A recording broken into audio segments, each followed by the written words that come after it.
Good morning, everyone, and welcome to another day of LPL. We're almost at the end of the marathon. 3 days of 3 series days. We've had what, eight game days for the last 2, so 16 days within the last 16 games within the last 2 days. I'm flagging a bit. It's been hard to solo cast some of these because Sam's not been around. He's at a friend's wedding. He's doing well, of course. Deserves the break. Let me quickly put on an ad break so we don't have them going into our first games of the day. I'm gonna have to be in the background, just getting a coffee and getting some things up. I've got to take some Red Bull cans away. You know what it's like. All right, folks. I'll be back in a minute.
Oh, whoops, that should have let you have that open. I just had to clean the coffee machine.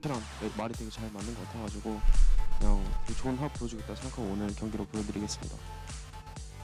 我们 AD 选手的话，之前也是在 NIP 待过嘛，所以和教练之间的交流也非常流畅，然后我们队友之间的配合也非常好。好的，那我们比赛见喽。one second. Okay, good to hear from the players there. Of course, NIP are in a weird spot for those of you who've, for those of you who haven't been following what's happened in the off season, like NIP's roster kind of got a bit, it got a bit galvanized, right? Because the Steam's gone. So there's a real chance that this team does struggle. Okay.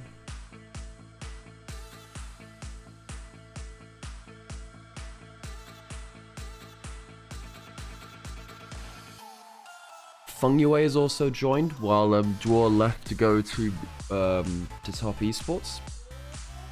So quite a lot's changed. Icy Winds, you asked for a compliment. Let me have a think. I was actually just scrolling back through your message history to see if I could get some inspiration. You know, a little while ago you asked whether the streamer was Nymaera or Nymaera's evil twin. You know, I think for you, you're 100% the good twin. You know, if you have a twin out there, it's 100% the evil twin. There's nothing evil about you, so you are the good twin. Okay, thanks. Oh, thanks, Blade. Appreciate you. Okay, folks, let's get ready for the first game of the day. I'll grab my coffee in the other room as we get closer. The game. Now, reminder: this is a group Nirvana game.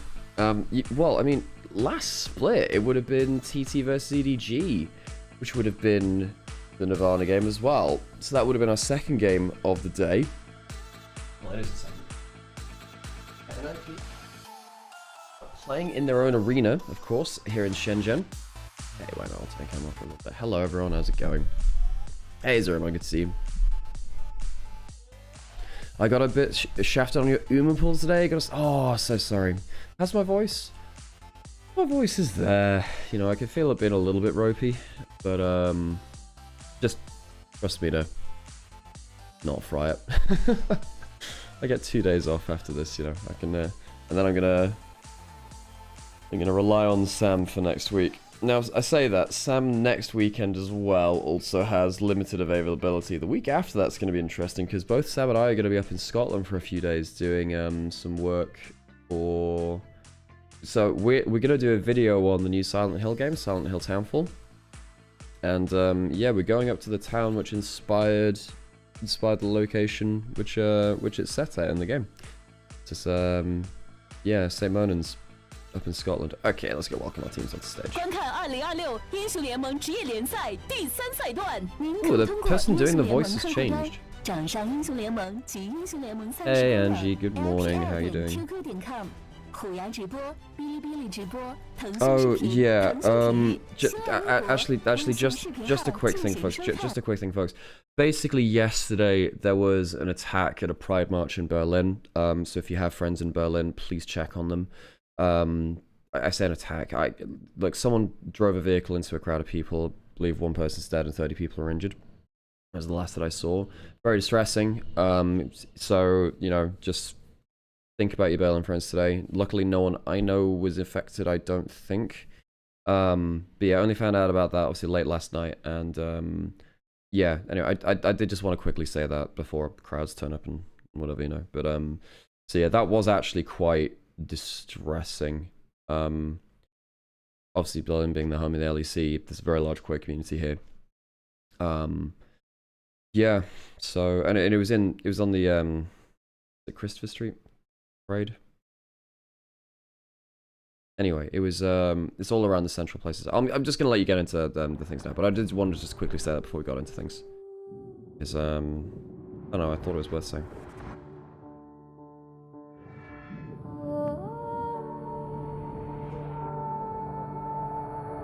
I'm arguing with a friend right now about how these teams stack up, role versus role.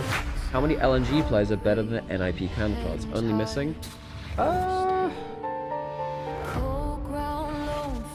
Well, LNG's had a bit of a weird thing, haven't they? The problem is LNG actually do have good players. LNG have good players. I mean, Sheer could beat Hoyer, I think. Weiwei can beat Guon, but not based on the last one we saw him. He was bad in 25. Kaz better than Nia, although Kerr can also be a bit of an inter. He can streak a bit. 1xn's better than Photic. Yeah, 1xn's better than Photic. And then support's a bit of a wash, I think. I actually think Fungo's pretty good.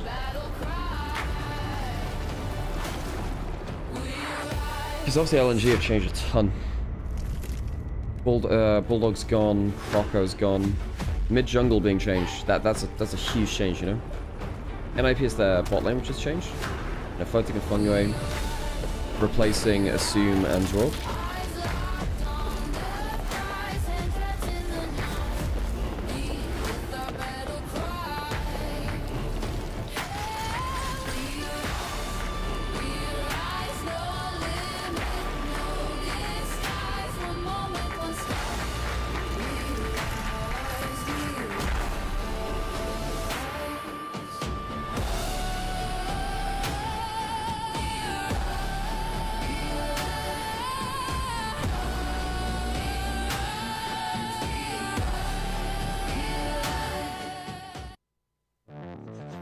Well, back to Shenzhen we go. Last day here in NIP's home arena. They'll be taking the stage last.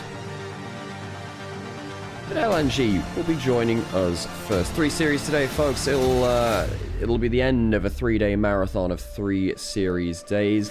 LNG Esports coming from Suzhou to play in Shenzhen. Nymaera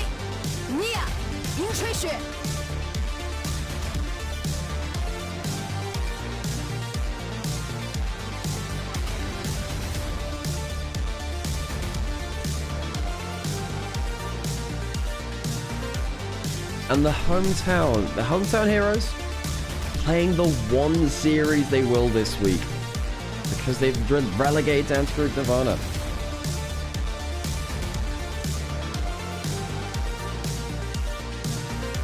New bot lane Photic and Fungyue. Photic rejoining NIP as people are noting as well.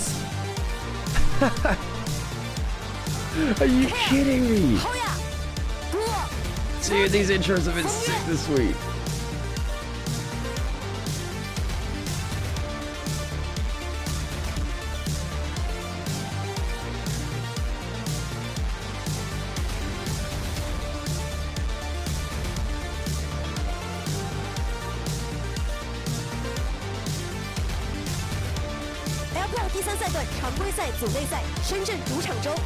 This will be a very important yardstick. LNG were the best Nirvana team last split, but lost to Team WE, who then went on to go top 3 in playoffs. It really didn't feel like LNG were a bad team. It felt like they were sometimes worse under pressure against good teams. NIP were actually a bit upstart last split. Last split, NIP were really solid. You know, they're a team which were taking... They beat JDG the one time. They took a series off of BLG. They really weren't bad. They weren't. I'm going to have to get my coffee real quick, because it's waiting in the other room. NIP was punching above their roster's weight. Yeah, I think based on... I think some players hit career best form. I think Guon was the best we've ever seen him. I think Assume it was the best we'd ever seen him. Raw was back to really good form as well. I wouldn't say career best for him, because he's actually had some really good moments in the past, but... Yeah, Draw's return to NIP was really good for the early parts of the year. And then, heck, even Hoyer was probably on career best form as well. Kerr's been a bit up and down, so yeah. Anyway, let me get that coffee. I'll be right back to you. Where are you seeing these rosters? I'm seeing them on Leaguepedia and then start of the day as well. They push it. And then also, you can see the rosters when they announce them on Chinese socials as well, if people would post them in your communities.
So let me fix that real quick. There's a wasp stuck in a bag of marshmallows. It's quite weird that was actually. Well, okay, right into draft. Let's get started.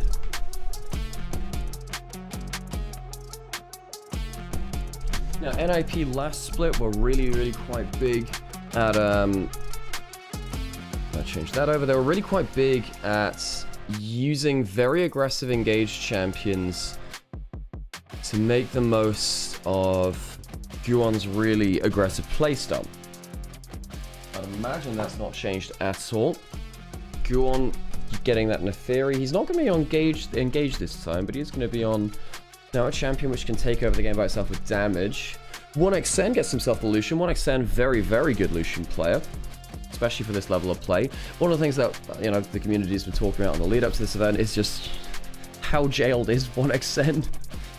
Sheer getting the Jace as well. Well, it is a flex pick. Now, since Yorick is top lane, I think LNG might end up flipping the Jace into jungle. We shall see.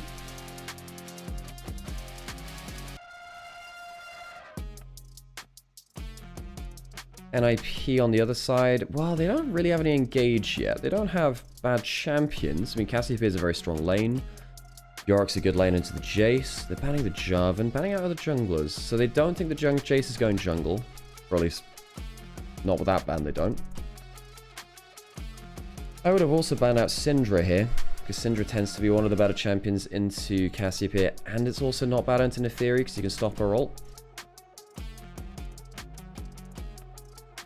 Are they playing 4v5? What is that? NA mid laner? No, it's Nia. It's Nia. That's funny as hell. Oh, gosh.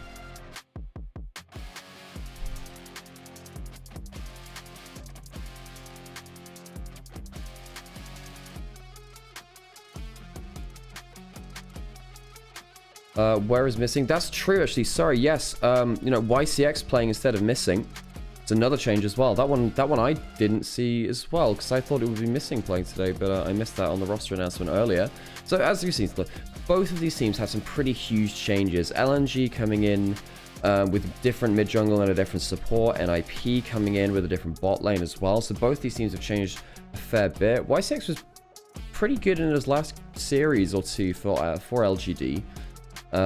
Particularly the Knights Rivals series where they beat Weibo in a 5-game series. Caitlyn and Poppy banned away from NIP. With that in mind, I guess the Poppy ban, fine to protect your Lucian. Xayah locked in. Wow, okay.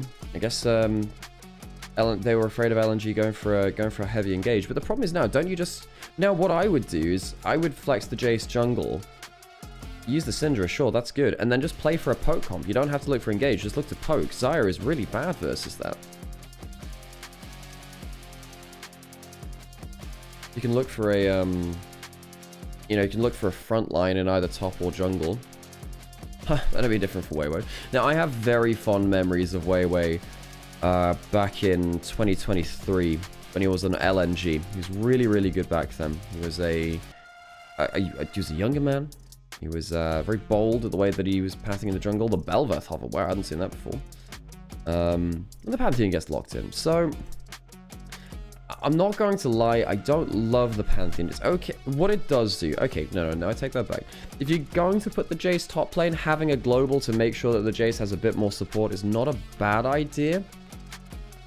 My worry is that now you've got a Pantheon diving into a Cassiopeia, Yorick, and a Neferi. Isn't that just instant death for Weiwei later on? I'm going to go for a quick ad break, folks. We don't get ads in-game. Thanks for supporting the channel. And for those of you who have turned up bright and early today, please think about dropping a like, follow, subscribe. It does make a difference here as well. And don't forget to enjoy yourselves. Most importantly, we love bringing you these games. And today, I think particularly this first series, it's a really important benchmark. First time we're seeing both these teams down in Group Nirvana in NIP's Shenzhen Arena. I've been looking forward to this one.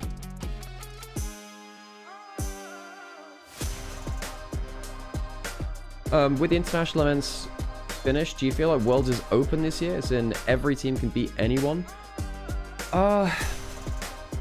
Look, it's definitely more open than it was. I think that realistically you're still looking at the top 1 or 2 LCK and LPL teams. I don't think you will see a Western team winning Worlds. I don't think that the Austin teams are bad, even with Lion having a good run. The problem with Worlds is that you have 4 teams from LCK LPL. You can't just get one good win over a team that you have a good matchup into or have a good read on in draft. The thing about LCK LPL teams is that they often just win through brute force because they're just very good players. It's not always about their series prep, not always. It's very hard to take multiple best of 5s off of multiple top teams.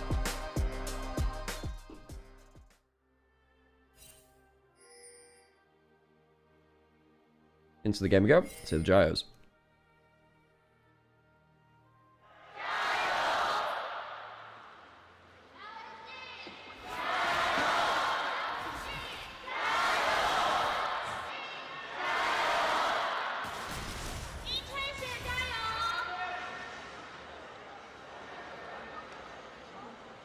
Okay.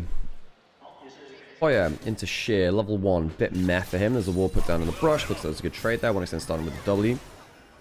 Ah, that's an interesting thing. So the Rakan hits the Q, gets a tiny bit of healing, but that happened, that healed the W damage, which is it's okay, but it's not crazy amount. But then the auto test came after, so Photic didn't get the healing beyond that point because he was already at full HP. There you go, that's a better one though. Nice one for Fungray. Now Fungray has had, he just finished 2nd in LPL Split 2 on top Esports. He just went to MSI. Nia, on the other side of things, he played for Invictus Gaming earlier in the year. And I'm not going to lie, chat, he was... He was not great. He was not great. Replaced Renard when Renard was struggling. Yuan coming in. 1xN dashing forwards. He's gotten a couple of double tap auto attacks down, but now I don't think he'll have his E back up. Now Lucian needs a couple of levels really to get things going. Puts the W down, gets the daggers. Second daggers won't hit though, so Lucian will be fine. Now what they have done is lost a wave, because there's that's at turret being killed by a stacked wave here. So 1xN will miss a bit. Doesn't stop the recall, doesn't quite hit him in the brush. We'll complete that anyway. Heal blown by YCX, but nothing else. Wait. Clearing his way towards bot side, going for a full clear towards bot. Whereas what Guon did was the 3 camp into bot lane, into a longsword recall, and then into our top side. Oh, Grand Observer, by the way. Thank you for the follow. I appreciate you. It's done there from near. Now, the Syndra is probably the best meta matchup into the Cassiopeia. The Goop landing from Hoyer onto Sheer. Sheer last split was a hell of a good laning top laner, if nothing else. Sheer was the best group Nirvana top player in lane. He was beating Keshi, and we've seen how well Keshi's been playing over the last few days. So despite the fact that I think people have low opinions of Sheer after his JDG stint. A lot of people didn't like that, which I'm surprised at, because I actually think Sheer wasn't bad on JDG 24, it was, right? JDG 24. Also when Flandre came in to replace him, obviously there's some worries about certain, age paperwork. Oh, gosh. Oh, Fungue was originally going to get kicked after Split 1. Jackilov was the one who said no to that. Gosh, wow, I didn't realize that. Yeah, I think that Fungue, guys, he did just finish 2nd in his, first split that wasn't marred by Nio ever. Stun landings. The Panty will go through there as well. Full combo. Care doesn't flash, but doesn't die either. Knockup lands onto the Lucian. Exhaust coming through. 1xN gets rooted, and I think he's just dead here. Has the barrier, and I don't think it'll matter. Guon's here as well. Good play by Fungue. 1xN well overextended. There's not enough vision for that. It's a double kill. Both died there. 1xN and YCX. I think 1xN particularly, a player where I've shouted from the rooftops about his quality, goes down very early, and NIP, despite the fact that they've changed their bot lane, Photic and Fungue, they come out on top quite easily there. 2 ganks from Guon. I don't think LNG have done very well at tracking where Guon's been on the map. 1xN really does want to be pushing up well and early with the Lucian Milio. It feels like LNG just kind of let their concentration slip. Didn't quite have themselves the information to work with that. Dark Procession not landing from Hoyer onto Sheer. One of the things that really hurt LNG last split was when Crocker, the jungler they had before, wasn't ahead in the jungle matchup, wasn't just psycho ahead. The enemy jungler could interrupt these lanes pretty well. LNG last split were a very good team of individuals with whatever drafts and not fantastic instincts of how to play the game. Now, when things got difficult, I didn't really know how to think about things. You landing there, near. How do you miss an Alt-E combo on Syndra? The whole thing about putting the ult down is that your E is instant hit. Like a scatter shot. Alright, okay. 6 half to HP off a care, but not more. You just hit the level 6 as well for the Elixir of Wrath. Okay. You thought that BLG signed Hoya? That was definitely in the rumors, but things move quickly in the LPL. Level 6 hit in this top lane matchup. Gorm coming up here. Wants to reset the tower aggro with the W. Can do just that. That actually might get Hoya killed. Not very well coordinated there. Good outplay by Sheer. Gets a flash for his trouble. Now, he is still behind in the matchup, but Jace really does want to be ahead early, and then the Yorick kind of takes over. That's another good Unoka from Fungyue. The Q hits onto 1xN. He does have flash. I'm not sure it will save him. Okay, yes, it does, because the Q from the Amelia lands at the same time. Photic and Fungyue both had flash. I was sure that 1xN was going to die there. Fungyue landing some great knockups. Those last two we've seen on screen have meant that 1xN is down, what, 15 CS almost? Should be, I think, after the next wave is lost for him, if you lose any more CS anyway. Is T1 been possible next year? I don't think that T1 will ever play in their main roster with someone who doesn't speak fluent Korean.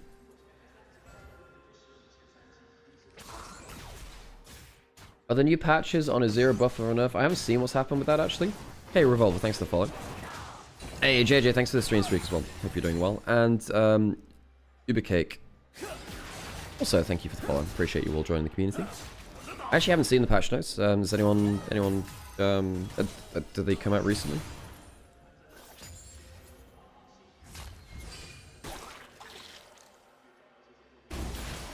Dragon taken by NIP.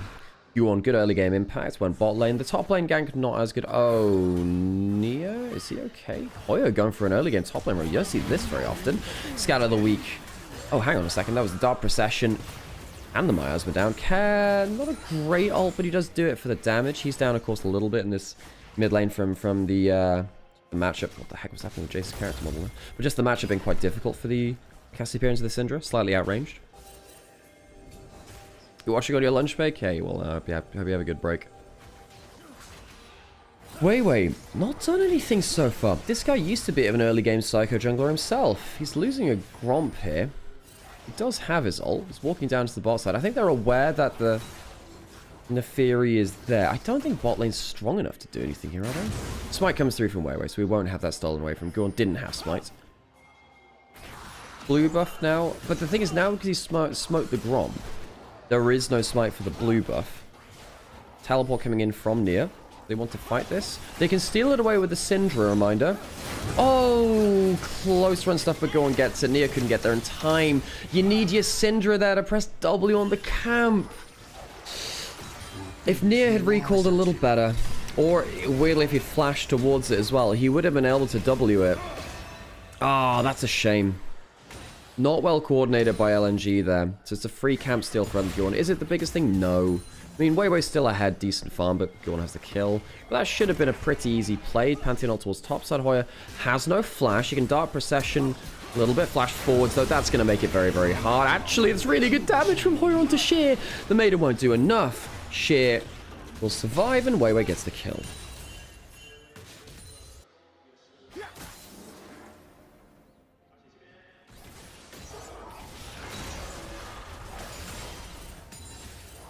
Grub started by Guon on the top side of the map.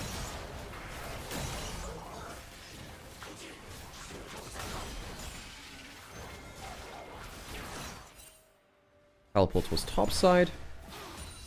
Nia in mid lane, actually not as far ahead now since that last play in mid lane from Hoya. Nia not having to blow that flash, but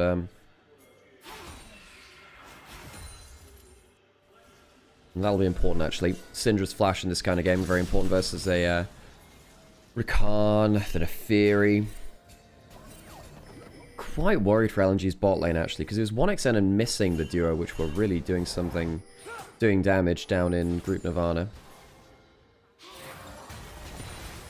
Q liner from Care as Nia puts a Q on the wave instead. Yeah, YCX, you know, I've got a lot of fondness for him after how he performed versus Weibo in the Knights Rival stage, in that support role for them. Now, obviously, swapping over to LNG. But, you know, before that point was definitely not a great spot. Exhaust dropped down, then once again dashed away. He doesn't have flash. This is a dead Lucian again. 1xN dies for another time in this game, and it's a very poor start to the game for 1xN, a player, again, who I've had so much praise to give for. He's just not judging what's happening with this Zyrakan, and suddenly Photic's 1,000 gold up, Sheer flashing out of the Dark Procession, Hoya good trade there. See why the Yorick is so nasty to play into that, Jace.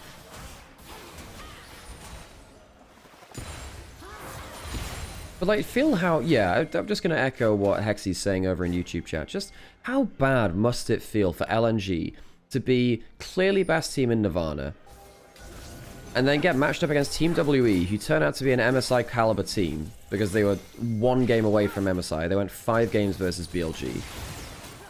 And then you lose that, and then your roster falls apart, and now presumably the whole team is on a different tack for their year. I think even the manager might be gone from LNG as well, because I think the coach went.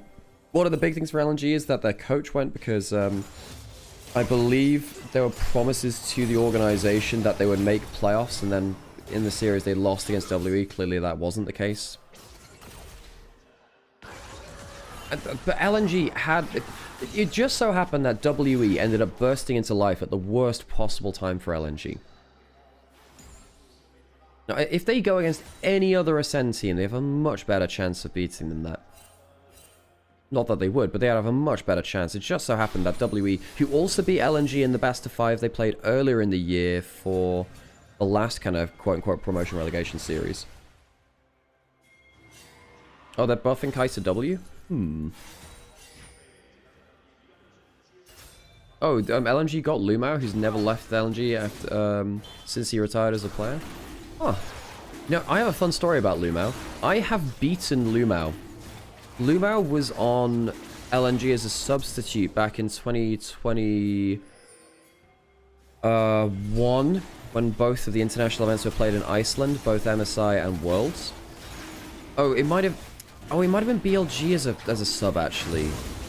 Gosh, anyway, so I beat him in an ARAM. I dropped like a 40 kill Viego game on Lumao in the EU West when they came here to Iceland. That's not a bad culling, actually. Photic going lower, jumping forwards again. Ult popped out by Photic. Fungo missing the knock up there. Not a bad 2v2. Here comes the Pantheon. Not the right angle, though. And no ability to follow up there. So Photic will lose the ult, but that's it.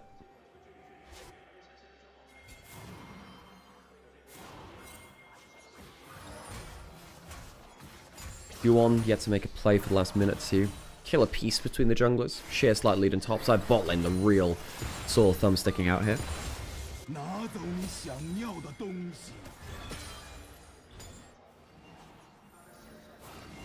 Might look for a dive to Sheer, no flash. There you go. Gosh, gotta get the caffeine in my system, and Sheer's got a wake up call as he dies in top lane. Flash forward from Hoya, secures the kill. Sheer goes down. Time on tower. Oh, that's a problem. You've got a 3 grub Yorick hitting tower hit. Hoya's been playing well. Hoya, this has been probably his best individual year ever. I think if you go back to 2024, 2023, Hoya was really not good individually. In fact, when he was on TT, he was somewhat of a lost condition. He was playing that poorly. However, set up for success here. I think he's trading individually quite well versus Sheer, and Sheer, though he's completed the cull, is barely even in gold now because the full tower goes down, and Guon and Hoya leave very happy chappies. Hey, Lulu, thanks for the follow as well. I'm new to the LPL. This is my first time watching these teams. What should I pay attention to? So these are 2 teams, much like the LCK, if you're more familiar with that. We have a 2-group system where we have all of our top teams in a group and all of our bottom teams in a group. LNG and NIP are in the bottom group. That is despite the fact that LNG were... Okay, so there's a lot of context to this. LNG were the best Nirvana team last split, and 3 teams from Nirvana beat their opponents in Ascend, which is the upper group, to promote up to the top group. LNG was the only team that didn't. LNG, despite the fact that they had a really good run of individual players, strong roster of individuals, could not overcome, sadly, Team WE, who, as you might have heard in the international community in the run-up to MSI, beat BLG in a best-of-5, went to top 3 in playoffs, despite the fact that they were 1-13 in regular season. LNG just so happened to walk into this sleeping lion that woke up and became one of the best teams in China, if not the world. And LNG then lost that series. And the big thing was, because LNG have invested quite a lot into this roster, and they lost, they've actually changed their roster a huge amount coming into this split because a lot of contracts were cancelled. They lost their Korean jungle and mid laner in Croco and Bulldog. Missing is also gone from the support role as well. Not actually sure what the story is there. The Missing, you might remember him from the JDG Super Team of 2023. So this is a very tragic moment for LNG, who are looking to get some degree... Oh, hang on a good second. That's a really good culling there. Forces the ult out of the Xayah. Much better from 1xN there. Not good in the early lane, but he's been trading better and better in Photic in these last moments we've seen him. Missing was still on the roster as per the pre-show graphic. Maybe he's ill or something then. Maybe that's why the 2v2... Yeah, I'm really surprised at that. Why is CX playing... We did see that some of the JDG players were ill. Not sure if that's applied to anyone else. And thank you for joining in, by the way, Snowflake Lulu, as well. For those of you... by the way, folks, if you do type in chat, particularly when I'm solo casting like this and Sam's not around, I'll be paying it to a chat and pay attention to the chat. Okay, so we've talked about the LNG side of things. Let's talk about the NIP side of things on the other side. NIP, last split, were actually beating top teams in the LPL as well. They were in Group Ascend. They were one of the teams that relegated. Care coming down to double up here. Nier's not able to defend this tower. NIP took a series off of JDG. They took a series off of BLG. And the way that they were doing that was through being a very volatile team playing around Guwon's aggressive playstyle in jungle. And then they lost their series to promote to Group Ascend. Well, not to promote, but they lost their series against the team promoting. They lost to EDG. EDG beat them in a 3-2 series. It was disaster. This team I called like a dark horse for LPL because like a really outside dark horse, but they had that aura to them that they could do something special with drafts, with early game play. Assume and Draw was in raw and career best form. And now they've dropped down into Nirvana and they've changed their roster too. Dragonfight's coming up, and 2 of these teams have had trials and tribulations this year. Maybe squaring up for a fight. We'll see. Nier lands a stun, maybe. The culling is the big tool here from 1xN I'm looking at. That culling has been very impactful in the last while. Good stun there actually onto the Xayah. Syndra, typically a very good champion to Xayah. Because when Xayah is kind of like squaring up for these fights, you kind of have to ult the Scout of the Week. That's not a bad TP. That's coming in from the Yorick. He might end up in a 1v4. Fungyo goes forwards. Flashback from Nier. Not bad in terms of the stun. Care's going forwards. And the damage is going onto the Pantheon alone in the front line. We were worried about the Pantheon into this draft. And right there you can see why. If you end up in the back line, you just don't feel safe. Good kill from NIP off with a teleport off the engage by Fungyo, isolating Pantheon in the front line. Dragon will go to NIP. That's a very early soul point. And NIP, I'm not going to lie, I think Weiwei, I loved watching this guy a number of years ago when he was on Weibo 2023, when they reached World Finals. It's the first time that Weiwei had ever gone international. I love watching this guy. He was a great early aggressive jungler. But then I saw stuff like LNG 2025. He's very much struggled in the last year or so of play. I don't like that jump in from Weiwei at all. I don't like that jump in from Weiwei at all. I think that was very avoidable. He had flash. He didn't need to go there. He was exhausted as well. Photic's use of exhaust this game has been very good. Now Photic, weird year from him. Actually, Photic and Nier, both players who played on Invictus Gaming earlier in the year. IG, also another team in Group Nirvana. Saw them versus Weibo, one of the other teams there. God, it's a weird split, isn't it? Yeah, Weiwei's back. I don't know if I expected him to be back, but of course with Croco out of LNG, his contract, one of those which we said was cancelled. Nier looking for a stun here. Not going to pull the trigger, use that double. I thought he would look for Scout of the Week. Not to be the case. 3 grubs push on top side. The inner tower goes down. LNG have looked quite toothless here. And the book version was better than the movie version. That's a good stun onto the Lucian. Chose not to pull the Milio ultimate there. I believe it was available. Care will flash away. Good pick onto Care in the river. Stops him from having that summer. Is that summoner? Not summer. Oh, yeah, we've taken a whole season away from you. No summer for you. Play it. Put in the goop over the wall. And this should just be taken. Wei Wei needs to ult. This is going to be down really, really quickly. The ward dies. It's going below 6 HP. Wei Wei jumping forwards now. They peel off of the Baron. Wei Wei into the front line. The Milio ultimate used to cleanse away. Nia alone on the side. Go on, presses that W. Where's the stun from the Syndra? It's not there, and he dies. Care gets the Twin Fangs down. Photo jumping forwards. Aggressive route going on to the Milio. Bird to the feather.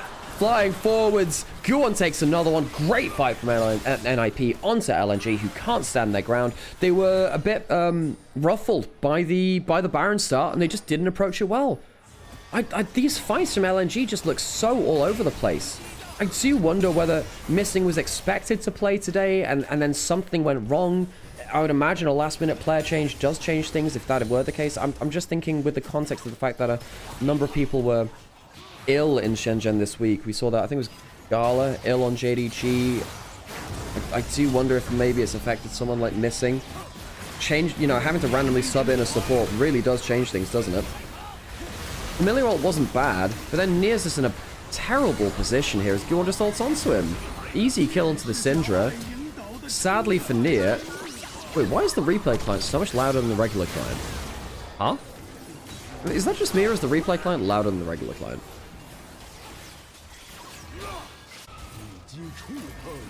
It is. It is. The replay is louder than regular play. Okay. Another by the way. Thanks for the follow. I appreciate that. Dragon in 2 minutes, and that... I'm not going to lie. Maybe I'm... Wait, am I just trolling? I might actually just be gaslighting you.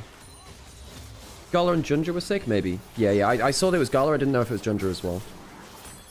Yeah, I'm just so surprised that LNG aren't playing Missing, because 1xN and Missing was such a big part of this team. LNG have a single kill to their name, and that was when Wei Wei got the 2v1 kill topside. Wei Wei's really struggled to impact this game. I didn't like the Pantheon pick particularly anyway. The Pantheon was there to try and cover the map, and then he didn't cover the map very well, basically. Photic no flash does have ultimate coming in with the Pantheon, and this is why we didn't like the Pantheon. Going into the 5v5, you are isolated. Sheer goes in, does take down the Xayah. It's not a bad 1-for-1. If you're going to take someone off the table, you really want to get rid of that Xayah. Hoya flashing forwards, does get hit by the super mega fire kick. Is that a... Yeah, anyway, hit by that.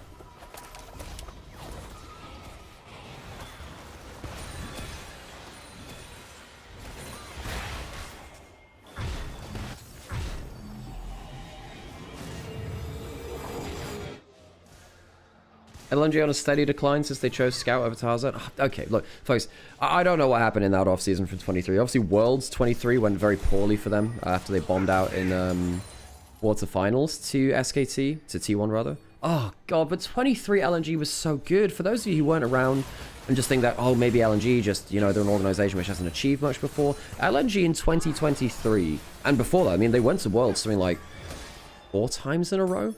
Did they start going in 2020? So they went 2020, 1, 2, 3. Yeah, and then they didn't... did they make it in 24? Gosh, trying to remember the flow of events, actually. I don't believe they made it in 24. Oh, God, time's flowing by me now.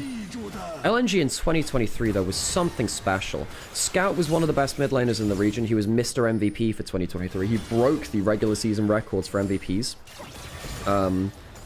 And he was going toe-to-toe with Knight, actually. He's one of the few people that have made Knight look mortal. Scout is like Knight's worst matchup player to player. Hang on, that's a blast cone being used to get over the wall. And they have Tarzan as well. NIP, though, have very, very much made LNG wish for those days, because LNG have not been able to contest at all in this game. Here goes Guon. Sheer doesn't get the knockback in. Guon doesn't follow any further, though. Decides to chunk his best there. 2 inhibs down for NIP. Near landing a stun, but this Syndra is meant to cancel the pressure of the Cassiopeia. Hasn't really achieved much. Did a little bit in early lane. Besides that, very little. Nia, for those of you who weren't tracking this player, was on Invictus Gaming earlier in the year. It was Reserves Votic at the same time. Nia replaced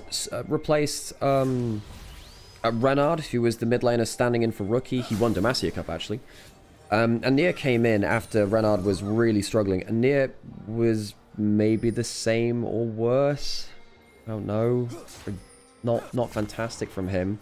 So my expectations for him are fairly low. I hope to see better gameplay from the young mid laner of LNG. But for this year, it's definitely not been easy for him.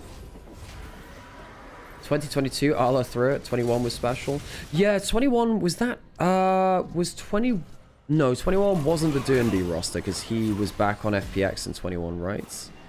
And then obviously they fell apart at Worlds 2 because that was the Nogari Tien horror show. In fact, actually, I was on a podcast recently. I have a podcast, by the way. It's called Shut Up and Scale.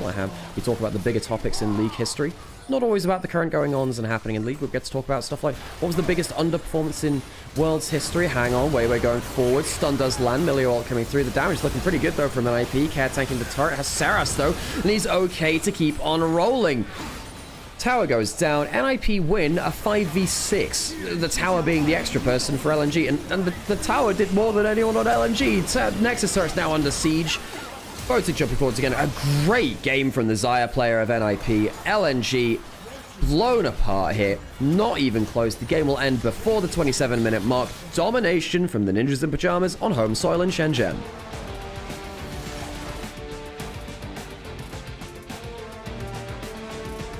I surrender. Thanks for the follow as well. Okay, folks, for the last couple of days, we've had 3 series days, which I'm not going to lie, have taken a bit of a toll on my energy and on my voice. So if I'm a little bit lower energy today, please just forgive me. It's been 16 games in 2 days, and I was solo casting for most of that as well because Sam's at a friend's wedding. Most of the, by the way, if for those of you who don't follow my stream at least, a lot of the time I'll be casting here with my brother. Yeah, my actual brother. It's a very, very cool thing to be able to do this as a family business, I suppose. Where Initialise, you might have seen him on EMEA Masters, NLC. We actually cast LEC together as well. We even cast LEC playoff series together. We've done a lot of stuff. Anyway, you might have recognized before. Normally I cast with him. Shout out to Sam. He's not here today, but yeah. Anyway, because he's not been here for yesterday or today or the last half of the couple of days before that, the day before that, my voice is a bit shredded and the energy is a little bit low. So maybe we'll do a bit more story time, a little bit less hype today. But blimey, thanks for the follow as well. It's really cool to see all of you with the, the fond memories of LNG. So a lot of the stuff about LNG from 2020, 21, 22, I wasn't there personally for because I started casting in 2023. I know a decent amount of it, right? I know a decent amount of it, and I've got fond memories of the team since then as well. But yeah, for those of you who do have fond memories of the times from these teams, obviously NIP have been around since, well, technically V5, right? V5. This was the team which was that roster. If you have fun memories there, please let me know. That feels like I've been around for so long though. Well, okay. So I started casting LPL in 2023. I started casting in general in 2020, but I started casting Japanese League of Legends. I didn't go quote unquote pro until 2022. I started on LEC in 22. And then I went to LPL in 23 after things didn't work out at LEC. Came back to LEC in 2025. That was a very fun year. I did both LEC and LPL on my fan broadcast at the same time.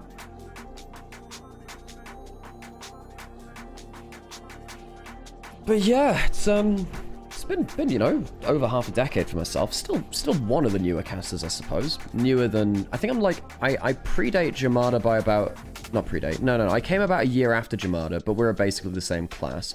Both of us were a year after Troublink and Guldborg, I think, who were like some of the newer casters still. Totally forgot NIP was V5. Yeah, V5 in 2022 were briefly best team in the world.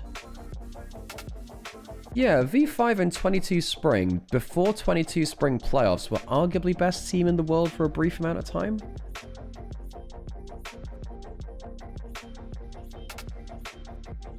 That was when RNG was an insane team. Yeah. They really came online in playoffs, and then obviously 1 MSI 22. That was the remote MSI for them, so there's an asterisk, but they were still really good for sure. And then, of course, later that year, that was actually still a year when EDG were really strong. It's just that COVID hit that team really hard, so they lost in a 5-game series to DRX, the eventual world champions. B5 was eliminated by doing BLG in the regional qualifier. Yeah. I remember that team just not achieving much. That was one of the times where we really looked at the rookie international curse and we thought, okay, this is a bit much now, you know? Like, come on, what do you mean you've got briefly the best team in the world and you can't even make worlds from your own region? Because they were so good at the Senatom Kench meta and the Kalista Renata meta, and was that Photic PP God or was that Photic Draw? I think that was Photic PP God. I think Draw was on top esports. No, not sure. He might have been on top esports for a bit of that year. Guwon gets player of the game. He had really good impact. He was everywhere. Great stuff. Guwon is a very fun player to watch. He is one of my favorite junglers to watch in the LPL. We've got a lot of fans of Guwon going around our community. Where's PP God now? I believe he's either just streaming or doing like content or blah blah blah. He's not playing right now though. Okay. Do you think League will survive when Faker retires? Well, I think when Faker retires, I think the viewership goes into the gutter. I think it does, comparative to what it is now.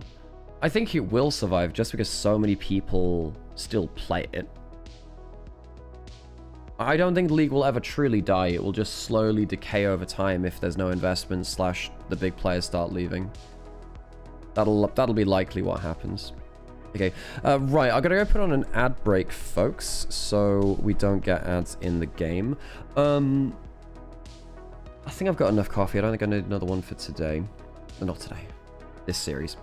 Energy's starting to get away from me. Right. Oh, yeah. I'll show you another thing I've got as well. Let me put on an ad break. Oh, actually, I'll show you this. I'll show you this just before we go into ad break then, actually. So basically, one thing which we've been doing is we've got this spreadsheet where basically I'm just putting down notes game by game so I can refresh myself pretty easily. I haven't put the notes in for everything, not everything, and I kind of need to because, again, like I haven't filled in game 3 here. I know a lot of people are looking at IG versus Weibo, but and I haven't filled in as much of this. It's been a bit harder since it's been myself on my own.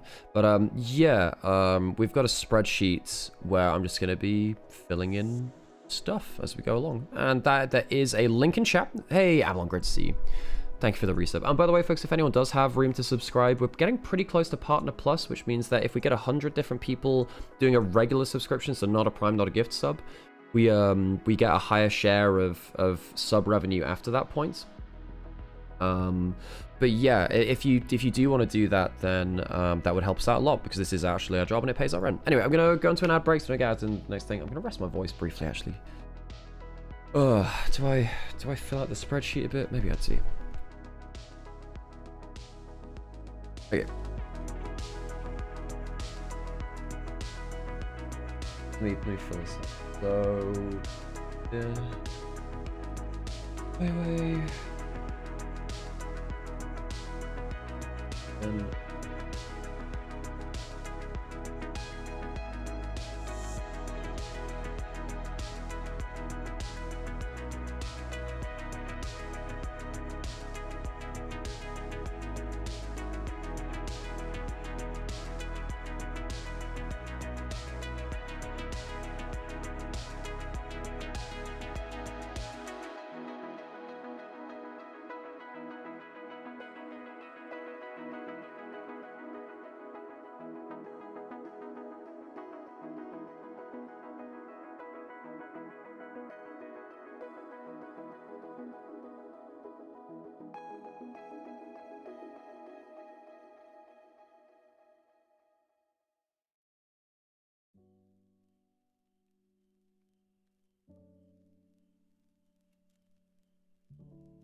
And okay, I was just filling in bits and pieces of the spreadsheet as I went along.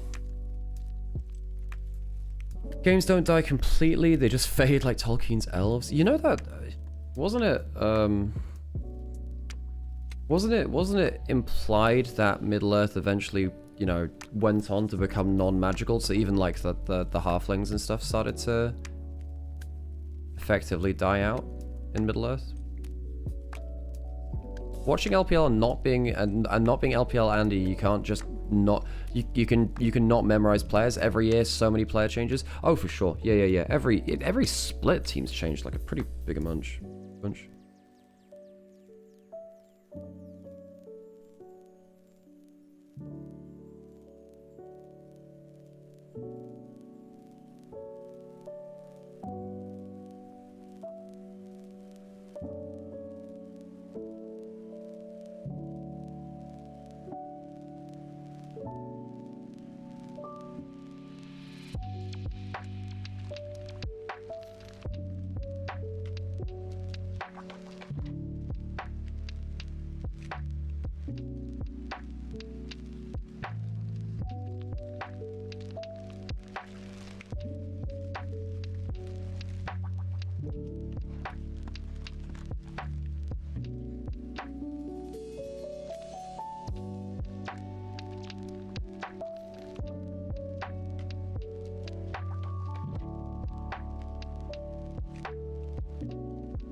Make Middle-earth magical again? Yeah, something like that.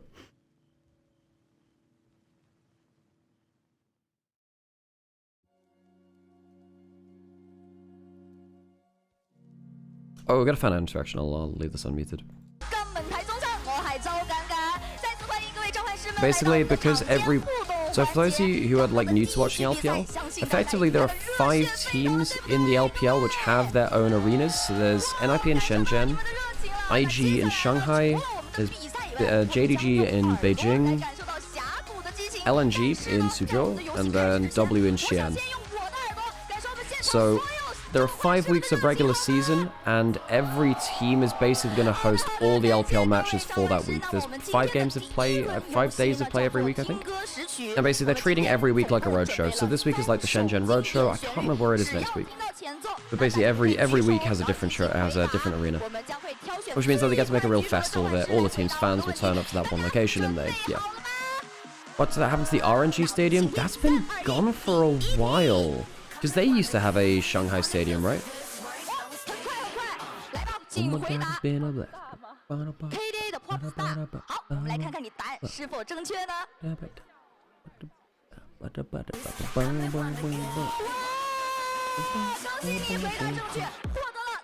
Okay, Popstars was actually a banger. Oh, are they like the trading card things or are they stickers? That's cool as heck. That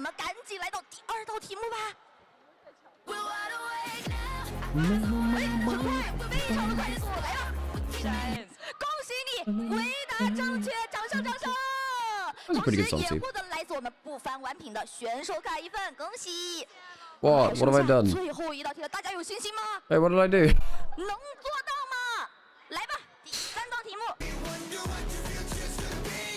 Oh, it's Heartsteel, right? Yeah.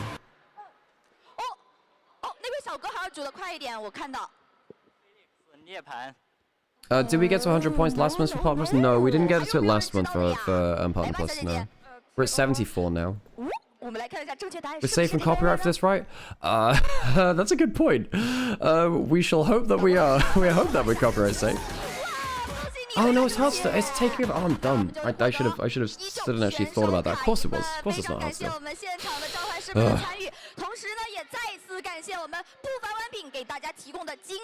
No, we're on 74 out of 100. We didn't make it last month. We've got, what, 5 days left to try and make it to Partner Plus? Oh, we need 3 months in a row to get a better slate? Oh, poo. Well, okay. Well, basically, that's going to be quite hard then, because the thing is... Oh, well, I'm done then. My bad, I didn't read that. Yeah, that's actually a problem. Because the thing is, basically, we get good viewers and really good sub numbers when We get good sub numbers, we get viewers when LPL is on, but when LPL is off, obviously there's much less of a draw, right? And I understand that. But yeah,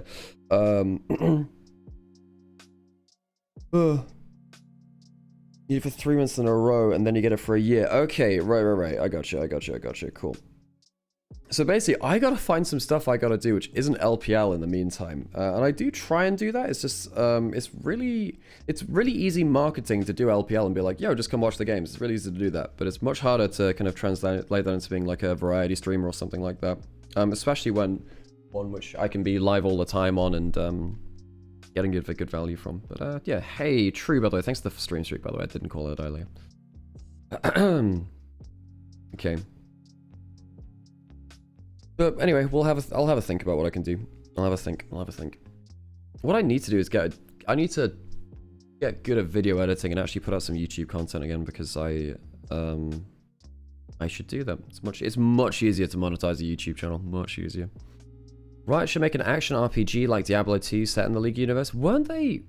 Didn't we see that footage of like a kind of top-down action RPG? Wasn't that one with Blitzcrank? Didn't they preview that one time? A couple of years ago now, actually. Well, we've been seeing previews for years and years now, haven't we, for various different Riot things. They wanted to make an MMO at some point. Oh, that one got cancelled? Oh, poo. Well, that's not good. No, I think they still are making an MMO. It's just... It is in development, but, you know, sometimes these things take a very long time. Rip Supervive? Yeah, I tried Supervive. I understand why it failed. It wasn't particularly intuitive. And while I do think it ended up being a fairly fun game, and I had a lot of friends who enjoyed it. In fact, this is gonna sound really, this is a long story. There was a player I was on an amateur team with in 2020, I want to say, maybe 21, called Quad Damage, and there's a guy called Tom Kick, who's Scandinavian bloke, I think he ended up getting into the League scene, and he ended up being a manager for an NLC team, and then he ended up becoming like one of the biggest Supervive content creators. So like my support, who I was drafting for that team as well, my support in that team who I infinitely put on Braum so they didn't run it down in lane, ended up being a really good Supervive player. Basically, every single game, it was, I'm putting you on Ezreal Braum, don't die. Our jungler's gonna go like Rengar every game. He'll just gank top who plays like Kennen, Riven, Fiora. He was in Braum gel. The thing he was a really good Braum, and it meant that we just knew what was happening in bot lane. Ezreal Braum at like 2020, 21, and whatever it was just really solid. You just couldn't get through that lane. So it meant that you just knew you had a safe bet on the map. That's a good part of drafting, by the way. One of the things that's a good point to remember about drafting is effectively you need safe blind picks. Every team needs a safe blind pick, whether that is a strong TV2 or a blind pickable mid laner or like a top laner you know will always survive. It depends on the meta. In the past, you could blind pick various champions top lane. I mean, Cassante 23 before we had like the the Vayne top lane stuff and blah blah blah. But yeah.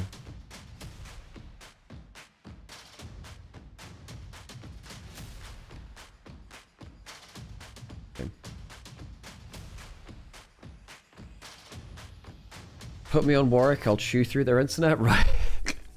Yeah, funnily enough, I've had a number... I haven't been in that many kind of like semi-pro / amateur teams. I've been in a couple. But for the amount I was in, there were like a scary amount of Warwick players. I don't know why. Quite a lot of them. Yeah, we're into draft 2, folks. I'm going to start yapping about that. I don't think we'll see a Warwick today. Probably not. Alright, into game 2. Hey, Harrison and Harambe, by the way. Thanks for the follows. Appreciate you both. Oriana Nocturne, banned away. Poppy's banned, which normally would open up a Camille, but Camille's also banned. I'm not really sure why the Poppy's banned if you're banning the Camille as well. I guess there are... No, that's wrong, actually. There are so many Dash champions. Okay, I think we're probably looking at Ryze now. I think Ryze for both teams looks pretty good. Problem is for LNG, is Nia confident and able to take over a game with Ryze? I don't think he looked very good in game 1. Saw what he was like earlier in the year. Wasn't fantastic. Other side, you might have given... I think Ezreal's good here for NIP just in general because... okay. Extended point. You want to lock in a Nivea into this Ryze. A Nivea is good when there are 2 immobile carries. If you take away the one last remaining mobile carry that has lane pressure in the Ezreal, because the Lucian is also gone, I'd say both of them though, then the Anivia is more likely to be against a second carry, which is less mobile. Also, just Ezreal is good in general. You can... Ooh, they might take Guwon's Lee Sin. They do. And it also takes it away from Ryze. Because Ryze really wants to play with Lee Sin. LPL really likes Ryze Lee Sin because the Ryze rune prisons for Lee Sin to not have kill shots, basically, because they're hitting a rooted target. You might Rumble Jarvan now.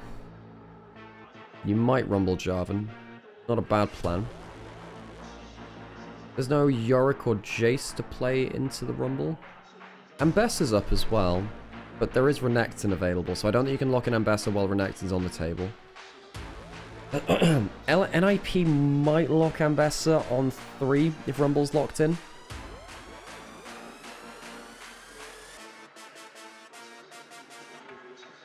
I'm gonna have to get hydrated. I'm gonna have to go get a glass of water while when Champions League's over. Rumble's locked in. Nautilus is fine here. Nautilus provides extra CC setup as well. YCX is happy with this champion. Care voice. Yeah, I've voice feeling a little bit scratchy just down here actually. Care actually does play Diana. That's weirdly that's actually an okay Harbor. It's probably the Ambassador. Yeah. Oh, maybe not. Okay, they were thinking about the Ambassador. Looking at TF. Technically, I don't think you want to play that into Rumble. Maybe you can, actually. You can play that in both mid or top lane. It's gold card for mid lane or top lane. Hoya does play at top lane. Technically a flex pick. Just keep that in mind.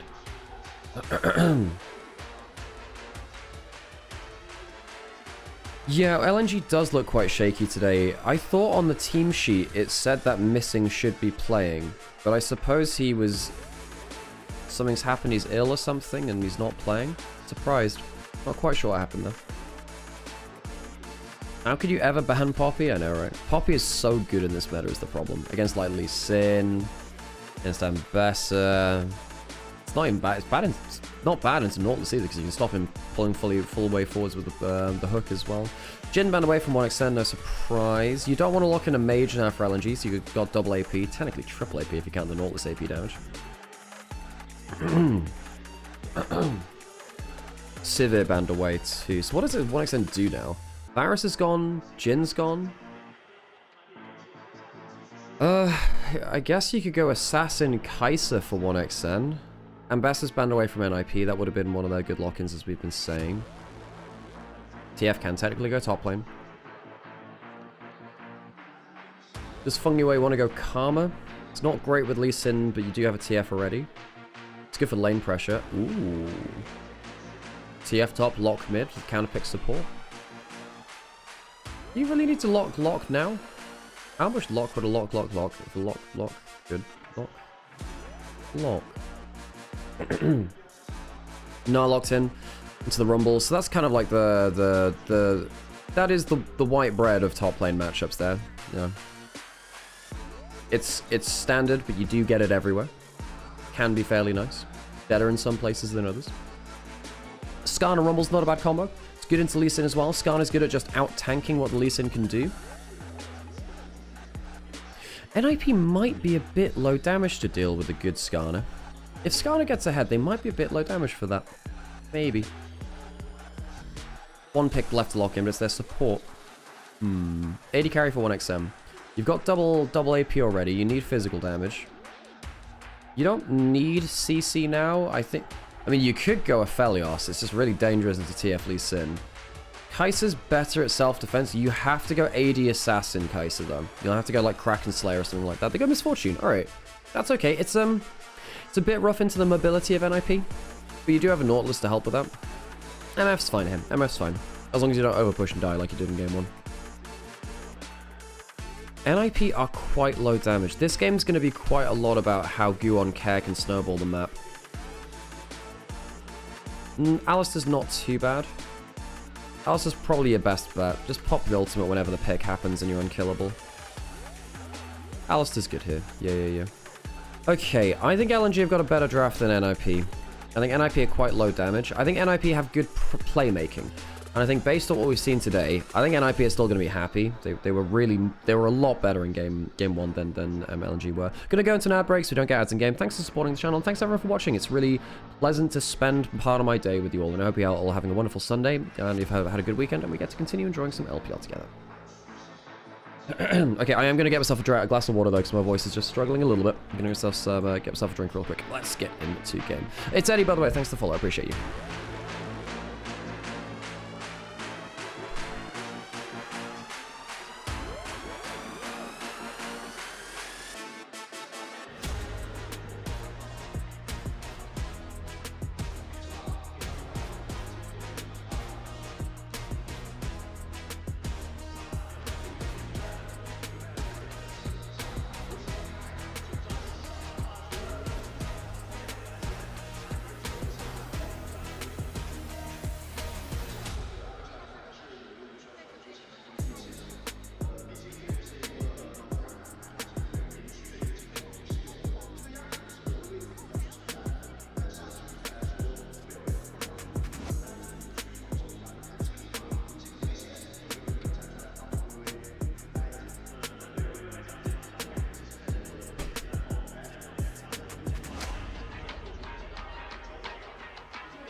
Okay, let's hit the jungles.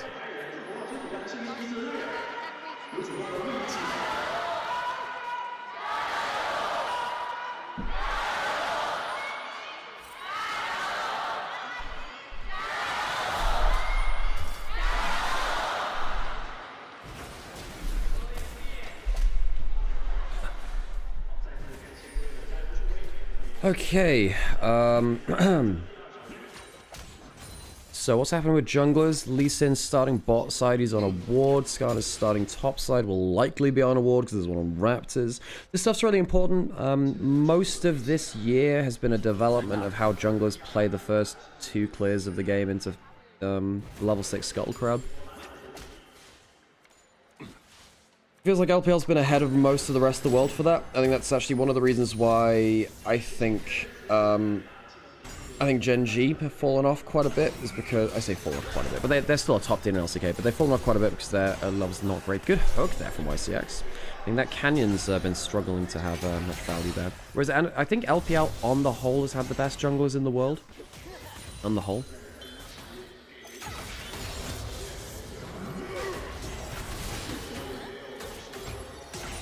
Turn the volume up slightly there. Okay, better lane pressure from LNG this time. I think LNG, well, look, when LNG are their most comfortable, they do play through a lot of lane pressure. You know, they play through 1xn and typically missing. Kind of just destroying 2v2, getting 2v2 kills, getting a lot of pressure, bullying you in mid at that point too. They did used to play through Croco, getting a ton of value as well. Now, Croco was very good at getting impact early on. Now, he was a psychopath at doing that. Croco, LNG's jungler for the rest of the year, that guy's so flippy. Funnily enough, he was the jungler from anyone's legend before Tarzan joined. And he was pretty strong. He was pretty strong. Now, he's very flippy, right? That's what he was. Weiwei, look, I have a lot of love for Weiwei from his time in 23, as I've said before. Even 24, he wasn't too bad when he switched over to LNG for the first bit. And then 25 hit, and God, Weiwei just fell off a cliff. Him and yeah. LNG 25 is a time when many LNG fans want to just forget. What champion is that? Fairy? Oh, Lulu? GENG is straight cursed, I swear. It's a sad situation. Oh, and Constantinosa, by the way, thanks for the follow. I appreciate you as well. Good to see it. By the way, really cool to see so many first-time chatters and people following today. Welcome in, and yeah, you know, I'm happy to chat anything and everything. And yeah, let's see what LNG do in this early game. YCX walking into the enemy jungle. Yeah, first couple of clears of the game, really important for the meta. Losing all of your small raptors. Now, what that means is that if Weiwei gets to farm well elsewhere, That means potentially one of these junglers is missing level 6 at the second Scuttle Crab spawn. Play in mid lane as Huya decides to pop up an advert for reasons. The Kank dude, appreciate you as well. Thanks for the follow. LPL pulling big crowds makes me smile. Now, there are a couple of reasons for that. I think winning first stand and being really competitive at MSI really helps because it means that LPL aren't just, you know, the whipping boys for LCK at international events. It's not just, oh, we're sending these teams, but they're going to lose anyway. There's actual belief in the region. And then also, I think the road shows really help. I think just saying, look, let's just have every week, we're just going to go to a different arena and just host it there. I think LPL's got a really good format for this. Now, we've seen MKOI and KC in Europe do very well at their roadshow events. I think that they've put on some very good events. Tech issues aside, because tech issues are tech issues, right? But I think roadshows are a really good way to bring a product to more people. I think, you know, huge regions like the whole country of China, which is a very large geographical place with lots of different places. Hang on, Guon uses a safeguard in the brush. 1xn caught out, and they've overpushed again. They've overpushed again. Easy kill. First blood for NIP as LNG do not track the jungler. And it's a good play from Photic, Fungyue, and Guon. Easy kill on the board, and it's Ezreal that gets the kill. Now, Photic is an AD carry who... You've seen, by the way. Hey, how's it going? Good to see you. I think that Photic... I used to say about Photic, he is an AD carry that's not good at auto-attack champions, which sounds really harsh, and he was good at Xayah last game, so again, not 100% fast and true. But Photic, for a while, was really, really good on like Ziggs, Jhin, Ezreal, Senna, these caster AD carries, even if they were physical or magic damage, but he was kind of struggling on everything else. So the Ezreal was one of his bigger picks. Kez just hit level 6. He's probably going top lane. LNG, I think they've lost track of the map already. They had a good invade into the jungle. I don't think anything's going to save here. The gold card comes through. You can tell LNG are just not getting a good read on the map. NIP get 2 kills on both sides of the map. Very early into the game. 6 minutes in. Easy start. Now, Guon goes bot, Kez goes top. And this is why I was saying, look, LNG, they might have the better draft on paper. Sadly, League of Legends isn't played on paper. Quite strange if it was. It's a ward in the brush. We'll spot Lee Sin on top side. NIP are just way more coordinated. They've changed their bot lane, but it doesn't look like NIP have lost their coordination, which is quite strange, actually, because typically... This is something which I mentioned yesterday. Something which I've talked about a little bit before. If you change jungle support midway through a year, you're asking for trouble. NIP lost draw to top Esports. Fungyue came in. I understand why, because, you know, you've relegated from Ascend after having a very promising split. It does mess with your plans quite a lot. Hang on, Fungyue goes towards near. They just used the red card and wave though. No massive playmaking opportunity there. But yeah, when you change out jungle support, which is most of how current League of Legends has been played, and how it's been played since, God, what, 2022? I think jungle support really started to take over. I think, yeah, 2022 probably jungle support was when the game became about just sending jungle support somewhere on the map. Most of the time it was mid lane at that point, actually. Yike, when he was in LDLC in the ERL, so famous G2 jungler and now KC jungler, Yike was very, very good at playing around mid lane as a 3v3 lane, where you have, you know, mid laners with good setup or good snowball potential, and the jungle support, they can make the most of it. Near's pushing it up. Go on just down the side of, bot side of mid there. Orion Zilver, by the way, thanks to follow as well. Appreciate you. Where is over the wall? He's a level up on Guon, but Guon's done more with his time, right? Fungyue around the roam, knows there's a... No, he doesn't know there's a ward on top side, actually. In fact, it's LNG that knows the ward in the pixel brush there. I misread the little ward marker thing. Grub started now. LNG 1,000 gold behind, which is a significant amount for 8 minutes. It is. Walking over, first grub taken. Gold card is there. Wait, does have flash for something like a flash wall stun into an impale. I don't like that at all, Kev. He is gonna live for now, though. Loses a lot of his HP. Red card comes in. Equalizer does put some damage in, but Hoya picks up the kill. The hook misses from YCX, and LNG even though they had a good start onto a TF who just walked up into River, I'm pretty sure they lose this fight. Overheat from the Rumble isn't bad, but Hoyer's there with the Mega Gnar. He's still got the extra stats. He doesn't need the ultimate. Fengyue hits level 6, gets the ultimate, and the Realm Warp won't seem near to safety. It's a 3-kill fight. A 3-kill fight. NIP cleanup. And even though LNG had a really good, I think, start to that when they managed to get a good hook onto Care, what the hell happened? So both AD carries were in bot lane. All in bot lane where Fota gets a good play onto 1xN. It actually forces the flash out of him. Gosh, didn't realize that. Typically, the Misfortune's a very, very strong laner. You gotta feel for the LNG players, especially the ones that were on the old roster, so Sheer and 1xN here, because I think this team is mental boomed. I'm going to posit a guess and say this team is just spiritually broken after the events of last split, where they were expected to get into Ascend, perhaps, and then didn't. Replay client not got vision? No, it does. I guess. I mean, look, I guess the problem is LNG just didn't have damage. I guess the problem is that LNG walked up and had the initial pick onto, well, the initial CC onto TF, but there's no follow-up damage. So then they ended up using the Skarner ultimate, didn't really get anything for it. Good play by Guwon. In these kind of fights, if you don't get your damage down in the right place at the right time, Lee Sin will do that to you instead. Lee Sin is great at finding those kind of individual 1v1s in the middle of the fight. Oh, reminder folks that we do have 3 series today. So we have, it could be a long day again. Last 2 days we've had 8 game days. 1 series going short and then the others are long. Rumble wasn't there yet. Yeah, Rumble was slow as well. But typically when you have a Rumble, Rumble can get away with being a bit late to a fight because his ultimate is so long range. Like, the Equalizer is so long, but the Equalizer wasn't great there. AL BLG would be very interesting for sure. Last series of the day, folks, we have Anyone's Legend versus BLG. It's binless gaming. I think 1xN is getting dove here. Fengyue does have ult. Just dive with that if he needs to. Wow, lots of damage. Don't even need to pop the Alistar ultimate. Clean kill.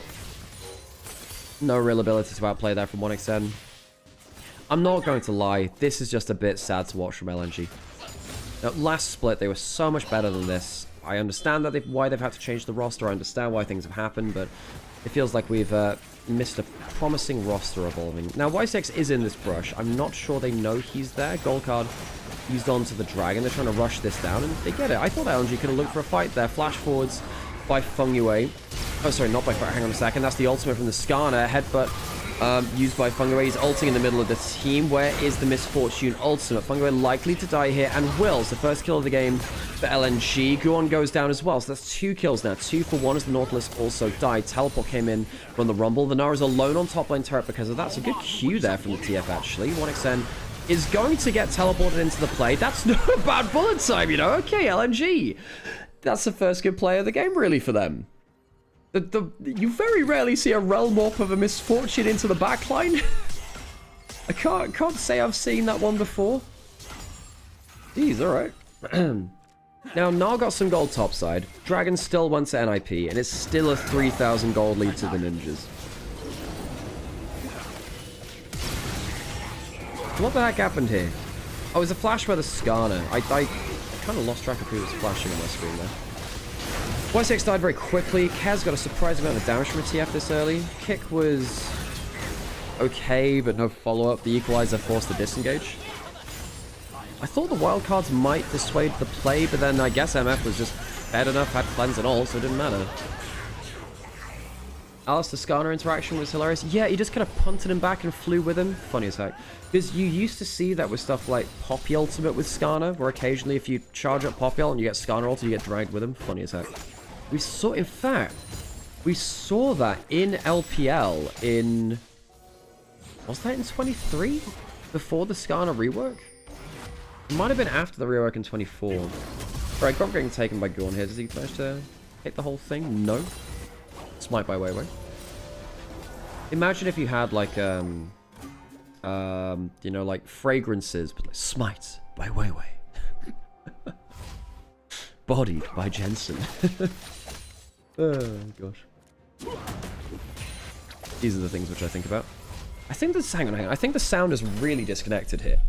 What is happening to the sound here? It might be on their end. I'm just going to quickly refresh the video feed just to see what happens.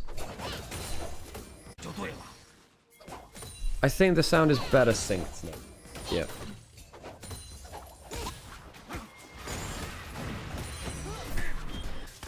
Three cup for NIP still.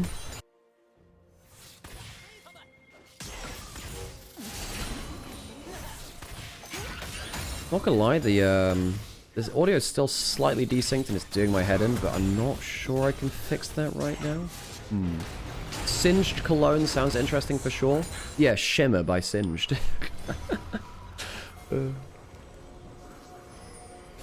Make you truly addicted.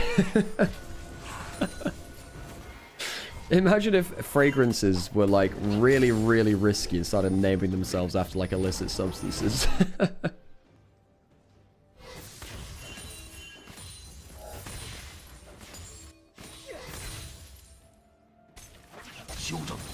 Okay, let me try changing the stream just one more time. I'm just gonna change this and just hope that the audio comes out okay. Okay, I think that's slightly better. Anyway, we're gonna hope that's fine. Cool. Oh, I just realized that it detects my cursor. I should turn that off, actually. Huh. Ezreal takes a chunk out of the Bloodthirster shield from 1xN. Herald started. There is vision on this. LNG, do you see that right now? LNG, technically, I do think have the better composition, but it's just whether they can play it well. There's a Realm Warp coming in from near to get into position. Fungyue is on a good angle. The engage coming through from the north. There's good flash away by Gyorn here. Shears into the play. Herald goes down. Fungyue looking for the engage. There's the ultimate and Twisted Fate combo into the pit. 1xN does have flash. He might be forced to use it. He's going to get into the Herald and use it as an escape vehicle. Skarner gets a double ultimate there, but then the Mega Gnar fires back with a three-man play. Fungyue going low. I believe he's going to die here, but does it mean that Weiwei puts himself out of position? Nia's firing well. Photic misses a Q. Won't matter, though, as the fight does go the way of NIP. I believe it's a 3-for-1. 1xN somehow getting out of that with the Battle Herald. Doesn't manage to drive it into the turret, though. So while they take the Herald, it's not the biggest value. Really good combo from Hoya. The Mega Gnar was a big turning point there with the 3 outside the pit. Gave so much space for Care and Photic to do big work. Now, a lot of this gold lead from NIP is on a Twisted Fate, and it's a bit fake gold lead when it's a TF right because his passive gives him so much. However, in this game, he's getting a lot of kills though. Does make a difference. Photic got hooked, did E away though. Herald went down, but as we saw, it kind of uses a getaway vehicle. Not bad actually, but it did mean that 1xN wasn't really around to do as much damage for all of this. Mega Gnar's crazy. Mega Gnar's huge. Meant that the follow-up wasn't there. 3 people CC'd.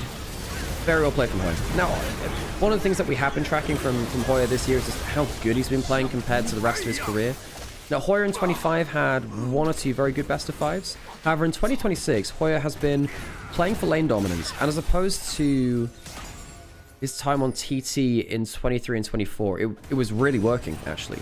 Because if you watched LPL and watched some of the lower tier games in 2023, 2024, Hoya was not great. In fact, I would argue he held back TT for quite a while, actually, while he was with 1xN as his AD carry for 2024. And then UCal as well. UCal was a big part of that TT roster. Hey, Ultramarina, how's it going? Did you miss anything? LNG look quite depressing. This team has, I think, fallen apart at some point. I think missing their support is... Like, missing was meant to start today, and he didn't. Missing... I don't know what happened. He was on the team sheet, I'm pretty sure. But YCX is starting. Perhaps I'm wrong about that. Look, if missing was meant to start, and he didn't because of some unforeseen reason, that's obviously very... Hang on a second. Ghoul might get caught out by Skarner here. Hook safeguarded away from TF, pulling the cards. Has a Lich Bane. Actually, the TF's pretty strong already, actually. TF ult comes through. Hoya looking for a Mega Gnar. He's taking Tower aggro, though. Rune Prison, Equalizer, not bad. I think that's a dead Gnar. Hoya, not a great angle there. Trying to dive between 2 turrets. Good bullet time from 1xN to dissuade Care from the play. Good response by LNG. Hoya goes a bit too far. We're just talking pretty good about him. It's like, wow, best year on record. Fantastic. Did just give over a good shutdown there, and some of the gold lead from NIP goes with it.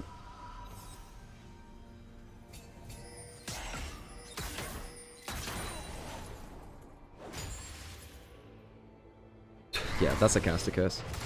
Oh gosh. Yeah, I did kind of directly curse Foyer though, didn't I? I did that with Knight the other day. I was like, wow, Knight, clearly best player in the world, blah blah blah. And then he just like got jumped on by 1v4 and completely obliterated.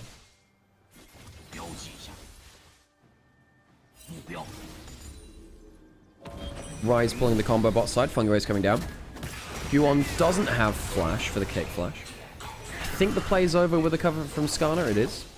Dragon up in 3 minutes, so a little while off now. Now he has 2 dragons to 1.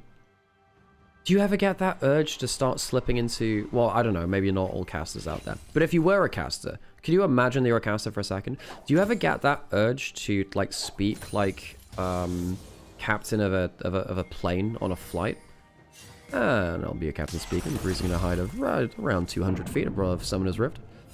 Conditions are high pressure in mid lane, as we see some rotation of weather systems coming from bot lane to mid lane. Please stow your tapes in the upright position and prepare for landing. You know, except it's like, you know, when they're over it, they always go they have like that real vocal fry. Okay, pressure building in top river. Team fired looks to be on the horizon. Bit of turbulence, perhaps in the distance. You know what I mean? This camera's way higher than 200 feet. I don't think it's that high. Camera's not that. Look, it's a low altitude observer camera. Come on. Do you like the current bot lane meta? I like it in moderation. I think the fact that we're seeing so few AD carries is not fantastic. However, part of me feels Schadenfreude for like AD carries having to learn other classes of champions. Oh good heavens! Because I was on a podcast with Skyart, who's he's a French streamer. A lovely bloke. I really enjoyed that. But basically, he was saying that he thought that mages were the easiest class of champions, and I'm like, buddy. Every single role in the game has learned how to play AD carries, and I'd argue that they're better than actual AD carries. We've seen Lucian mid, Lucian top lane, we saw Tristana Corki for a year, we saw Callista top lane, Quinn Vayne top lane. Like, buddy, there's no way you're saying that mages are the easiest class of champion to play when AD carries exist. Surely not. Oh, gosh. The problem is not the mages for ADC, it's the supports. Okay, so I actually think that's somewhat overblown. Yeah, roaming supports is a big part of why things are happening. I actually think that APCs would be fine anyway, though. Even if supports were locked in lane, you could just pick in mages which wave clear at level 3, level 4. It'd still be fine. It'd still be okay. And the thing is, like, the big thing is that mages don't have to worry about mana, ever. Their wave clear is fantastic. One of the things which I've talked about in League for years and years is how mana sustain is just not a factor anymore. And some of the fundamentals of early League. If you go play League Classic, you cast like 2 or 3 spells and you're out of mana.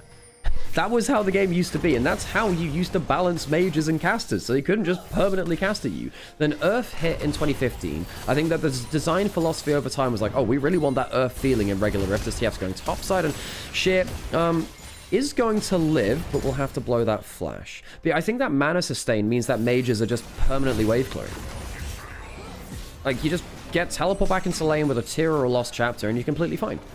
And at that point, you just don't have to interact, and bot lane is just a complete wash. Yeah, the roaming supports definitely do impact as well. For sure they do. Dragon traded for top lane turret, NIP choosing not to fight around the objective, actually. They'll give up the chance to get onto cloud points. But yeah, I think that mages bot lane have been good for years. They're good for years, so, you know, that's fine. And now, of course, with stuff like Akali, it's a bit different. It's more like you're playing a mage bot lane, Akali's good into mages, so you can just do that. A little bit different in that case because the meta follows on from it. I think it is good that things are not arbitrary. It shouldn't just be arbitrary, oh, I'm playing an AD carry in bot lane. It should actually be what's the best thing in this situation. And if you are playing stuff like mages, bruisers, tanks, bot lane because they're best in slot, that's great. You know, we've complained about stale drafts for a long time. I think that Fearless has changed the mindset of some teams to go and invest for some of this stuff. Do you not think if supports were locked into lane until, say, 8 minutes, we'd see more of a 2023-like meta? But I think that's bad. I think supports early rotation are really important. Now, I think what you could do is try and make, you know, supports spending more time in lane important, but roaming supports is a crucial skill as well. You know, players like Carrier, Hillisang, Mickey, On. You know, these players, both recent and historical, have made a name through roaming really effectively, and I think that's an important part of the support gameplay. No, I think that they should spend more time in lane. It's definitely, you know, beyond the pale right now. 10-stack Magi's, by the way, for Care. He's bought that item in. He's got 4 items. Very, very strong Care on the TF. I actually think, by the way, Twisted Fate should be going for Imperial Mandate in his build. I think that at this point, Care can either go... You can go with Zhonya's for the Nautilus ult, but I actually think Imperial Mandate is really, really good. Mages have less playmaking potential compared to traditional ADC and not as interesting to watch. Whoa, whoa, whoa, whoa, whoa, whoa. ADCs are like the least playmaking class because they're just damage on the whole. Mages have way more playmaking. They've got CC, they've got burst, they're more about cooldown timings. Go on, we'll find out way there. I would argue that ADCs are the least playmaking class in the game. I'd argue that. They have good damage and the positioning is cool, but AD carries, largely, the class boils down to consistent damage. Mages have a little bit more going than that on the whole. YCX caught out in the jungle. Look, this really comes across as me being an ADC hater. I'm not. I play a lot of ADCs myself. And I play them in unlanes. I enjoy playing ADC, I do. And I think that ADCs and marksmen should be, you know, a staple of every meta they should be. And I think the fact that they're not all the time is a problem. Can the Radiant side win this game? Oh, Dota terminology? I'm actually not sure about Dota terminology. I'm not familiar with that game. I'm not gonna lie, I think that LNG... Look, LNG, if they get one big team fight with Scar and a Rumble, can win this game. But it's quite hard when you're behind this amount of gold, even with a lot of that gold being in a Twisted Fate. This TF is actually quite strong. 10-stack Magi is one good fight, and then suddenly it's 20 stacks, so you're kind of just dead on cooldown. Radiant is blue side, right. Yeah, blue side should win this game. Yeah. But yeah, I think that part of me is also just like a little bit... Am I just being petty? Maybe I'm just being petty about this. Hang on, second fight around the Barons. YCX will flash away. Wei does have ultimate. That's the ult from the Alistar pulled out. Fangwei gets a 4-man knockup as they drag the cow back into the team. The Equalizer's not getting that much done. This should be the game-ending fight, really. That'll lead to Baron, it'll lead to so much more. Near on the rise. Can't quite get the damage he needs to. Neither can Sheer. Relmont comes through. Gold card stops his escape. 5-4-1. That is one hell of a sacrificial cow. Dude, you just dragged the engaged support into your team. What are we doing, Wei? Where there's an unbreakable, well, there's an unbreakable Wei.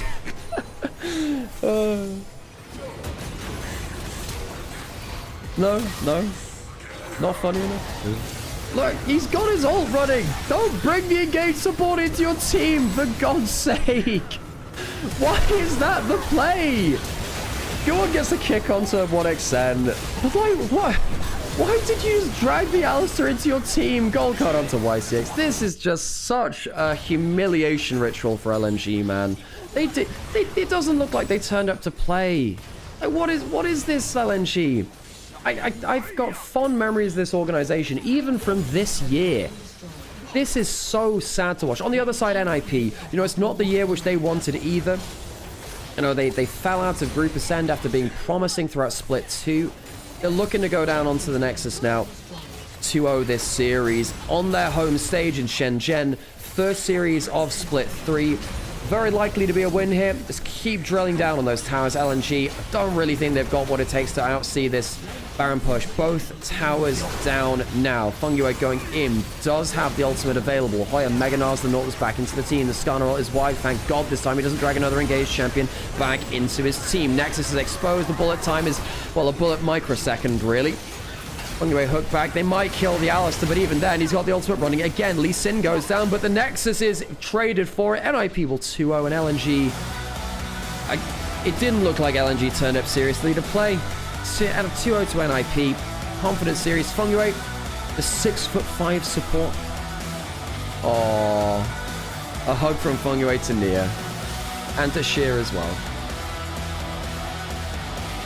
I have to say, look, for those of you that haven't followed Fungyue's journey across this year, I am so sad that Fungyue is no longer playing on top esports. I think this guy is such a ray of energy, of positive mentality. Yeah, he had a poor ending to MSI, but it was his first international event on a notorious international choking team. I want Fungyue to do well. I want him to do well. This guy is very fun to watch. And Fungyue's going to interview here. I'm just going to shut up and let you listen to the interview. So for Mandarin speakers, you can listen to the players. 还可以吧，我们的状态今天都发挥的不错。哎，这个帅气的比赛也是一个帅气的 pose 开场的，很想问一问，是谁来做主导的？是我们这个新晋的深圳队长吗？深圳队长说他觉得有点尬，然后是我们的运营强力主导，然后我也觉得还行，因为就像 copy 一下那个外道魔像嘛，火影忍者。但是这个也是我们深圳 NIP 的一个传统了，小小搞一点抽象也非常的有意思。那在我们的比赛当中啊，第一局其实如果按这个下路组合的形式来说的话，前期他们换血是有一点点小小的成功的嘛。但是纳亚菲利连续来了2波骚扰，帮助你们稳稳拿下了一个线权。是在比赛开始之前也去针对他们的下路组做了一些准备吗？ 是因为昨天晚上就提前准备好了霞罗打卢米这个组合嘛，然后今天也是如愿的选到了，然后我们的设计也是跟我们基本上训练赛练的差不多吧。那前期的3颗人头其实都是在下路来爆发的嘛，看你和 Fortic 的一个配合，不管是换血还是反打，你们2个的步调都非常的一致，看起来好像配合了很久的样子，就是相性还是比较相符的吗？ 我觉得相信是挺合的，然后就是也挺感谢 EDG。 Oh, by the way, Fungyue is like 跟我们练了很多2吧。 almost my height, so I'm slightly taller than Fungyue, but like 平时 half 你 an 们 inch 是 or 不是 so. 会针对 maybe 这个 an 方 inch. 面去多做一些打磨呢？比如说你们2个的沟通啊这些方面。对都有，就我们尝试了，就是以2个人互相为主导的那种情况，就是感觉对线效果都还可以，然后再练很多组合的熟练度吧，最近。那我们的第2局当中啊，其实，在朝圣团的时候，其实就算奠定胜局了嘛。风月是提前来到了上半区，绕了一圈，然后做了一些视野，为队伍提前了有些提前量嘛，算是打了一些。所以那一波团战是如何去沟通的呢？完成了一个完美的0换4嘛。那波团战的沟通，就首先是上周也说，他们如果3对3的话，可能不太好赢嘛。 然后我说我会多踢，然后我会绕到一个比较好的位置，我觉得是好打的。然后泰坦来我们可以看情况拉扯，然后结果就是我们拉扯的也比较好嘛，然后团战的效果也比较好。最后一波在对面红区的时候，很想问问你完全不怕吗？对面一顿技能招呼，但是你直接反开了4个，好帅！现场大家都在惊呼。 其实那个也是在这把英雄选出来之后就有想过的画面嘛，因为我觉得没选智女而选牛头，就是要跟蝎子去做一些。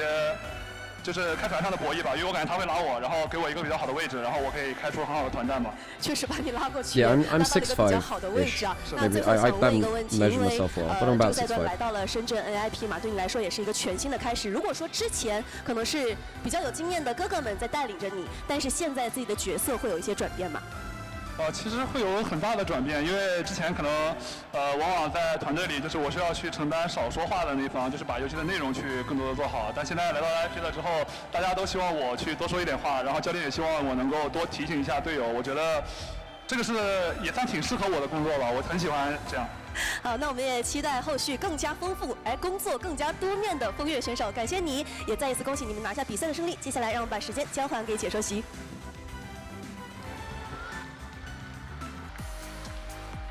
Okay, cool to hear from Fungyue. So, fairly quick first series of the day. Well, very quick first series of the day, actually. Let's turn that music back on. What are we waiting for next? TT versus EDG. So these are 2 teams which promoted from Group Nirvana up to Group Ascend. Ghost and Deddy BM, by the way. I appreciate the follows from both of you. Hope you're all enjoying yourselves watching LPL. So, a couple of things. I'll just do some shelling right now, basically. We have a sponsor for this month in Opera GX. It's a gaming browser. If you'd like to support the channel for free, even if it's not something which you stick with, try out Opera GX. It's a gaming browser. It's got a ton of functionality. It does stuff like shut down like over-intensive tabs, can permanently force dark mode, which I use quite a lot actually, because I sit in my room a lot, and it's just good for like late night browsing and shit like that, because I don't like having bright lights on, particularly after I've been looking at a screen all day, so that's actually very nice for me as well. Anyway, it's got a bunch of different functionality, and it can also take your bookmarks from your old browser and put them onto your new one as well, so it keeps all of your settings. Give it a try. If you'd like to try it out, you can join one of the 105 people below here, which have tried it out as well. And it gives a little bit of cash in pocket for every download too. So if you can do that in the link in chat, it makes a difference to us. Okay, what else? Oh yeah, we've got a Ko-fi link if you do have some spare cash, and if you want to subscribe as well on Twitch, it makes a big difference.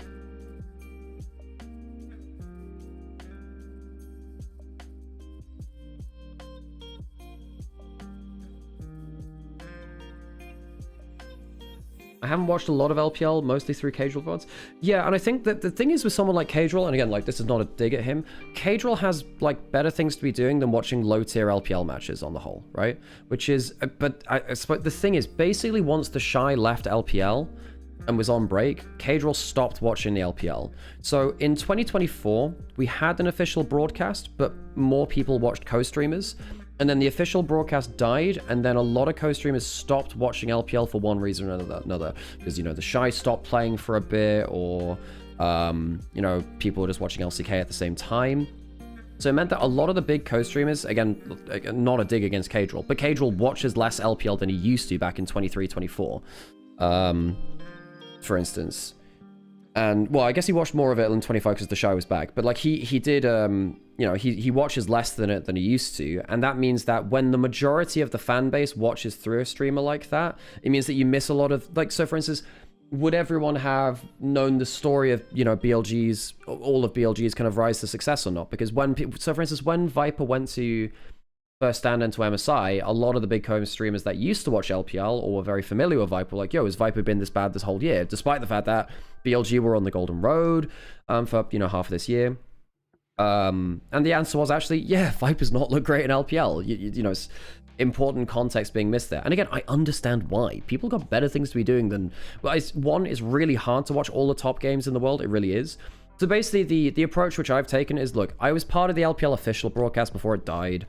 I'll just do it as though I was casting it normally again, you know? And it really helps that I just love the LPL. I've found a niche here. People tend to enjoy watching LPL here. If LPL has no fans, Alex is dead. Yeah, probably. Yeah. Oh gosh. There's also the issue that LCK and LPL matches on at the same time. Yeah, for sure there is as well. I think the problem I have with, well, no, it's kind of a blessing and a curse. The thing is, like, look, the thing is, if other streamers aren't doing LPL, I do them, so if people want to watch LPL, you can come watch through me instead. So that's better for me. So weirdly, I get better viewership for games which aren't the very top teams, because people are watching here instead of watching on, like, the bigger streams, because they're not watching LCK at the same time.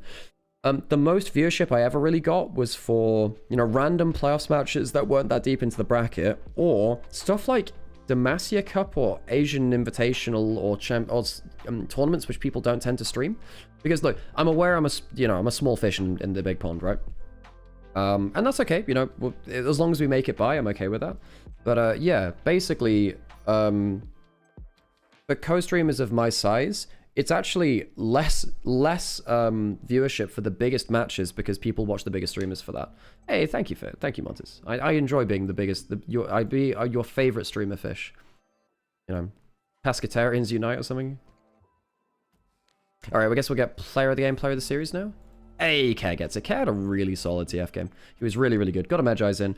Maybe I should have talked about him more, actually. Care's a player who I have a lot of time for. He's very streaky. Some big highs, some low lows, but one of my players that I really keep an eye on. He's one of the best Ari players in the world. Who's here for the TT2-0? I think TT may well 2-0 EDG. I'm not gonna lie. Even with TT not looking great versus top esports, I think that might happen. I prefer watching small streamers so you can ask them questions. Yeah, sure, that makes sense, because once you get to a certain size, you just can't track everything in chat. I mean, not that I can ask. I can't watch everything in chat all the time. But, yeah. Oh, very split votes, actually. A couple for jungle, one for support, one for top lane. 3 for mid, though. Tips the balance. But, gosh, what was I going to say? Say something. Yeah, once you get to a couple of thousand viewers, you can't really reply to chat that well. I hope the TT series is a bit closer. Yeah, me too. Welcome to the chat, by the way. I know you've been there for a while, but I saw you follow earlier. What was I going to say? I was going to say something. Oh, Lolistalise, by the way. Thanks for the follow. I missed that earlier as well, if you're still around. Gosh, what was I going to say? Yeah, that series just didn't feel fun for LNG. Okay, I guess player of the match. I think that's fair. His Cassiopeia was pretty legit too. I think you could have made the argument for Guon. I think maybe Guon would be my vote for the series. Is TT... Hang on, did I type it wrong? Oh, so sorry, I typed...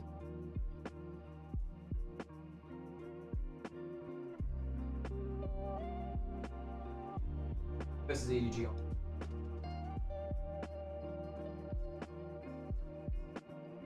Good catch there, by the way, Octoburst. Apologies on that. So basically on YouTube, I had the second match name wrong. It's TT versus EDG. It's been 3 very long days back to back, folks. Frankly, I watch Alex for the analysis, as I mostly type stupid stuff in chat. Yeah, I like to think my analysis is okay. I think I'm really locked in with the meta. I think I because of all the flex picks, I'm starting to get locked in on that. I think sometimes this is one of my big criticisms of the League community is how unaccepting people are of accepting less established people's analysis. It's really hard to get authority to speak on gameplay with any authority. I'm lucky in the fact that actually I feel like I am somewhat respected in that, and that's something which I have to upkeep over time. It's not something which I'll always have. But yeah, it's yeah, I think I really respect people who can find that analysis from all sources. I think that some people will listen to their favorite figure, and I understand why, right? Because it's actually quite important to subscribe to a philosophy of gameplay sometimes. Because it makes it easier to view the entire game through the same lens rather than switching lenses. Because in terms of like, oh, you should play around this, you should play around that, and having different values. You know Treats, right? Yeah, no, Treats is a friend. I like Treats. Treats and I were on LEC broadcast at the same time in 2022. I actually think Treats could have been in fact, I am surprised because LEC has picked up so many ex-pro players. I am very surprised they didn't continue with Treats. Treats is one of the best ex-pro player analysts that LEC's ever had. He's really good. Very outspoken. I like his charisma. His style's good on stream as well. Yeah, I think that Treats is a really underrated analyst. That guy's really, really good. There are less and less streamers watching LPL 2 is a bit heartbreaking. I will be here until the end of time watching LPL, you know. I like the way Treats talks and how he understands the game. Yeah, me too. I mean, I disagree with him at points, but that's actually cool as well because I don't... Yeah, Treats you can always have a conversation with. And one of the things which really impressed me about Treats is that even though back in 2022 I was not an established analyst really, you know, I was a guest on LEC and then I got a lot of time there, was effectively Treats would still value my opinion. I'm not gonna lie, when I talk to pro players, when I talk to ex-pro players or even some other broadcast talent, sometimes analysis becomes a bit of a dick measuring contest. Not with everyone, but it's just like natural because like effectively because our job is defending our opinions, sometimes that leaks outside of broadcast and then you get a bit too invested into that where it's like, I must be right. That has happened at points before. And it won't always happen all the time, but it does sometimes scream at that. Treats, it never felt like that. Treats was always happy to say, oh yeah, you're right, or like, oh, I hadn't considered that, or hi, I don't think you're right, I disagree with that, and this is why. Treats was always very secure in his opinion of the game. And it always felt like it was an informative conversation. And also, he'd actually ask you questions too. There's like, oh, what did you make of this? Or what's this like in LPL? Or what's this like in this region? Yeah, he was, yeah. Yeah, it is a little bit of ego because again, like I understand where it comes from. And by the way, it's not necessarily always a bad thing. Because if you're doing that on camera, you do want to defend your opinion. It just means that sometimes when you're a less established analyst, it can be really hard to be taken seriously. Where does my League knowledge come from? I've watched League of Legends for 15 years every single day. I was relatively high elo for a while. I was like, well, I'm not really high elo, but I made it like Diamond 1 back when Diamond 1 meant something back in like, well, that was 2020. I was like mid Diamond in 2018. I was actually a top 400 Talon and Zed at the same time in EU West in 2018. Yeah. Oh yeah, and I also reached rank 1 in Arena. That's not a joke, by the way. Actually, I was the best Arena player in Europe for like a solid while. I was top 100 every set. I played on PBE. I was rank 1 in the US. So like, if I'm gonna have ego about anything, it's about Arena. What would I say is my game philosophy? What kind of league do I like? Aren't I rank 1 again in the current season? There is no rank in the current season, so no. Right, folks. I will answer that philosophy thing in a minute. I'm going to go into an ad break because I need to, and then I'm going to go take a quick break, and I'm going to refresh my coffee, and I'll come back in a second. Yeah. I was, basically, I was the best Arena player in Europe, yeah, for Zyra. Zyro, I basically found some really broken champions, played them a lot, and I did very, very well with them. I played a lot of Vayne in Arena.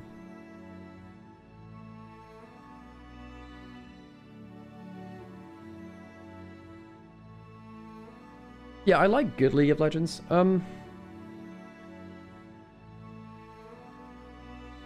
What would my philosophy of League be? It's a broad question.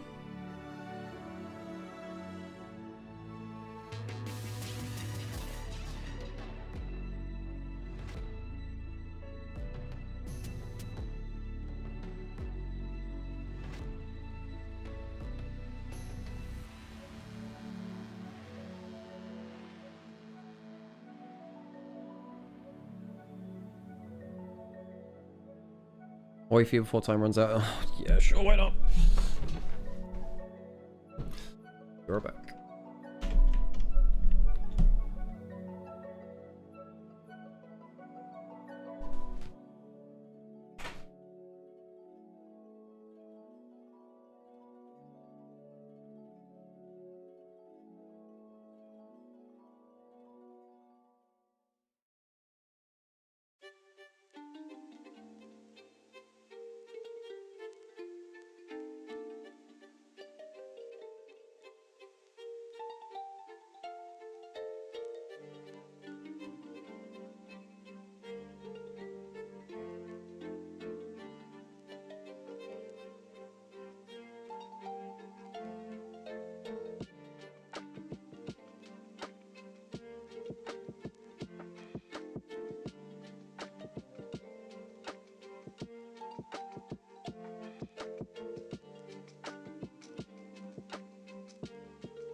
Okay, we're back.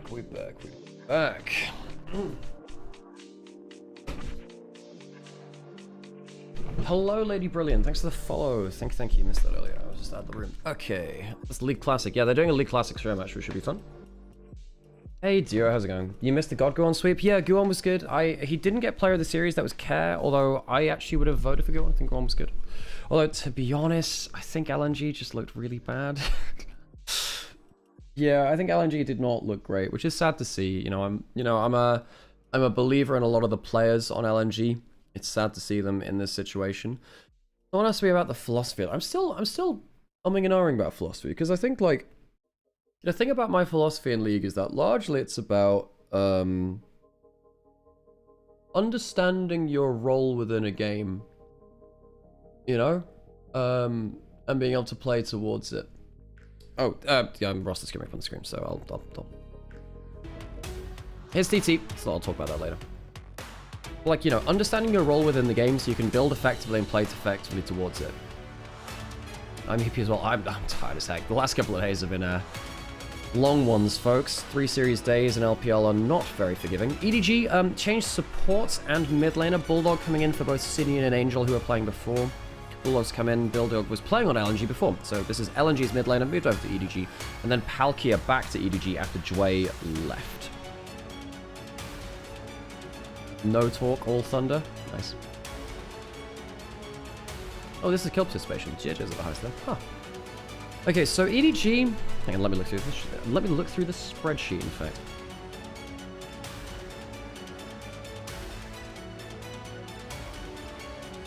What happened with EDG?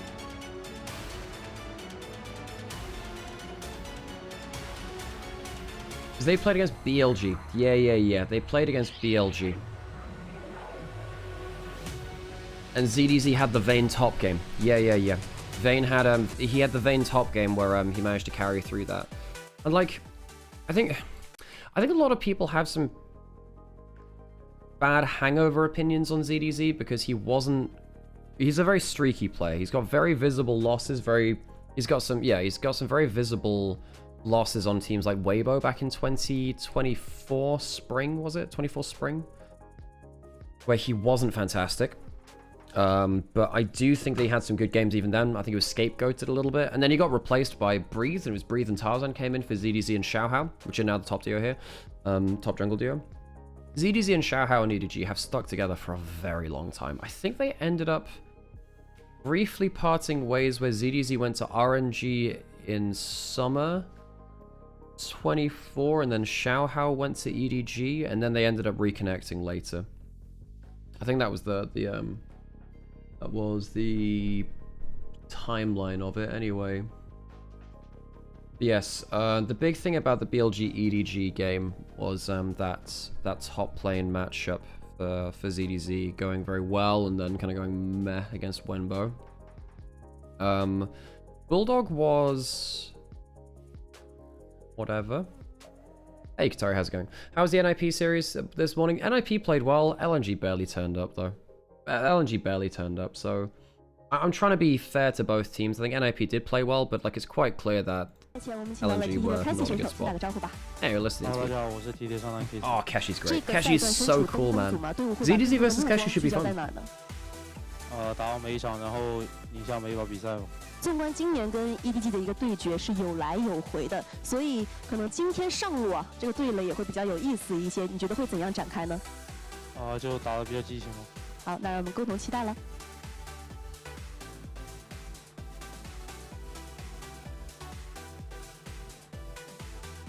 在赛前，我们请到了 EDG 的 ZDJ 选手，先打个招呼吧。大家好，我是EDG的上台 ZDJ。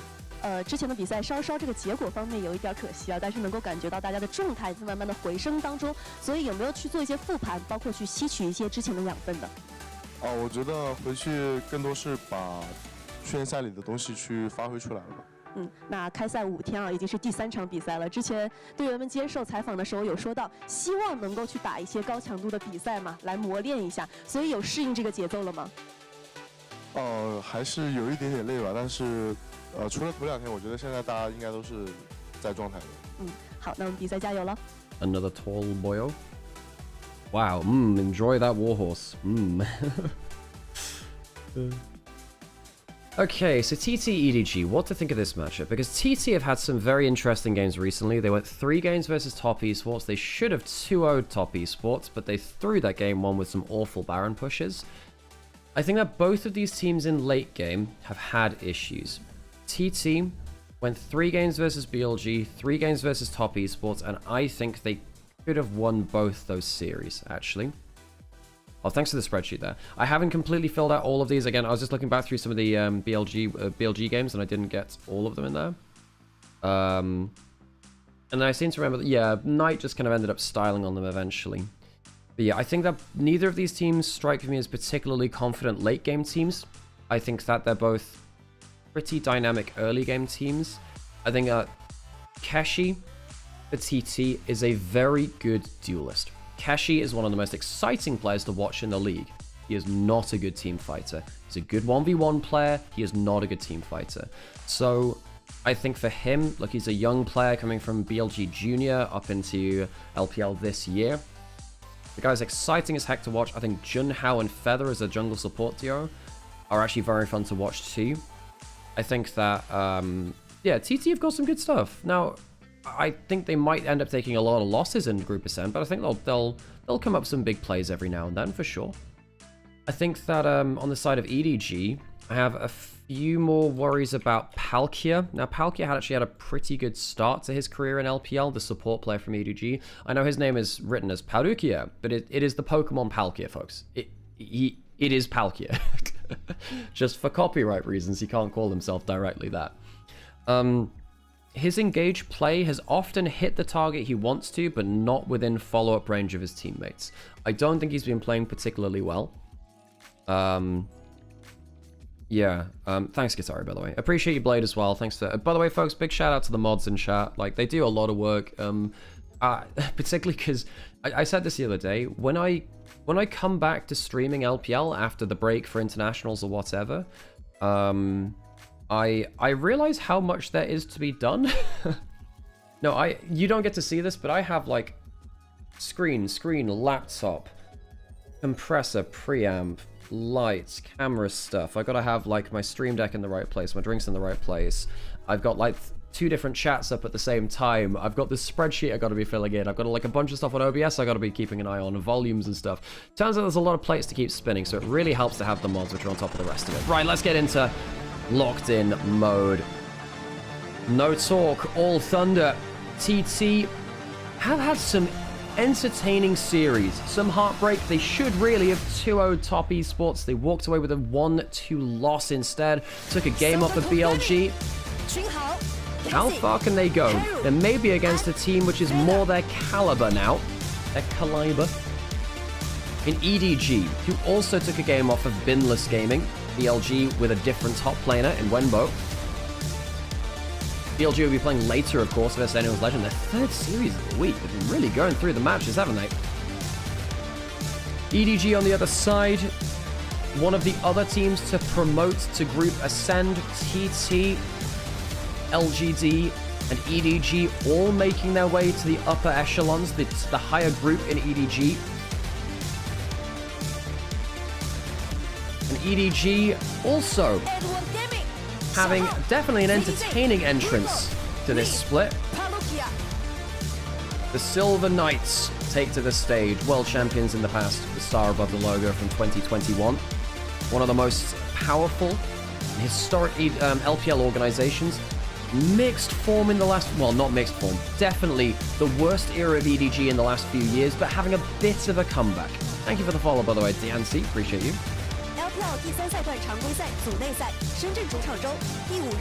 Welcome in everyone that's going to enjoy this series today. LPL has so many games all of the time.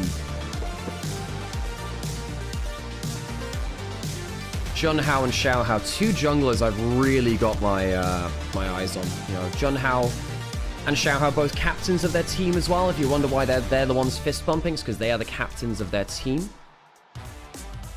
And yeah, Xiaohao, Xiaohao, big playmaker, as is Junhao. I think both of these players need to be kept off of Lee Sin. You cannot give them Lee Sin for free.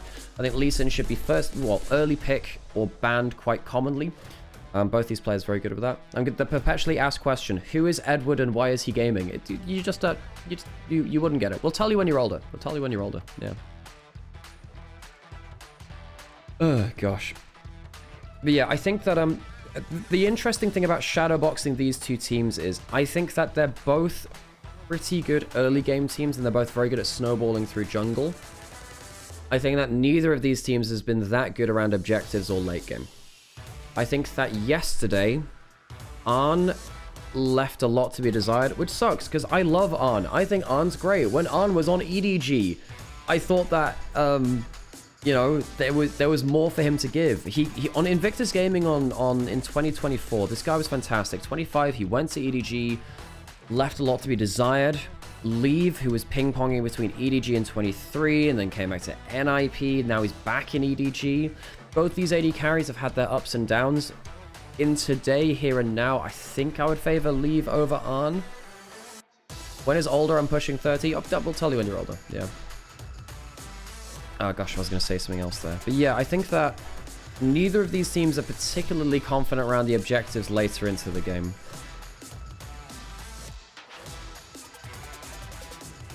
In terms of draft,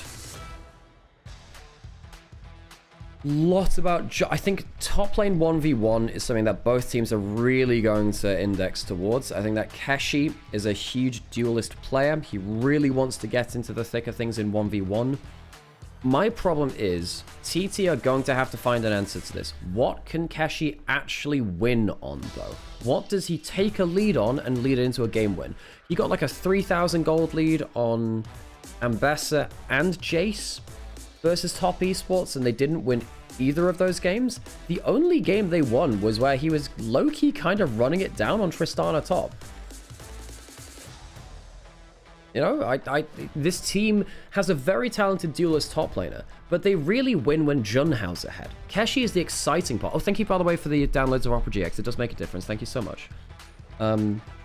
Which LPL team do you think is most likely to disappoint at Worlds? Top Esports? Until otherwise proven, it would be Top Esports, yeah. Sadly. I mean, we've had I think there are some players who go international and they face up against T1 and then things fall apart. I don't think that's fair, but Top Esports are such perennial international chokers that it's hard to say anyone but them, right? Okay. Yep, thanks for the OpGX downloads, folks. It does make a difference. Again, like, already that's going to pay us out, like, something like $300 at the end of the month, something like that. Which, hey, that's like, Opera GX this month will have paid for about a third of our rent, you know? Yeah, a third of our rent, which is really cool. So again, folks, if you want to support streamers, support your favorite content creators and stuff, just look at what they're sponsoring. I know it's, like, very capitalistic and stuff, right? If they've got free downloads or a link to check out, even it does help. It does help, folks. Again, and often it's stuff which you'd use anyway, which is cool. Okay, let's get ready for game 1 of Series 2. We've got one more series later today. We have AL versus BLG, binless gaming, of course.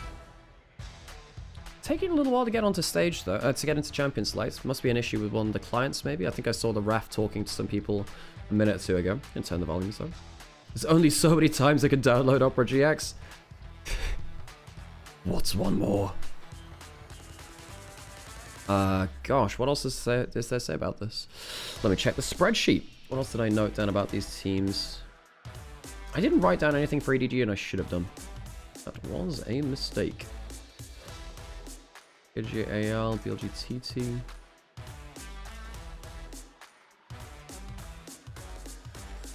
Yeah, realistically, when TT win, it's not actually through Keshi, though Keshi is the person that's most likely to get the flashy solo kill.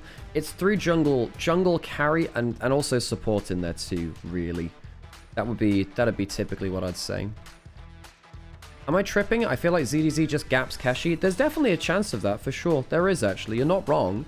I think ZD... Look, I was actually chatting with someone on post-match threads Reddit about this, because I think ZDZ is overhated. Do I think he's good? I think he can struggle. I think he can struggle. I don't think it's always as easy as that, right? But I think that he's quite streaky. His peaks are quite high. His troughs are quite low. I think he's a good mid-table top laner. I think one of the problems that we've seen with Keshi is that, well, he dunked on Wenbo against BLG a little bit, right? And then he played quite well versus Zika. Oh no, it wasn't Zika. Gosh. Against Swian. Sorry, Swian. Yeah.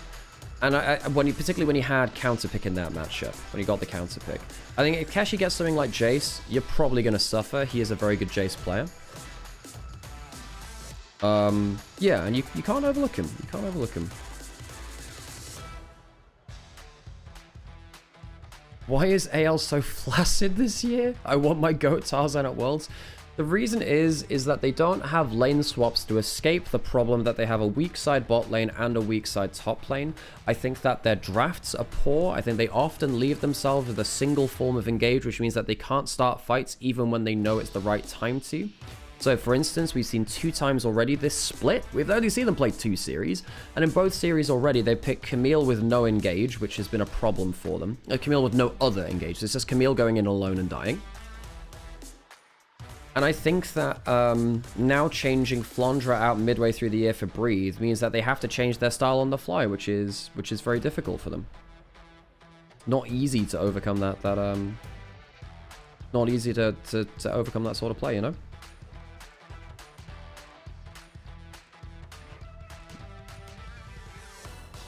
Okay. But yeah, I think that not having lane swaps really hurts that team. I think they're a team which really, really need to have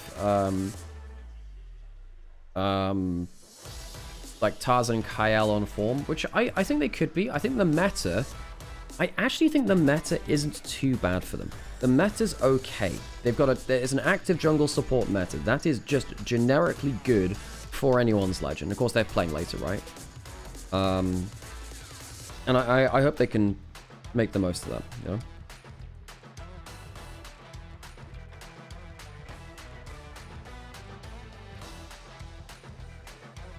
Wow, it's really taking a long time to get into game.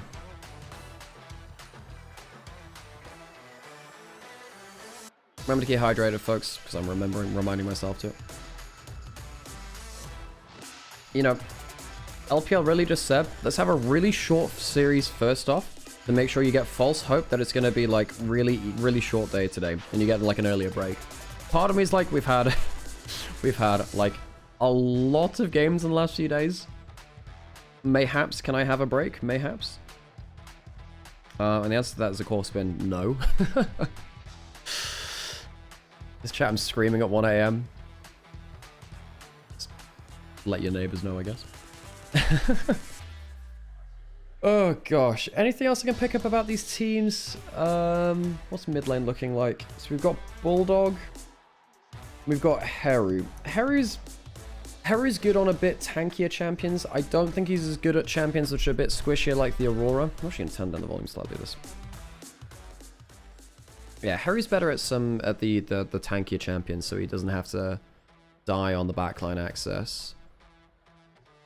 I think that Bulldog, quite a limited player, but because he always was, even back in LCK, right? He was like, oh, if you get Tristana, great. If not, plays like a handful of champions, but that's it. What do you think of the Breathe change? I think on paper, it does make sense. I think you had to replace one of Flandre or Hope at some point in this roster, whether it would be at the end of the year or now. You needed someone that actually takes resources. I think that the problem with Flandre and Hope is that neither of them are people you want to put resources into. Last year they got away with it because they just put, well, and they somewhat got away with it this year at points by just either putting resources heavy into Shanks. Last year, they would just put everyone mid lane, especially against Knights when BLG were quite dysfunctional with their jungle support.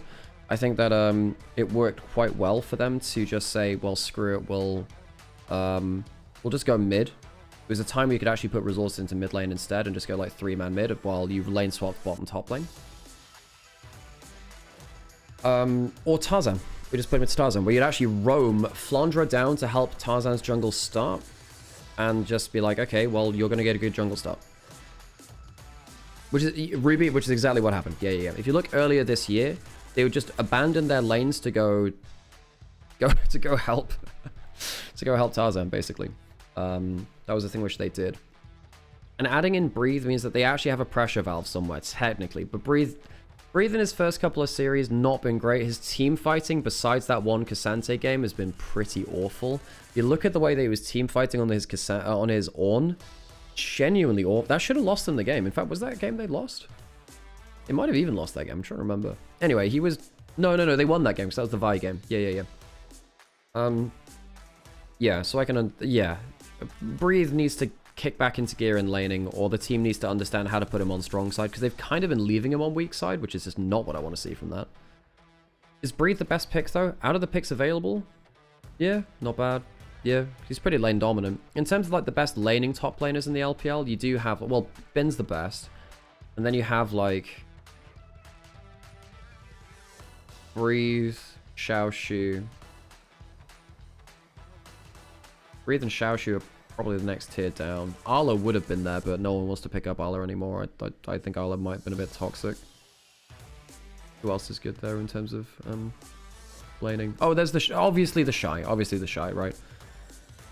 Although he's a bit more streaky. So basically, Breathe was the best option. Yeah.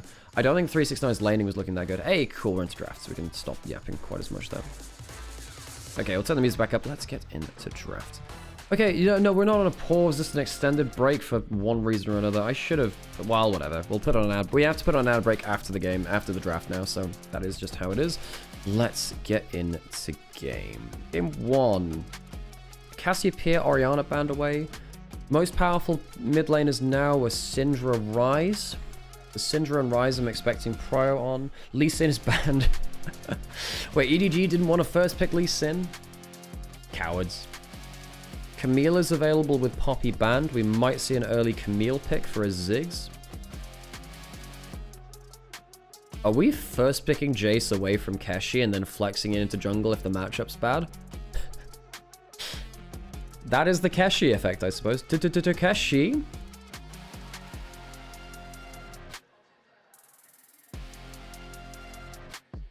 So what is he doing to Jace? What is he doing to it? Do you pick the Cassante? Do you pick Yorick? Do you pick Rumble and Bessa? The Syndra's been let through. The Syndra and the Ryze, the two best mid lane picks left. Thank you for sharing your thoughts. Thinking how similarly... and Hope... I was thinking similarly and Hope AL figure how to get the best out of the new roster. Yeah, me too. I mean, anyone's legend. I want to see Tarzan do well. Tarzan is one of the best junglers in the world. Is 369 currently on any team? Yes, he's still contracted to Top Esports, although he's not playing. He's streaming instead. Syndra goes through. Jonahau is a good Kiana player. He played a good early game on Nidalee the other day, but it didn't really transfer into anything. TT locked in kind of like a low CC draft for their double poke pomp. Now, the good thing about locking in the Jarvan here is you have Jarvan into Jace, which is really good, and it means that the enemy team can't play Jarvan into your Syndra. Both the Jace and the Syndra hate playing into the Jarvan. Jarvan is higher value, right? Because one team has to play against it, and the other one is protected from it. Ziggs is in. You can lock in Camille. You can, this way, you can actually keep Jace technically as a triple flex. You're locking in support, I think. I think you lock support. And then I think you ban out... You probably do still ban out double top lane from Keshi. I think you ban out... What do you ban out from him? Do you ban Rumble because they have a Jarvan? And Ambessa, maybe? Unless you want to play Ambessa because you have Nautilus and you can flex the Jace jungle. Xiaohao does play it.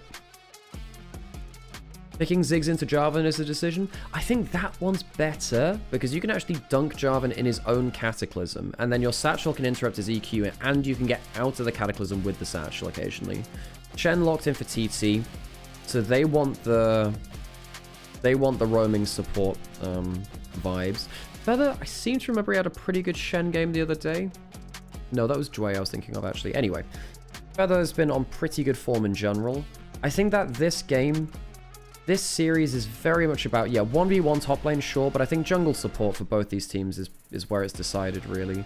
Junhao, Xiaohao have been very important to their teams from ahead. Like, TT, it's very easy to say Keshi solo kills, Keshi wins. I actually don't think he's good at transferring leads. Junhao, when he actually has a lead, transfers those leads pretty well. I say that, I know he lost a Nidalee game, but that's Nidalee, not Junhao, you know?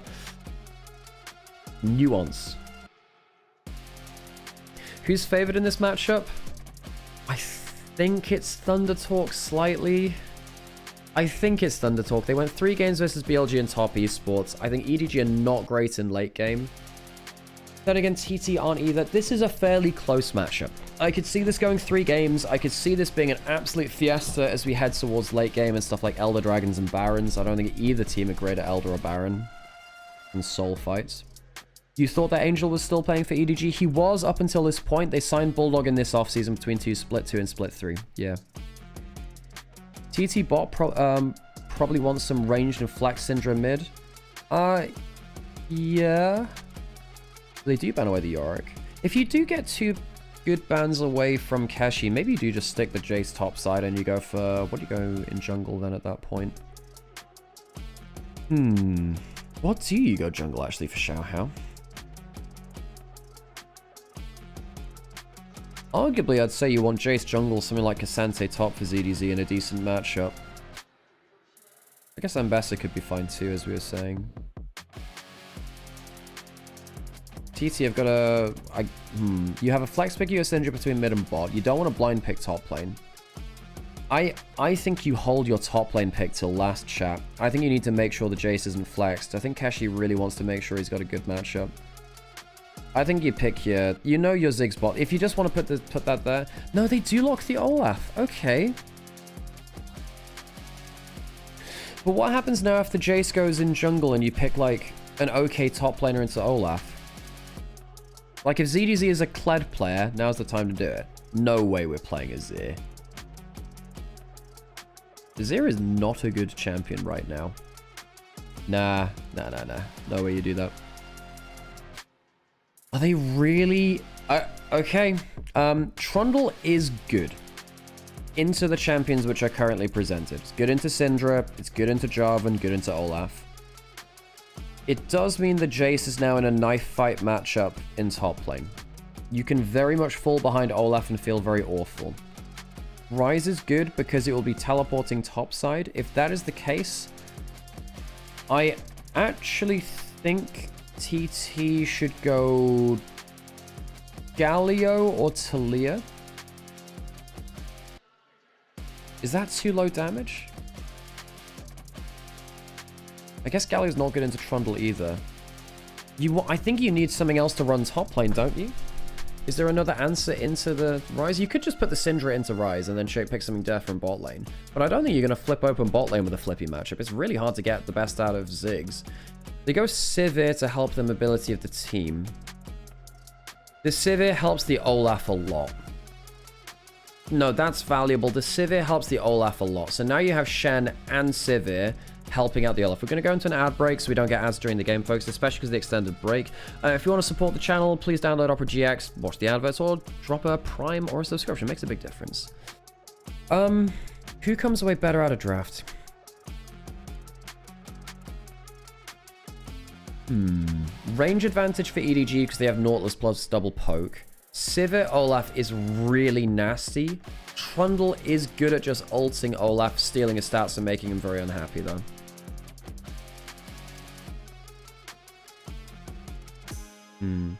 Syndra's a fine matchup in mid. Olaf's a good matchup in top. Bot lane is a wash, but you should get push, hopefully.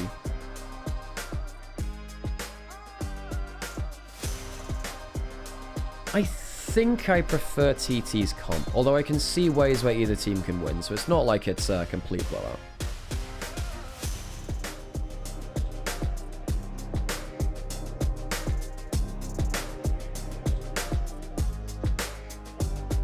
Alright, let's get on to the rift. Let's hit the gyros.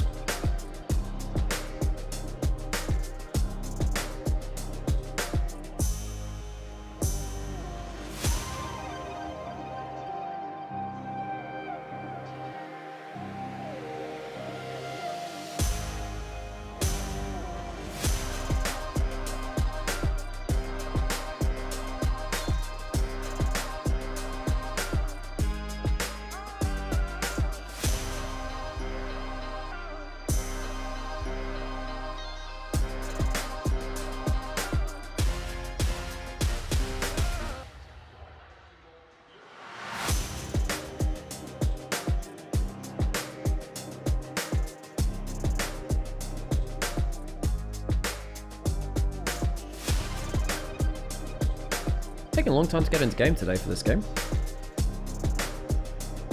Again, thank you everyone for watching along with it. It's a much more enjoyable experience watching these kind of games with you. And I'm glad to have LPL back. It feels weird not having LPL on, you know, at points. Feels weird.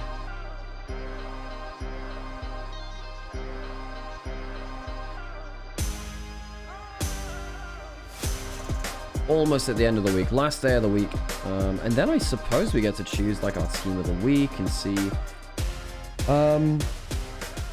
who's achieved the best in the LPL official broadcast size as well. All right, let's get some Rift Head Jazz.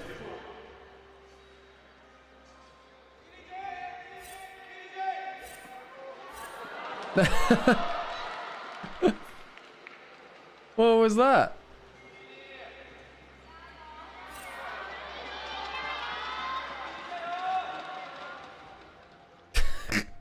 That was all over the place, all right.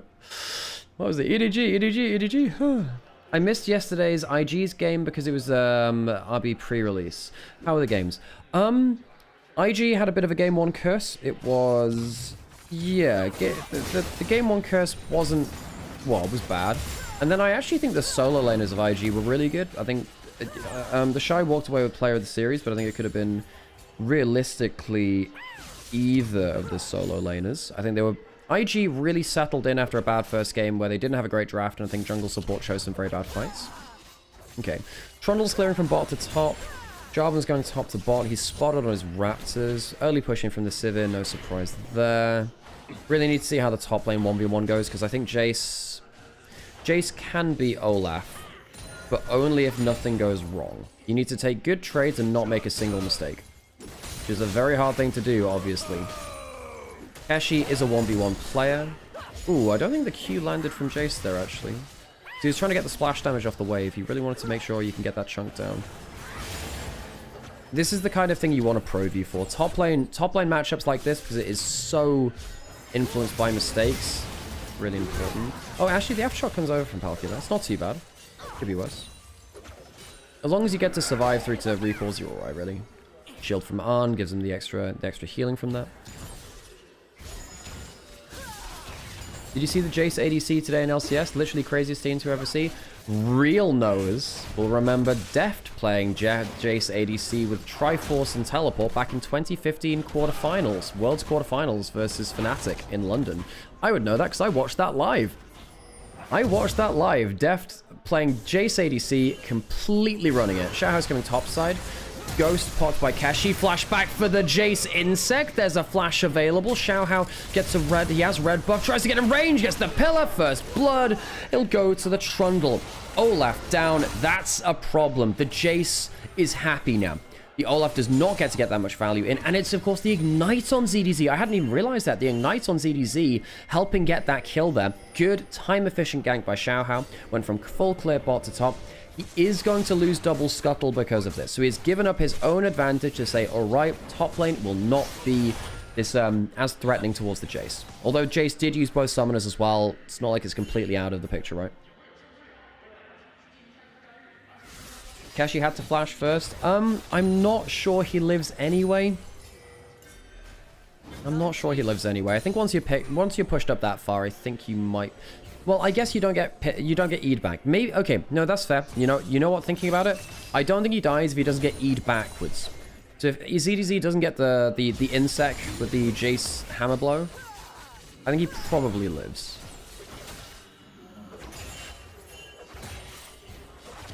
Who does Keshi target this game? Palkia if they don't engage well. Bulldog and ZDZ if he can get in range. He needs a flank angle, and he needs to just run at them with Sivir ult. Well, can you go front to back in this comp? No, because of Trundle. Maybe, I guess. He just needs to get in melee with Sivir ult, and then he's fine. He can deal with anyone as long as he's melee range with Sivir ult, I think. Shen ult over the top will help.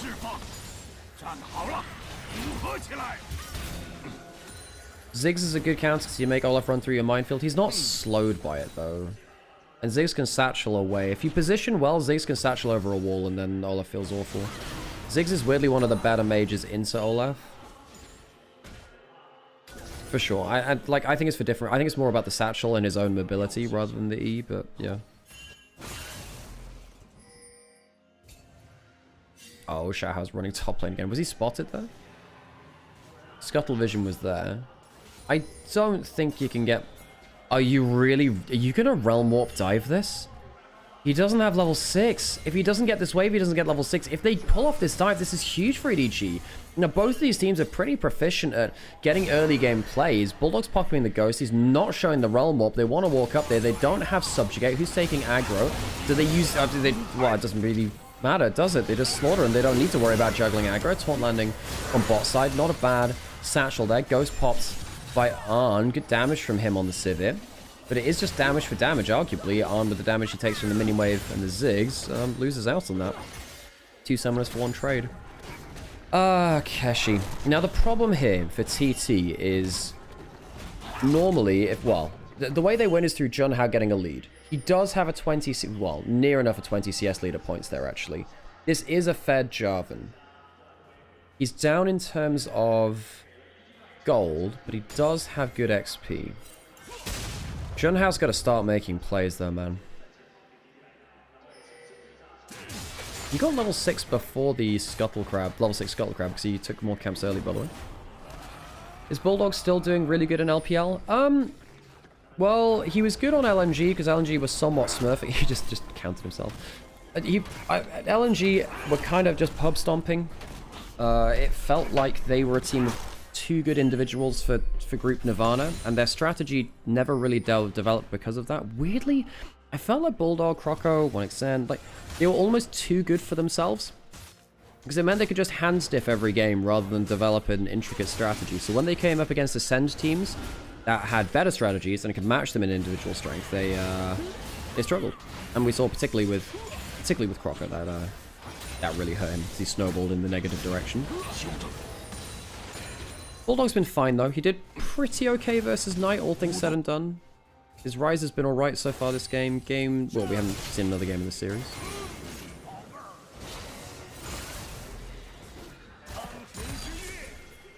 ZDZ 15 CS up, 101, has Ignite back up as well. He's going towards Ghostblade first. Now, this is important because if you go for the Ghostblade and you get Storm Raiders, you can actually run out of trades with the Olaf sometimes. Aspirin, by the way, thanks for the follow. What are your opinions on ibuprofen? Xiaohao, once again, running top lane. Is he going to clear the ward out there? Yeah, he won't get a gank off, but if he clears the ward, doesn't the Olaf feel awful? Hey, thanks for the sub there, Judy Dev. Appreciate you, thank you.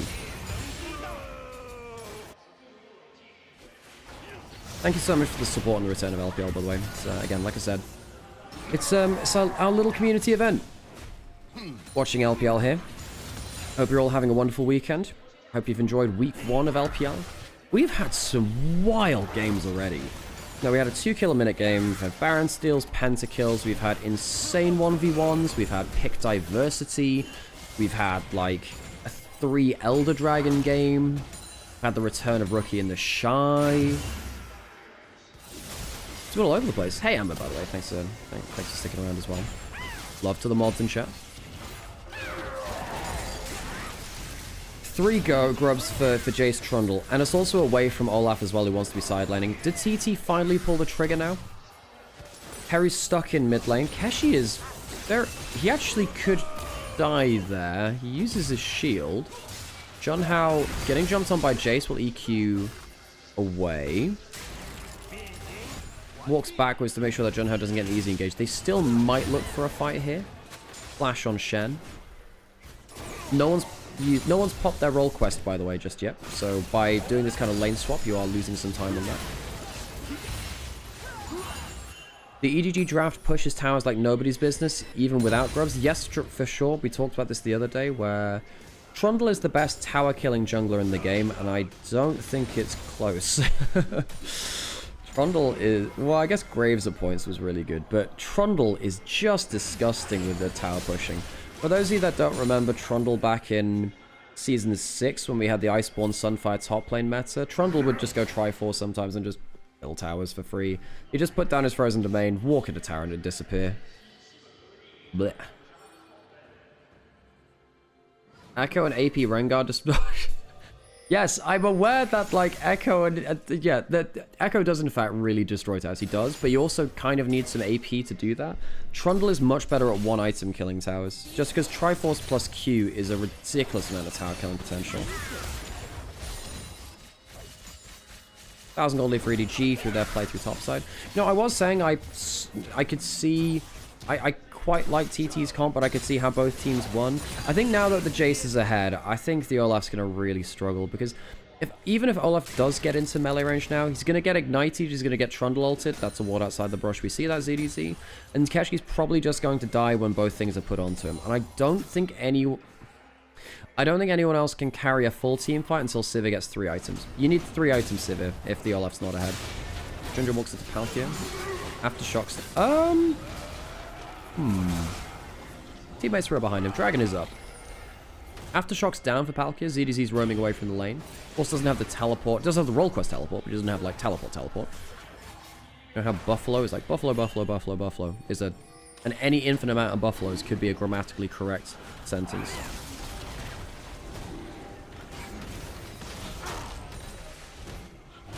Dragon started. TT actually giving up the contest. Say that, no, Torn comes through. Here comes the Dung. Joan has stopped on it though. Dragon goes down. 3 are in the Cataclysm. Arnie's getting a ricochet through. Keshi's into his Ragnarok. Gets 1 kill. Can he get onto ZDZ? ZDZ doesn't have a flash. That's another kill for him. This isn't bad for TT. EDG, no! The curse of Dragon contest strikes them again. It's 3 kills in a single fight. EDG's objective secures are just not good enough.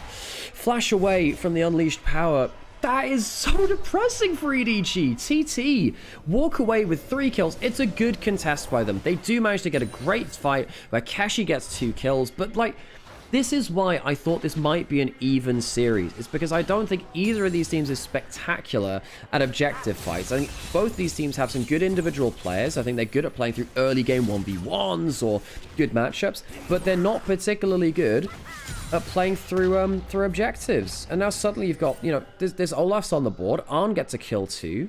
You know, it's like, oh, well, your 2 win conditions are Olaf being ahead or Sivir reaching 3 items. Well, you've got gold on your Sivir and the Olaf's ahead. This is even a fight where it's like, oh, I mean, the Jace doesn't even get a huge amount of, the Jarvan engage doesn't even get a huge amount of value, right? Because it's not cancelled out of the knockup, and then the Cataclysm's onto the front line, not the back line.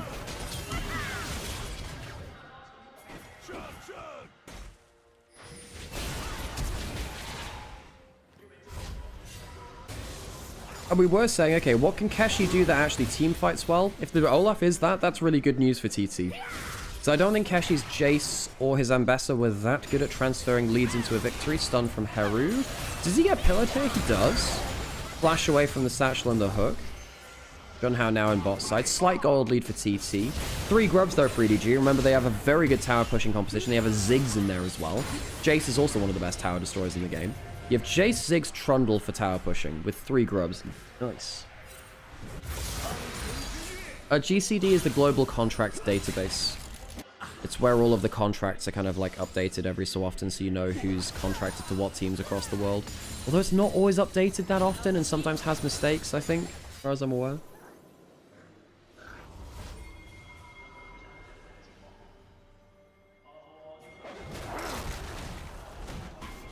Still crazy to me that this is an Ascend match rather than a Nirvana. Yeah, both these teams are making it up here. The thing is, like, EDG should have been in Group Ascend at some point in 2025.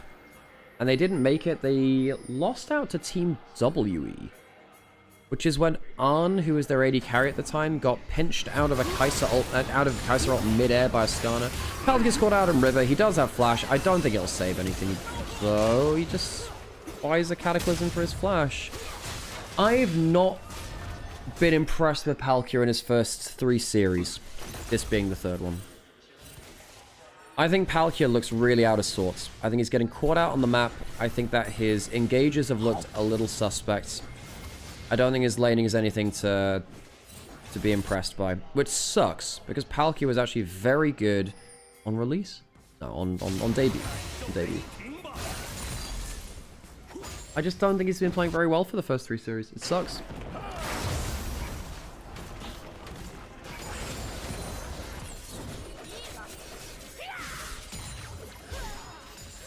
Benson, thanks for the follow. Appreciate you. Okay, Herald up now. Dragon in a minute. We have most ultimates available for EDG. Want to use the 3 grubs to start taking down tower bits. They will get it. All right, there's the satchel. That's a Realm Warp. Okay, well, that'll help the engage. Oh my god, that's a dead Syndra. That's a dead Syndra. Jeez, okay, well, you couldn't defend that. Heru's a bit of a pain point for TT as well, though. I think that Heru on squishier champions has not found positioning to be that easy. I ended up watching the boxing and slept through the first game. Who won?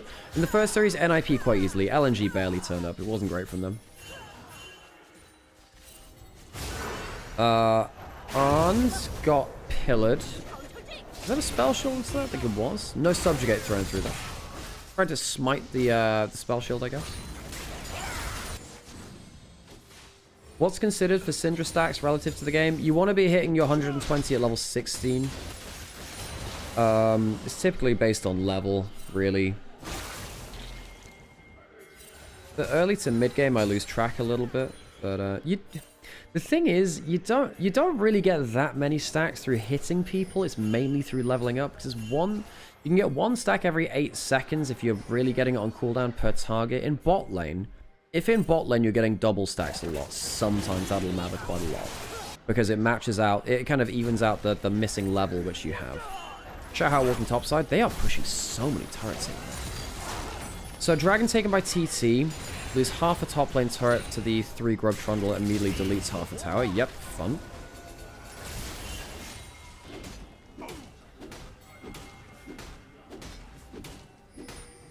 Actually takes a tower on bot side though. I mean, TT are happy with this. They get a dragon. They get gold onto Olaf. They're happy with that. Olaf being one of their big win conditions. The game's slowing down. Arn gets to scale up. He's at 2 items. This is... I actually think Arn at... I think it's Sivir at 2 items can win a team fight. This isn't that tanky a team. If you spell shield the Nautilus ult or... Oh, leave. Why are you there? Greeting for a Scuttle. Crab flashes away. Flash for a Boomerang Blade. And here comes Arn. EDG... fall to their old AD carry in Arn after Leave tries to greed to steal a Scuttle Crab. Herald in mid lane. EDG are just known for having these brain farts. They make these inexplicable errors sometimes. Double Herald push. The pillar didn't stop the Herald charging in. Good bob and weave there by... I think it was Feather that was driving that, actually. Can't remember if it's Feather or John Howe, but the driver does well. So what happens to Leave here? He's trying to... Oh, okay. So they put a vision cone to try and get some vision denial. Wait, he sees him there, though. Don't you see him there? Oh, on the ward? Tries to steal the Scuttle Crab. Buddy, that's just... yeah.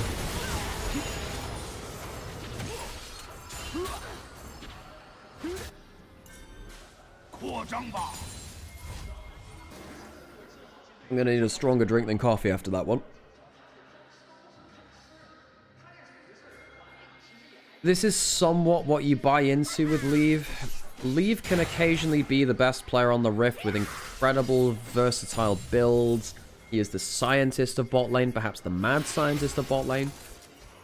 But he will just make some inexplicable errors. Okay, Keshi will push out top lane, run back. Those are some beautiful red numbers at the bottom of the screen, as pretty much everyone's in a gold lead from TT besides top lane. Mid lane's a bit meh as well. Arn is so fed. 3-0-3. Now, Arn was not fantastic yesterday. His aggressive angles look a lot better here on the Sivir. He's been positioning well, he's been putting out good damage, and he's becoming a win condition.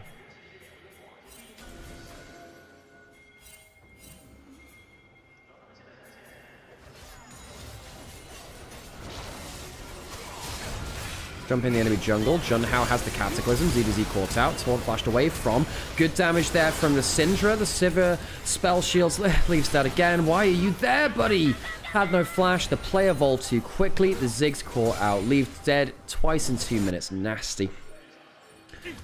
Oh, Leave. What is happening? Like, and this is why I found it quite hard to judge this series, because yesterday, like against top Esports and BLG, I get that it's top tier opposition for the LPL.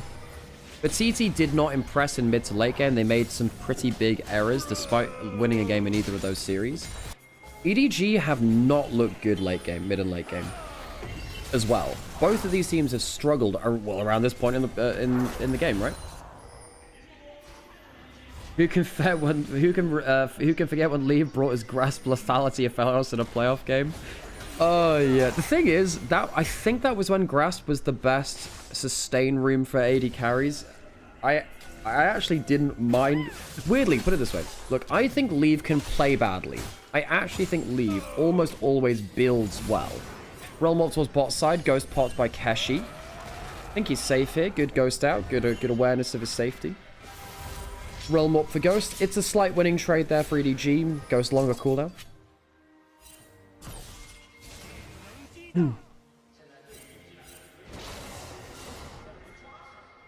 What is Liwu gifts in Mandarin? Leaving Liwu for TT. Dragon in 20 seconds would be Soul Point for TT. Hextech Rifts are powerful though. Second item in for Heru. You're getting really close to 3 items for Sivir. I think Arn just ends the game when he hits 3 items, doesn't he? Well, maybe you get a good enough dunk. There is a chance that maybe you one-shot him with a Sivir Jace combo. I don't get it. Are EDG's problems a coaching issue, or perhaps players not good enough or a combination? I mean, it seems weird that they can see that same as you, but still the same problems keep happening. I know, I don't know. It's crazy. Zigzag trying to steal, doesn't get it. Dragon over to TT. I don't know what's up with EDG. I don't know. I think that... I don't know. I'm not sure. I think at some points their individual player strength hasn't been good enough. That has been a problem in the past. Bulldog. I think he just dipped out of the brush there, actually. Spotted. But they've had decent players before. Like 2025, they should have been in Group Ascend with the players that they had. Like ZDZ, Xiaohao, and they had, what, Angel, who was still on pretty good form at that point. Because I think in 24, Angel got a 3rd All-Pro mid. Came into EDG in 25. We were expecting good things of him still. And then they had Arn and... Was it Arn Jue or Arn... God, who was their support at that point? Anyway. Yeah, realistically, EDG have had the name value to at least be a decent Ascend team. You know, be mid-table. They've ended up being like bottom tier. ZDZ was looking for a play onto the Syndra, has not found it. Xiaohao's used the pillar. Is there a stun from Syndra? Yes, yeah, there is. Xiaohao gets tanky-ish. Tanky enough, maybe, actually. Gets out with the flash in the subjugate. Palkia, will he be as lucky? Doesn't have flash. Good damage from the Ziggs onto the backline. Sivir is in melee range. Sivir is killing them. Sivir has a Shen shield, and Arn is threading the needle. Much better than yesterday from TT's AD carry. The funny thing is, he's playing Sivir like Kai'Sa, and he's playing it better than his Kai'Sa game he had versus top esports, man. Jumping forwards is Kashi. Trent gets the flash out of Bulldog. Leave flashes over the wall. Will not get the kill onto the Olaf. Realm Warp will see Xiaohao to safety. There won't be a Baron taken from this because the HP bars are too low, but it is a one fight from TT.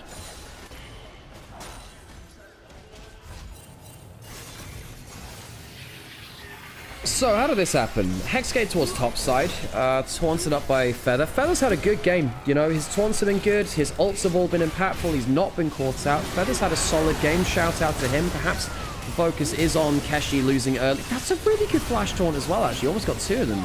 He might have even done that. Arn just Hexgated into melee range, into 3 people, and walks his way out of there too with a Shen ult. That was kind of funny. Alright, Baron started now, 3 items are in for Arn. Still has flash, by the way. Didn't have to use it during all of that. Going lower. Xiaohao doesn't have flash, but might get within range to smite, actually. He's going to walk up, doesn't get it.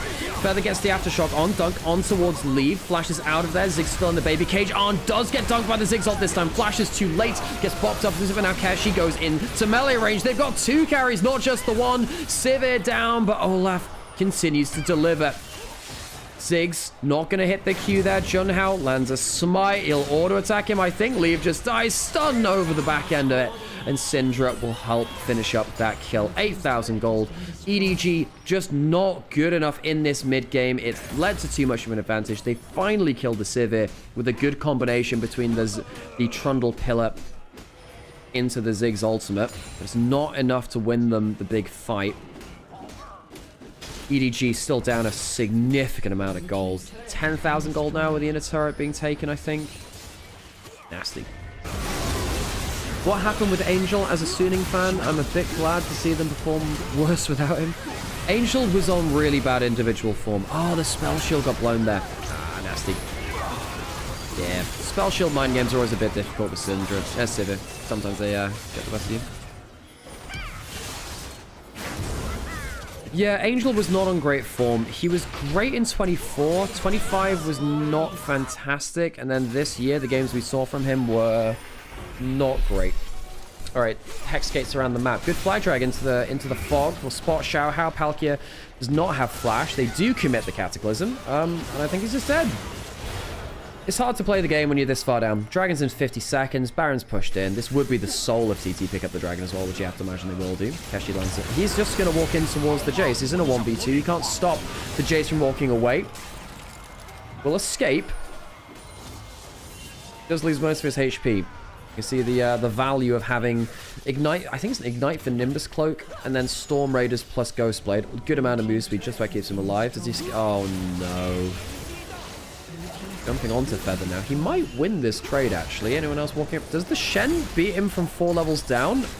Protoplasm Harness. Shock Blast Flash for the auto attack. Solo kill for ZDZ. However, it does mean he's not in the base. Olaf has died. Here comes the Scout of the Week, potentially after this. 2 dead in the base for 1. Keshi goes down, but TT take 2. So across the map, it's 2 for 2. Feather dying in, isolated in top side.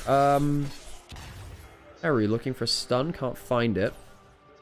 It's still going to be a fallback for the Hextech Soul. TT should take the Soul and then the game fairly easily after this.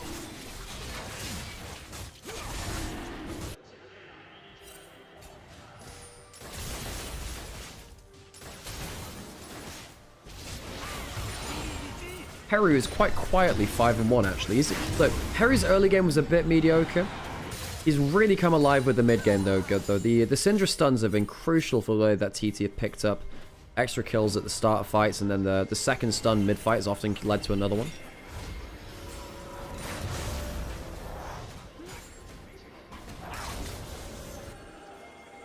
This is the kind of game where I get they do get the Jace ahead. This should have been so much better for TT. They managed to see off Keshi kind of getting ahead, and then they just fed him 2 kills at the dragon fight. If Keshi was still 0-2 heading out of the early game, Jace is at least a factor, and then maybe you can play around double poke of Jace Ziggs. Sivir doesn't love playing against poke because you've only got 1 skill shot, 1 spell shield. Damage from Sivir. Dunking onto ZDZ, caught out. The Jace doesn't have the flashy flash for the solo kill top. Can't get anything in this fight because of that. Jun has GA, he doesn't mind going deep with this. The Shen ult is completed. Riding the cavalry into battle. Xiaohao has Subjugate running, but it will not last, keep him alive for that long. One last auto attack will come through. Double kill for Sivir. Keshi's actually tanking the tower. He might actually die to tower there. Has a shield. No, I'm a liar. He lives through it.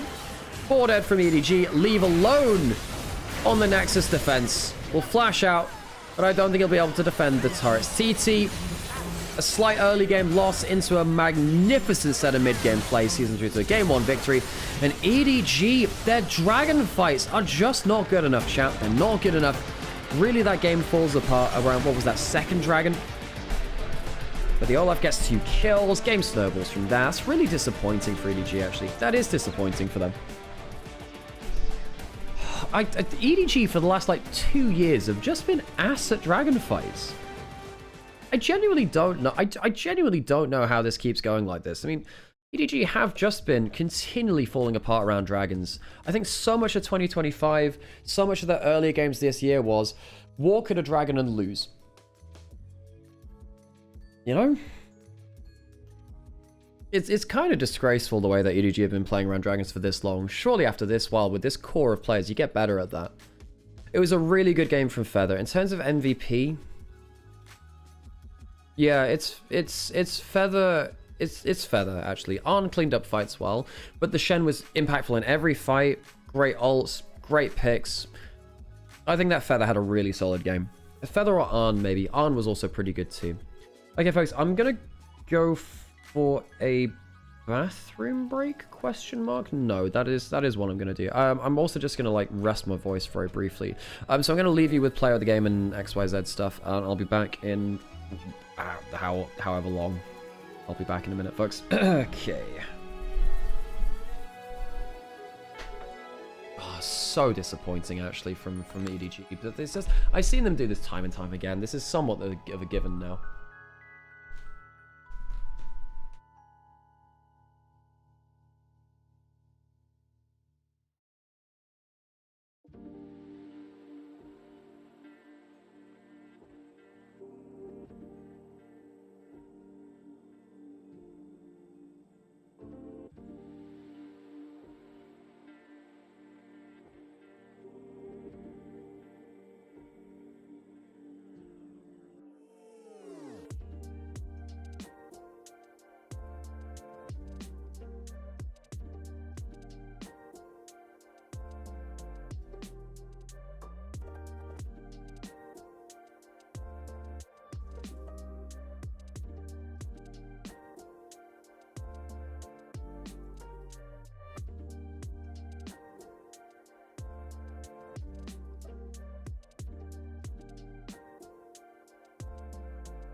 Okay.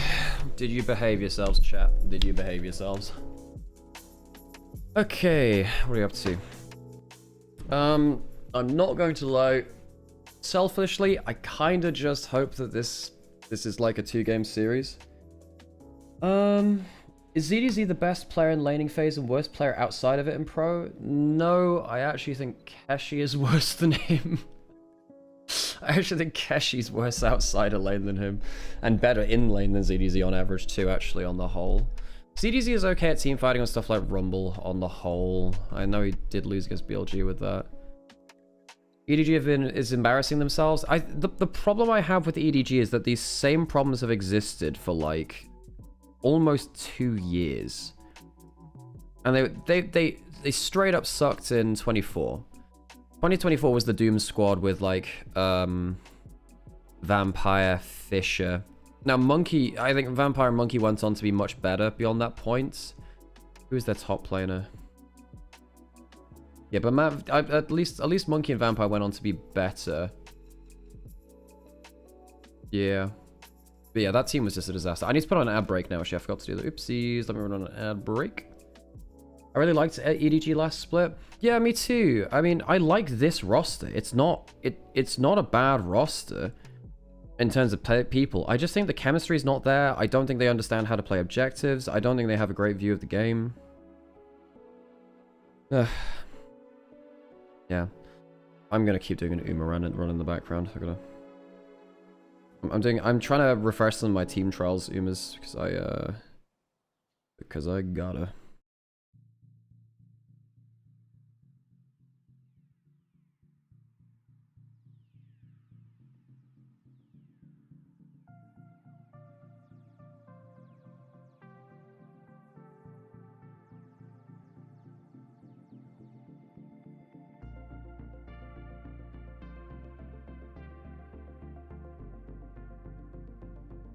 Oh, we'll get fan interaction. We can have that on the background. 欢迎各位来到我们的场间互动环节，我是敢敢，依旧我们在现场捕捉到了超多可爱的召唤师一起来和我玩游戏。那么本轮玩的游戏呢叫做峡谷打碟机。哎，听到这个名字是不是就感觉跟咱们的音乐相关了？我来简单的介绍一下规则。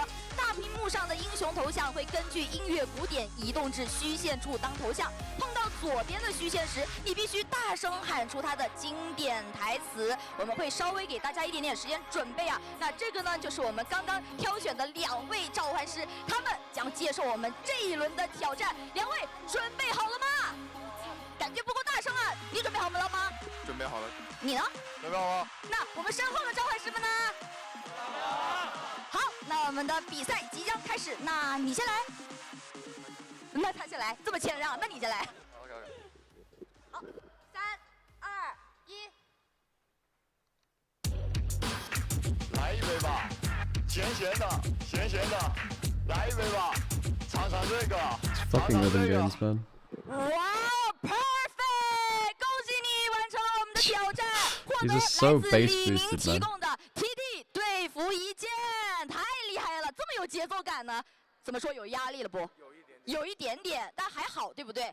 准备秒了他不？OK 啊。绝对秒。那我们先来准备一下，看一下对应的那个台词好不好？ OK 啊。你准备好了你就跟我说，我随时喊开始。好。OK 啊。我是末日，黑暗退散，黑暗退散。我是末日，直到末日，直到末日。OK。Perfect, unbelievable！ 那也是同样的，恭喜你完成了本轮的挑战，获得了由李宁提供的 EDG 对付一剑。那2位召唤师可以跟我们屏幕前的召唤师们展示一下我们的这个队服。当然了，我们屏幕前的各位召唤师们，如果也想要参与到我们的游戏，也可以把你们的这些问答的相关的回答发在我们的弹幕上，跟大家一起来分享，一起来玩。那接下来呢，即将进行到的就是本场比赛的第2局比赛了，来自 TT 以及 EDG 的粉丝们，再次欢呼声！加油！好，那同时也是再次感谢李宁提供的精美礼品。我们的比赛也即将开始了，时间交给解说席。Oh, it was Arla for the first time. Yes, I remember Arla. The only one when Arla was like on tanks. I remember that now. Then Solo Kill. Yeah, and Solo Kill was not great on the EDG Doom Squad. Thank you, Blade. Yes, I remember that now.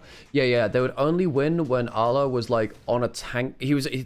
Arla was by far the best player on that team, and they'd only win when he was on Cassante, and then he left to go to... He went to JDG, right? Was it at that point in the year? I guess it was. Amber Saba and Waldron, by the way, thanks for the follows. I appreciate you. Yeah, Arla left mid-year. Yeah. So that TT and EDG are about even in Nirvana? Yes, for sure, they were. And they were all quite... I remember that in Group Perseverance. At the very start of the year, we had a 3-group system. And the middle group had EDG, WE, NIP,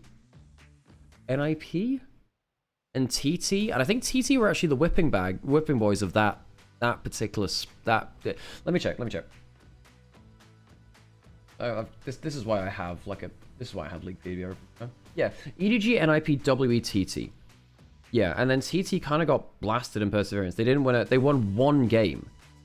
And then TT really leveled up with like Junhao and Kashi really pulling things together actually.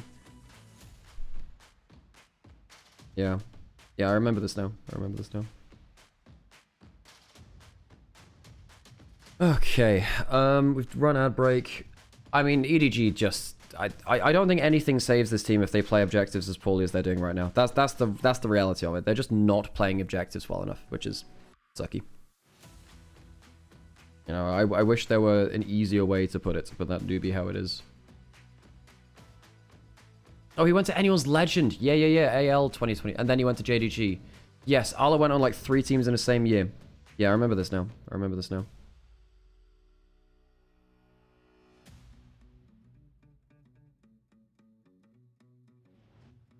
Oh, should be close towards draft now.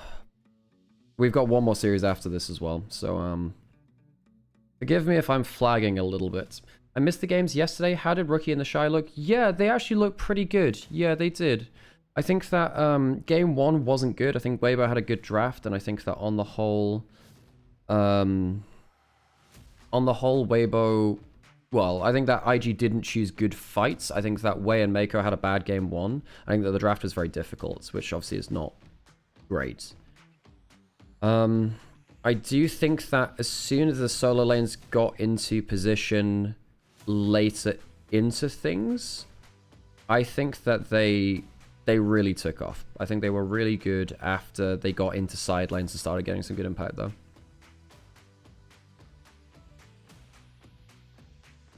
You just got lamb skewers? Ooh, tasty. One thing I need to... oh, yeah. The problem with the 3 series days is that they can run long, and that means I don't really get to have lunch because a lot of places ended up closing. I did buy some stuff for food, so I should be okay. I'm okay for food later. That one's fine, at least. But, yeah.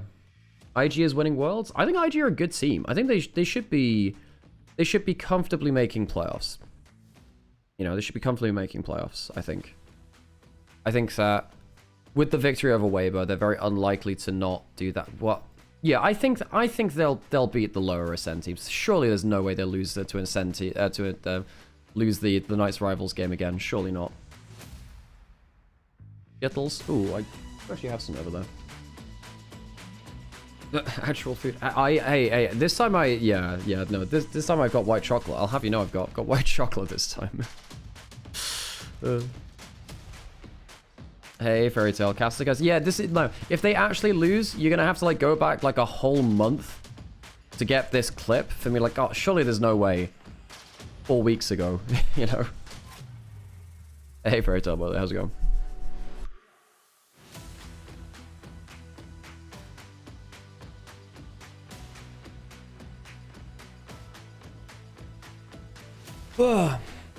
I wish EDG were like still top tier, but they are clearly not at this point, sadly.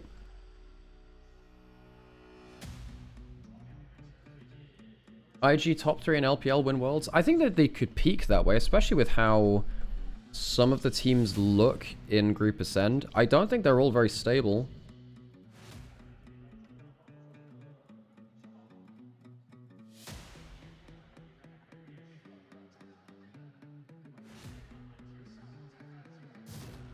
Your stepdad has a barrel of water he tests outboard motors on in the back. At lunchtime, it's still frozen. What?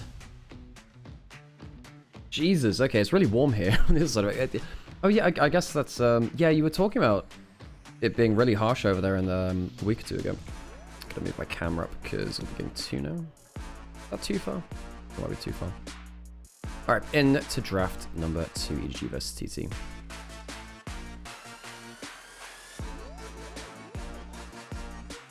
Okay, so EDG, I'm not gonna lie, nothing matters unless they fix their objective setup. Now, I focus on draft quite a lot. I feel like I understand the drafts quite well right now.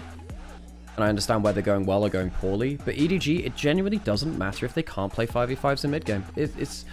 And they've been doing this for a year and a half, since 2025, since they've had this kind of core of, you know, Xiaohouse EDZ plus whatever support. You know, they did have Clearlove coaching them for a bit, and then he's gone. So it's not the same coaching staff entirely, although I don't know if some of the other coaches are the same. Annie's banned away. Oriana's banned away. That opens up some other mid laners. Victor's looking pretty good here. Lee Sin away too. Okay, so both these junglers should look at Neferi. Both of these players are really, really good Neferi players. Cassiopeia is through. Well, there's no Syndra. Ryze is gone, but you wouldn't want to play that into Casu anyway. You might have to Victor here for Bulldog. I guess we've seen a lock into it. You could lock, I guess. By being considered by EDG, that would give them a better go button, I guess. DDZ thinking about blind picking Nah. You can get Yoricked now by Keshi or Ambessa. There's no way you play Nah mid into Cassiopeia, so that shouldn't be a flex pick. Yeah, slam in the Neferi. Jonahau is such a good Neferi player. Just slam it. He's just do it. Just based on player name, it's really good. Oh, Nasus is really good versus Vi. Is it good at this point in the draft? Not sure, but Nasus, I mean, Skewmon showed it. Really good versus Vi. They do lock Neferi. Junhao is very, very good at this. And you lock the Ambassador into the Nah. No surprises there. I think after the Nah Vi lock-in, very easy there. I don't quite get the Nah Vi. Lock is fine. LeBlanc is risky as hell. We've seen Lock do okay into the Cassio. I'm not really sure it does much versus Ambessa. And I think Neferi is quite difficult to... I don't like Vi either. Ari either. Ari's not good into Cassio. I would argue, actually, that Cassiopeia is Ari's worst lane matchup. Really bad, actually. I know Peng hates it. He's the best Ari in the world, I think, in terms of solo queue. Yeah, I don't like this matchup at all. That's risky. So second round of bans. TT don't have a crazy amount of CC. They need another CC piece. EDG do have that with Viari at least. They might look at a Jhin, actually. I think... Two schools of thought. I think TT can either go for a hard CC bot lane, or they can look for something really snowbally through TV2, like really pressure TV2 like Ezreal. Ezreal Karma could be okay too. Junhao Neferi is really risky to give over EDG. Why are teams giving Junhao Neferi? I don't understand that. I don't understand that. He's just too good at it.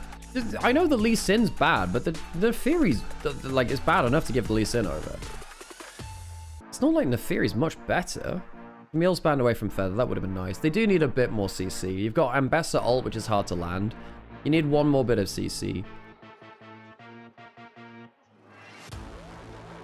There might be some... No. I was trying to think if there was some logic in putting the Cassio bot with a heavy CC support and locking a...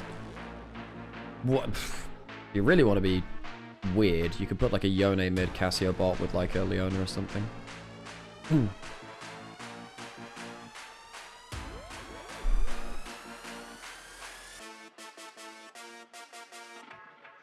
Marty's a good Ahri player as well, better than Peng. He just doesn't play as much because of the comp. I think that Peng is better at Ahri-specific skills. I think there are people are better players than Peng. I think that Peng is a better Ahri-specific player.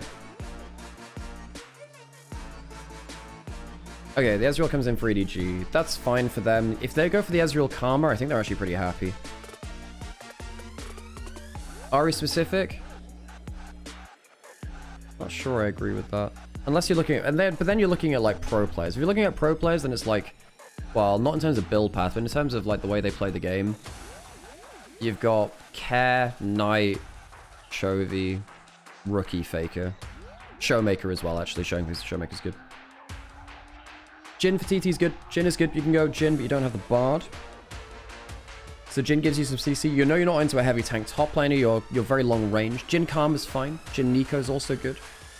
Seraphine's good into Vi. Takes it away from... Yeah, it's pretty good here, actually. You could have taken the Karma away from Ezreal, but then you get Seraphine. And I think the Seraphine would have been more dangerous to get to EDG. So while Jhin Karma might have been better for TT, taking away the Seraphine away from EDG, probably not bad here to give them, like, less engage. I think TT have somewhat saved their draft with the bot lane. I think that if they had less CC, this would have been very bad. Gonna go into an ad break so we don't get ads in game. I checked. Ahri is still his most played. Right, gotcha. Do you mind sending me like the match history? Actually, Sinine? I'd like to check that over actually. Because I'm always on the lookout for like good Ahri players. Always am. If there's any VODs or anything, I might put them on in the background at some point. Okay, EDG.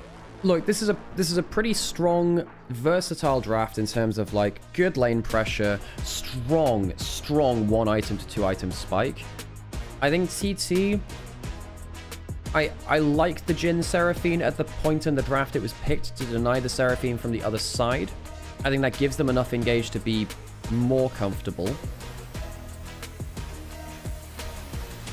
TT on the whole are just a better team.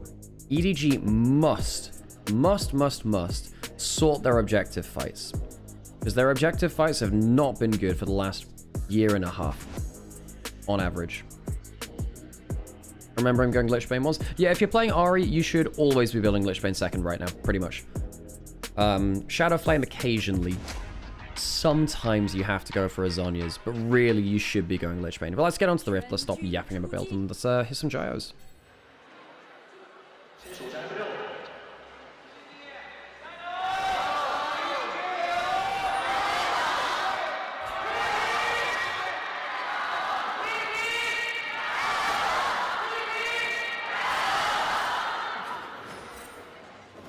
Lichbane second after Rage Belt, right? Now, funny thing is, if you go back long enough, there actually was a Proto Belt Lichbane build for Ahri.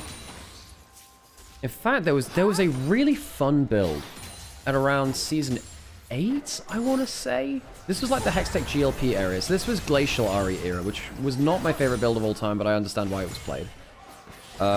Where you would build Gunblade Lichbane for like point-and-click crazy random damage. Level 1 from Palkia and Leaves not bad. The damage onto Arn is really good, actually.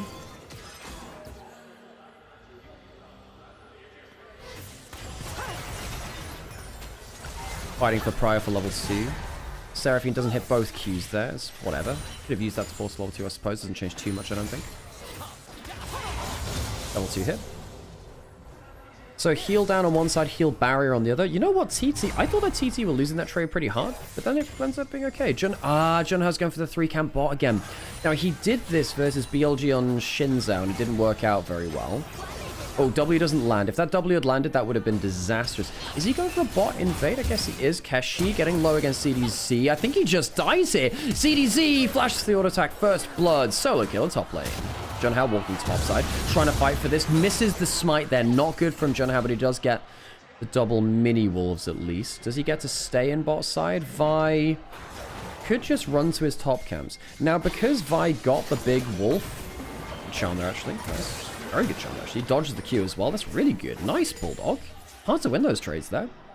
But now Xiaohao could run mid lane, but if he does, he loses the top camp.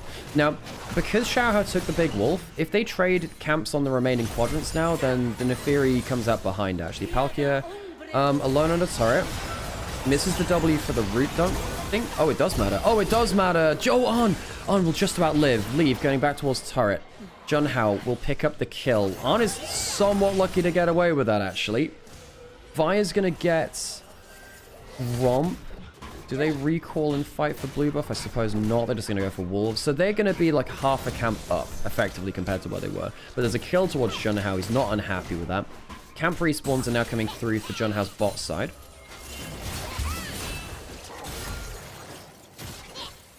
The lethal tempo Gnar build has been really nasty in 1v1 recently.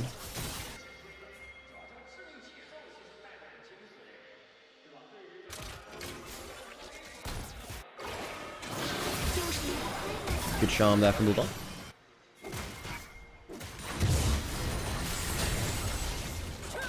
DDZ, Mega on top side. Half a level up. Gets a good W. Gets a good Q on there. Xiaohao kills under turret, surely, with the flash. Well, Kashi's not having the funnest time here.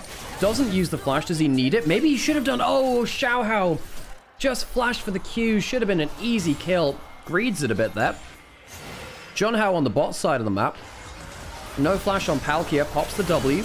Roots in. W misses from R. Not great accuracy from the Jin this game. Missed a couple of big ones now.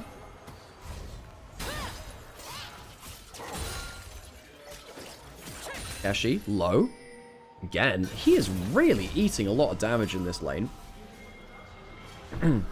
You'll notice how he's gone for the Doran's shield, by the way, rather than going for the Doran's helm. He really wants the early game power, but it's not necessarily saving him. ZDZ, this early pick Gnar, working out okay, actually, considering that the Ambessa is typically quite good with the Electrocute build into the Gnar. As long as Kashi doesn't int later on, TT have got this. Look, to be honest, I see Junhao on Neferi. Immediately, I'm considering this a TT favored game already. Although, Leave on Ezreal's had some good moments. Xiaohao on the Vi as well. Also think that Feather on the Seraphine just lands like, if you land like one good skill shot with your E or your ult, and kind of solve your team fights for you.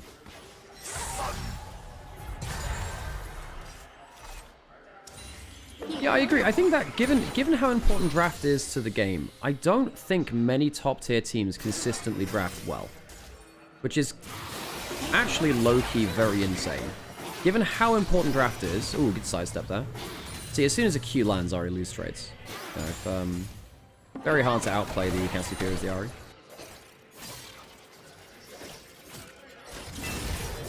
Coming towards, it's the W. Lethal tempo up, has Mega up. The wave is against him. I wonder what meta will have for Worlds. Presumably something very different from the region that was played just before it. So the teams that are at the World Championship are not playing the same game that they qualified for it on. Mega Gnar is used. Kashi, you can't walk up to the wave like that. What is happening with the clean feed? They don't want to show it on live. Kashi, solo killed by ZDZ. Struggling here in the top lane.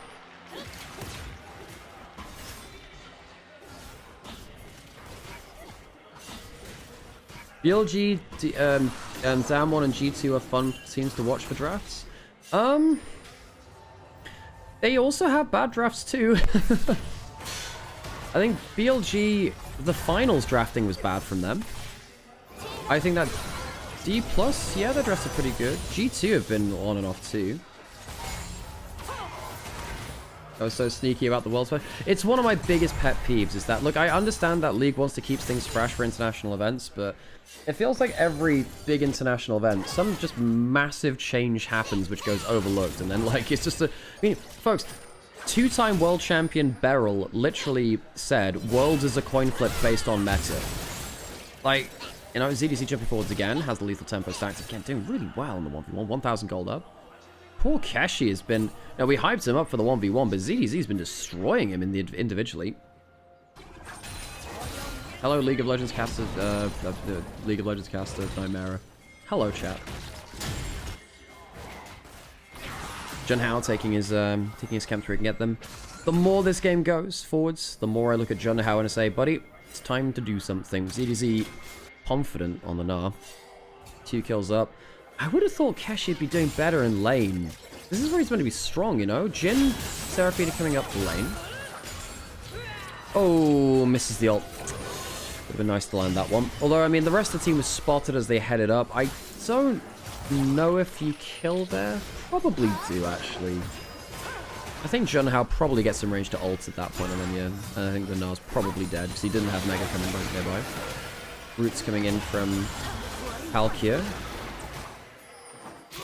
Where's the charm? Q lands. Oh, good dodge there. Nice. The Q movement speed on Cassiopeia is quite something.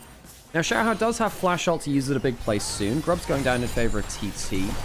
Ezreal's recalling on bot side. Ambassador's turned up in bot lane as well. Is that 3 Grubs then? I think it is, actually. All 3 of them. Do they have great tower hitters? No. But if they win a fight, they take towers very quickly.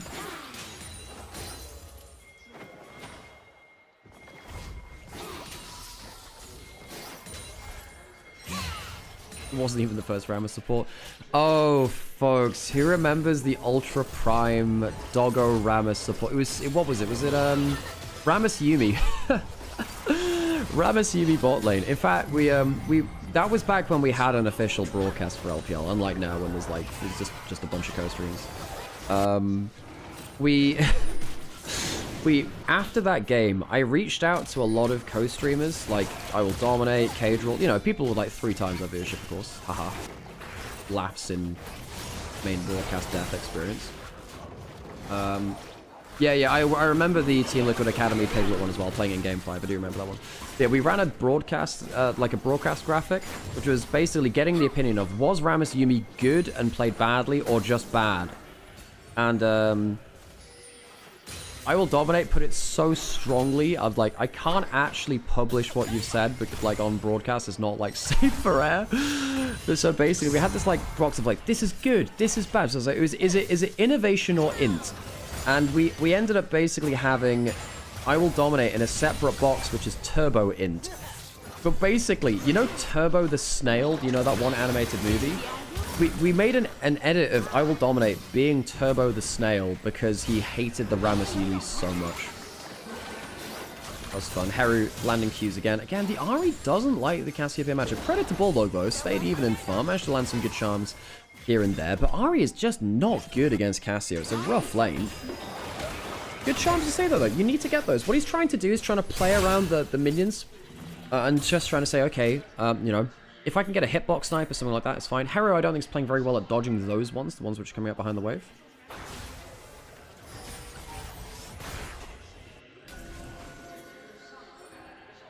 Xiaohao towards top lane. Keshi doesn't have an Eclipse yet. He is, well, no one's got first item yet, but he's half a level down. Q charging. Mega Knot into the wall. Tower shot comes through. Still a pretty bursty play from the Gnar. Another plate was taken there, I think, actually, on the tower play. Oh, this could be a bit awkward. Does the double dagger land? No. Actually wonder whether that'd be a big opportunity there, but Harry wasn't back in lane in time. Just roam top lane to cover that dive top.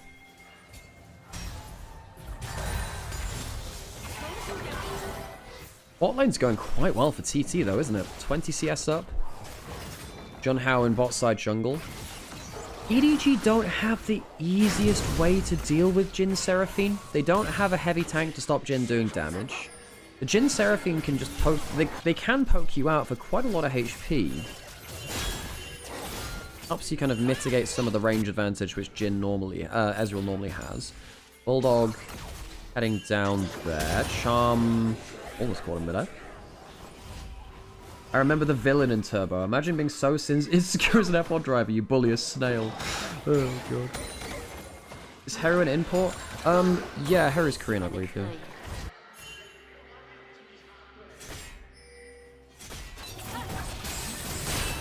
Losing lane with Ezreal Karma is crazy. They did get ganked, but, I mean, Jhin, Seraphine are really good laning champions. Lethal tempo stacks up again. Kashi, he's not having a great time versus EDZ. Credit to EDZ, though. People look down on this guy. I understand why. The way to view EDZ is that he's just a player with very high peaks and very low troughs compared to his relative level. I think he's fairly solid. I think that EDZ is a player who deserves a little bit more respect. Oh yeah, Rod of Ages is in, so there's no actual real damage landing on the Cassia now. But basically, the thing which Ari has to do is leave lane ASAP and make something happen. Against champions like Victor, Xerath, Orianna, Cassiopeia, less so Syndra because you can actually solo kill her, but most champions like that, and most mid matchups in general on the whole, unless you're against melees which you can bully, you really just want to leave lane and get a play happen so you don't... Hang on, isn't Harry... Why are you walking up that close to Fog of War? What? Why would you walk up that far, Harry? Clearly you're not safe. Fi comes out of it. The flash ult doesn't land onto enough people. The healing from the E's not bad. Very nearly kills him back. Bulldog lucky to live. Heru pushing way too far, though. Why would you walk up into Fog of War like that? Crazy stuff. Heru, that was such an avoidable death.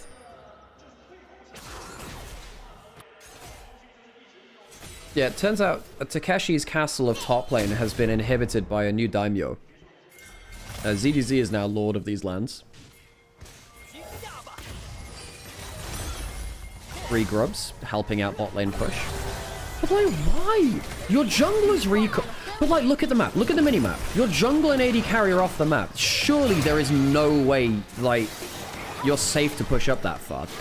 That's just solo queue laning. Like, I know he's pretty close to killing. One more E would have maybe done it. Hang on, Charm onto Neferi. Uses the W. I think he's safe. Bit rough there from Junhao now.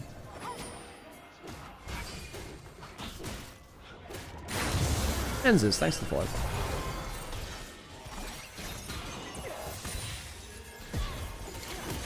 Depends if the Ahri passive would have come in time. I think he might not have done, actually. Yeah, I think Harry with one more E might have killed. But like, why would... That was with Xiaohao backing off to try and give it over to Ahri. I think they misjudged the healing coming through.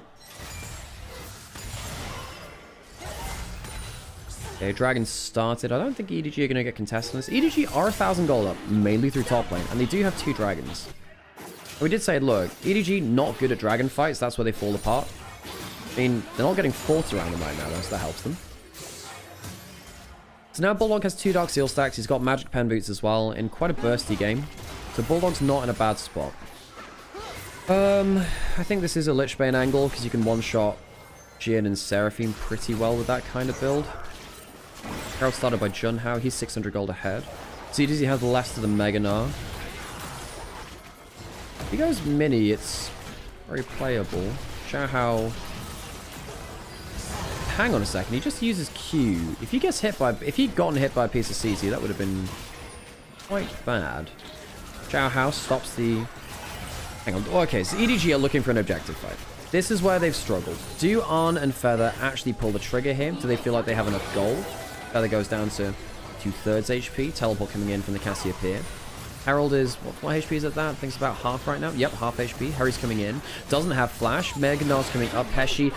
He's caught on the side. Maybe have to pull his ultimate. He just dies for free. W lands from the Jin. The Mega Gnar's not even been popped yet. Keshi is having an awful time. Junhao jumps at leave. Mega Gnar is miasma. Herald goes down.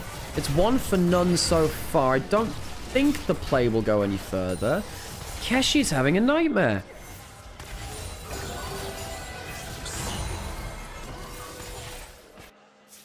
Keshi was so good versus top esports and BLG as well, individually at least. Now he's behind, you know, a crazy amount of gold, and he just doesn't know what to do. He's too far up. He didn't have flash. I understand wanting to be in range for the engage, but surely at that point, just pull the ultimate and try and go unstoppable through the vial. Surely that's the plan. I think you have to buff for the ult there. Surely, no? Herald now for EDG. Better gold lead. We talked a lot of good things about Keshi, but you can't avoid some of the negatives too. This is still a player that's developing. He's still trying to find his consistency.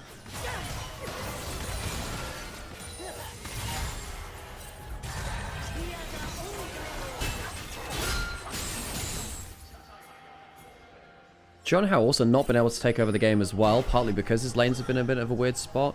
I mean, Arn and Feather aren't in a bad spot, but that kill did go to leave, right? So... I mean, there's some extra gold in the Ezreal's pockets, which shouldn't be there. Triforce now completed for leave, has the Doran's helm. You notice that Arn's going for the Doran's bow, actually, rather than going for the scaling resist. I don't know if he's going for the Jote, Jack of all trades. Game is still winnable for TT. Yeah, it is. No, it is. I think that Jin Seraphine are in a really good spot. This is the kind of game where Jin Seraphine can win. Ashi, careful there, buddy. It's okay. All right.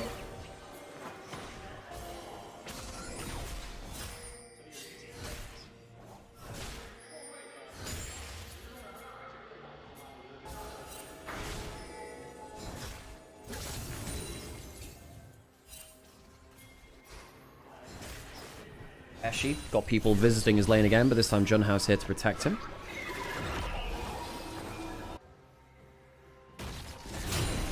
Really does surprise me how powerful Jin is in lane sometimes, because, you know, you're rightfully people talking about how Ezreal Karma losing lane is a bit of a missing thing.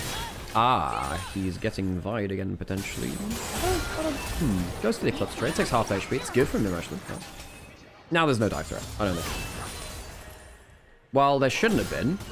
Buddy. Ashi! Has the Eclipse, misses the ult. Better this time. Junhao might walk forwards. Better this time. Uses the Eclipse, the flash, the ult.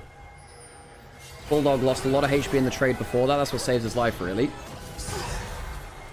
Dragon in a minute. I think TT have to fight that one, kinda. Ooh, good WQ proc onto Arn. Bit of damage back from Feather. Arn's going to recall now. Presumably has second item going towards a Storm Razor, looks like. So he's gone Ghostplay Storm Razor. It's pretty good damage from Jin. That's a good 2-item core.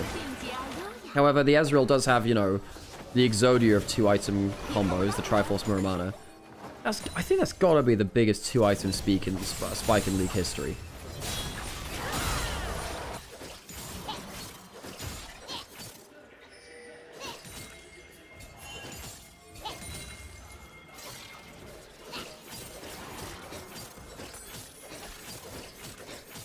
Dragon spawning in 10 seconds. EDZ been giving a full turret and topside now. Been working away at that the entire game.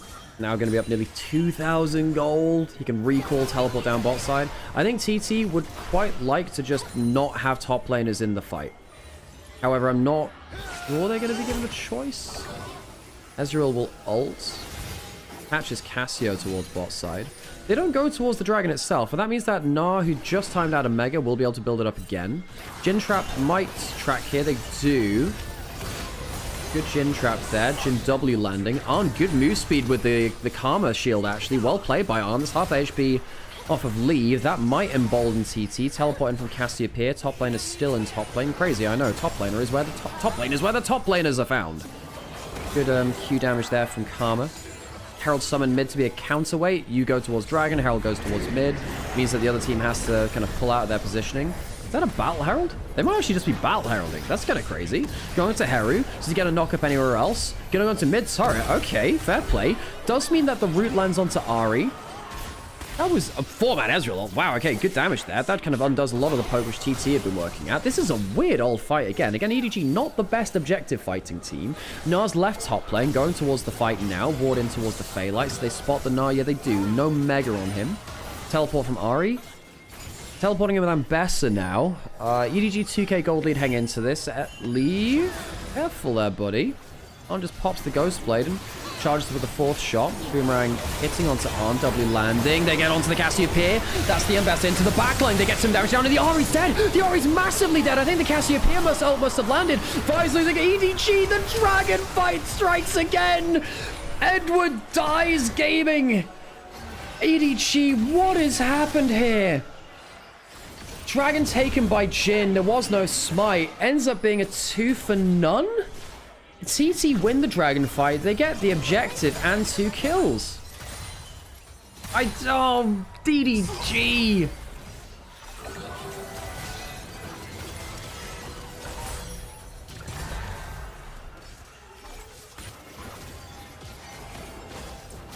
EDG, also known as Ego Dragon Gaming, are a team that are well known for walking at objectives and just kind of dying. Oh, it wasn't just the Cassiopeia ult, my bad. Sorry, it's the encore into the Cassiopeia ult. Double CC chain combo. I was focusing on a different part of the fight. Double CC combo lands, and then EDG just got destroyed. They pile up for a Seraphine Cassiopeia ult. Now, this is something which actually LS had talked about in the past. Cassiopeia's Seraphine bot lane. Because if Seraphine ult lands, they walk towards you. It is an instant Cassiopeia ult because they're facing your direction. Heru's pretty good. Heru's been mixed. I think Heru is good on Rod of Ages champions when he has the HP to position more aggressively. I've not liked him on squishier champions. Here comes Vi. Turret survives. I mean, the gold lead in top lane is a little better than it was because Keshi at least got an assist or two. Heru's in a pretty damn good spot now. He's gone for the Blackfire Torch for extra burn damage against the squishies. Haven't seen that on them before. No tier build. Right, okay, so no tier on the Cassio. Wanted more damage instead, I suppose. ZDZ is going to get another side lane turret. Now, there is a worry here that Gnar is not great at playing with a gold lead. As in, like, of all the champions to have a gold lead, Gnar often gets them. Quite hard to translate. We talked about that with Nidalee-Top, right? It's worse for Nidalee-Top because that's the worst one I can think of, right? Vision control starting from TT. Oh, good Q accuracy from Lee. Don't know how down to blow hard. No turrets for TT still. Even in gold, though. And they have 3 grubs. So if TT win a big fight, they're probably going to go up about 3,000 gold, I reckon. Because they'll win the fight, then they're probably going to get 3 turrets. Because 3 grubs will make it so easy to get out of turrets. Like, mid lane's on low HP. Actually, every single turret's on low HP. Partly because of those grubs. Baron available. Of course, Dragon's down. We just saw that fight. Bulldog's gone for Proto Belt, which, I don't know, man. I mean, I guess it's okay versus Jhin Seraphine. Just go damage, man. He's going to hop over the wall. He's got flash. I think Heru dies here. That's the side lane play. He'll go with the Gnar as well. Heru did not see this coming. Does land a decent ult. The Blackfire Torch not bad in terms of damage. Palkia has the shield, though. Do they go Baron after this? I guess they might, but they've just used Vi ultimate. I think if Vi ult's down, EDG are not strong.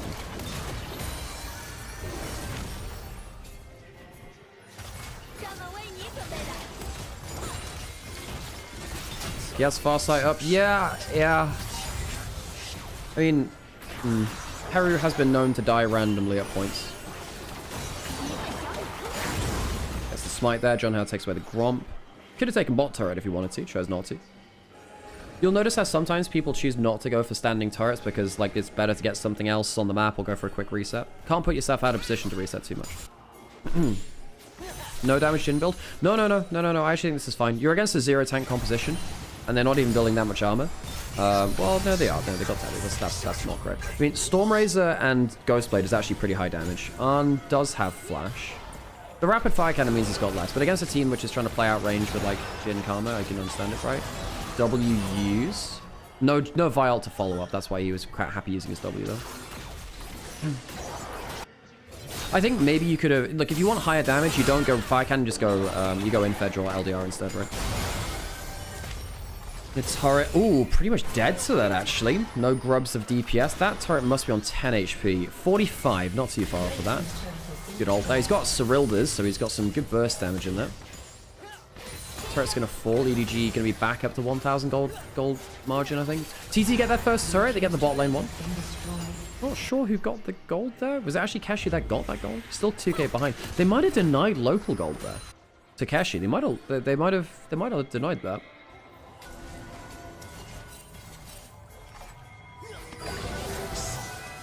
Oh, Ghostblade, Seraphine shield. It's not a Karma shield. I've been saying that wrong.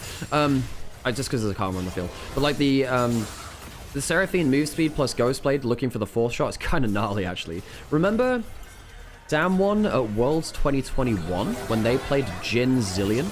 Reminds me of that a bit. Bit of poke coming out from Seraphine. Ezreal ult will miss. W missing from Jhin on the same way, though. Dragon spawning now. EDG...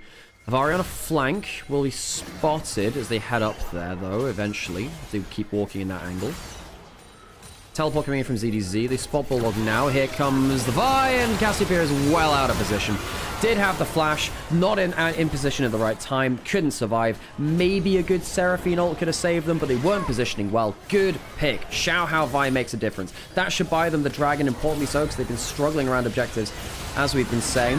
4 versus 4 in the mid lane, no Cassiopeia. Can they do anything without the damage there? That's a Mega Gnar. The Encore's good, and I think CDZ dies. He does. Arn gets the kill. Because the Vi is on the Dragon, they don't have the extra person in the mid lane. Xiaohao is still on the Dragon, actually. In fact, TT might just go towards Baron now and say, okay, you have to fight us in the 5v4 because you lost the other member. That's a big ultimate coming out from Jhin. Flashing away is Bulldog, whose ult was down too. No flash, no ult for Bulldog. They might just teleport in with Heru, who's up in the next 7 seconds. They might just go Baron. TT, I think their decision-making has been better. AoE shield from the Seraphine helps. They don't have their big ultimates besides the Cassiopeia now. Xiaohao will have a chance at a steal. No Gnar in this equation. Lee will be able to pepper them with shots. Where is that? That's a big ult from the Cassiopeia, but the W misses.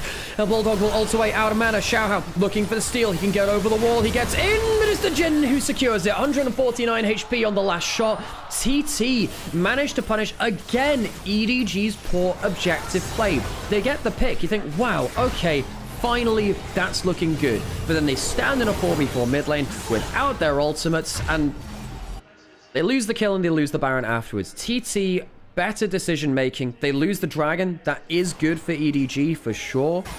But like, you're leaving Vi alone to take the Dragon. You don't have your ults. Mega Gnar comes through. Like, why are you positioning there, buddy? Good flash 4 shot. Flash 4 shot? Blech. Can Heru not get caught once? We were literally just singing his praises too. This is the thing about these teams. They definitely have their inconsistencies. I think that teams like TT, LGD, they have the right instincts, but they do have some holes in their macro play. Kashi, please don't walk up here, Kashi. No, don't dash forwards. I'm genuinely afraid for his life. I'm genuinely am. He's got Eclipse, he's got Shojin. He has 2 item spike, which is the big thing for the Ambassador, but he's still, you know, 1.4k down. Do they... Look, EDG are shadowing this play. Vi is still in that brush, I think. No, they recalled. Okay. So now they want to push in for the top lane outer turret. That would get them even further into the gold lead, actually. The gold lead is already 2k up. Like I said, as soon as they win a fight, they're probably going to get, you know, about a 3k gold swing, or 3k up, I think is what I said. Close to that now, actually. The 3 grubs really help them. If they get, you know, a good push with this, the 3 grubs are going to really help. Now, this turret is already like half gone in a single wave. W lands onto the Ezreal. Xiaohao's on the flank. Junhao wants to go and battle ward him himself. Clears out some vision. Now, the Neferi can do this because she has W and she has E and Flash. Also a decent amount of HP too. Yeah, the 3 grubs is where this is where the 3 grubs pay back. Now, EDG took grubs. Took dragons. TT took grubs. Now they have the Baron. They can actually push in for some very, very large amounts of gold. They're already 3.5k up. Bulldog looking for an angle potentially. Heru. Dude, that's just so risky. It's got to Rylai's now for the extra HP. I haven't seen the Blackfire Cassiopeia build before, but it's high damage. And they take another inner turret. Xiaohao on the flank. W lands onto Bulldog. That's the Mikhail's charm on the turret. Heru is tanking turret, and he may well die. In fact, he does just die to the turret. Leave. Caught on the other side. Kashi manages to find his man with the encore over the top. Heru, for some reason, tanked and died. Vi could fly over the wall now. There's no Ambassador ultimate. I'm not sure there's a great angle. DDZ. No Mega Gnar. Does get jumped on by the Neferi. Jump forwards. Where's the charm? Xiaohao shows his position. Jumps away. Still, the Baron persists, though. Yes, there's a dead Cassiopeia. Heru dies again, but the tower falls in mid lane, so the base is broken. They will get mid inhibitor. They've taken so much gold. I just can't stand EDG's objective play. I think these players should be so much better than they are. Everything which has come about from this objective push has been... Yeah. It's a mess. It's a mess.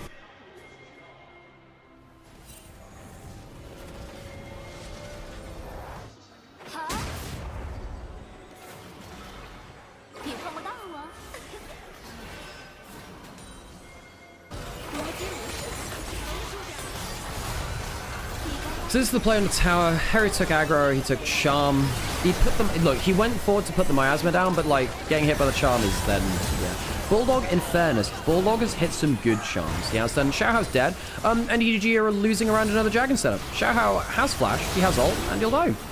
And now he's dead for dragon, which means they can't get soul, which means that TT can keep pushing. They can delay EDG again. They can probably take another Baron before the next dragon spawns. Yeah... What is there to say?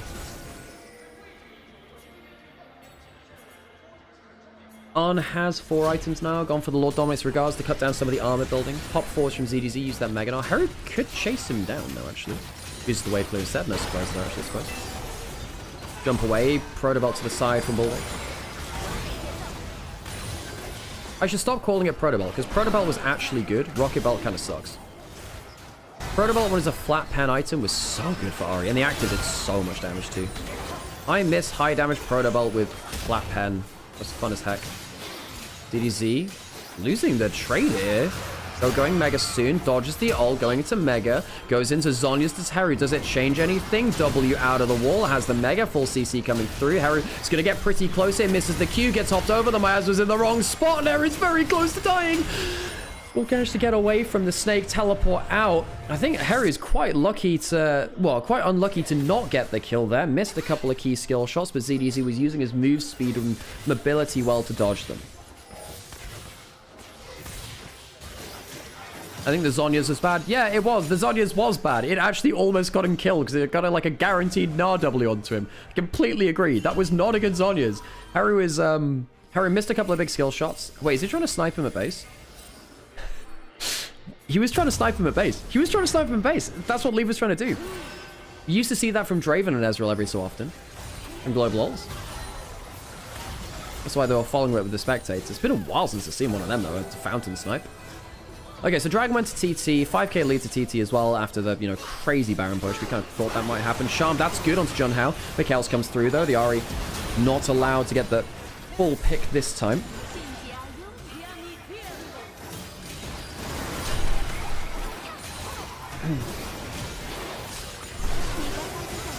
Miasma goes down, gets the Blackfire Torch on as well. W missing from the Jhin. ZDZ hits the house. Xiao Hao looking for the engage, is level 16. Shield, the Repudiate works from Keshi. Not bad from Xiao Hao onto Jun Hao, actually. Does the Q2 land? Oh, I think it actually did just there, actually. Feather. Oh, hang on, that's not a bad shaman. There's not a Keru, my dude. You gotta stop getting caught like that. Now, luckily, there's no dragon. This isn't a dragon setup. But, like, come on, Harry. Why is this the positioning? What is happening, buddy? He has anti-healing, by the way. He's got the Oblivion Orb, which is... why? Not sure about that. Arn's had a surprisingly good Jhin game as well. Doesn't have an Infinity Edge, but again, the LDR is strong. Baron started now. Oh, EDG are on a bad reset. They're gonna be well out of position for this. Bulldog's on bot side. He's heading up towards the Baron now. It might come down to another Baron flip, but if Xiao Hao actually dies on the push, on the take, it could be really bad. Baron going low. Xiao Hao out of position. He's going out over the wall now, and Nefiri gets it this time. Both smites were in. It was a close run thing. That's a great petrifying gaze, and the Encore is set up for it. The Mega Gnar's good, but everyone's dead. No one's there to applaud you, Gnar. Your teammates are dead. Bulldog goes down next. Leave the last survivor, and he should have left well alone. EDG, their objective plays have just been awful. EDG, they should be better than this, but TT on the other side, real credit to them. This is a team that's been stuck in Nirvana and Perseverance for the entirety of this year. They make it up to Group Ascent. 3 games against BLG and Top Esports. Arguably should have walked away within. They will get themselves their first win of the split, despite the inhib respawning. Don't worry, you'll still get in the family photo. They'll kill the inhib again, and they'll go 2-0 in the series. TT, very good decision making. They massively outclassed EDG around objectives. Well-deserved win.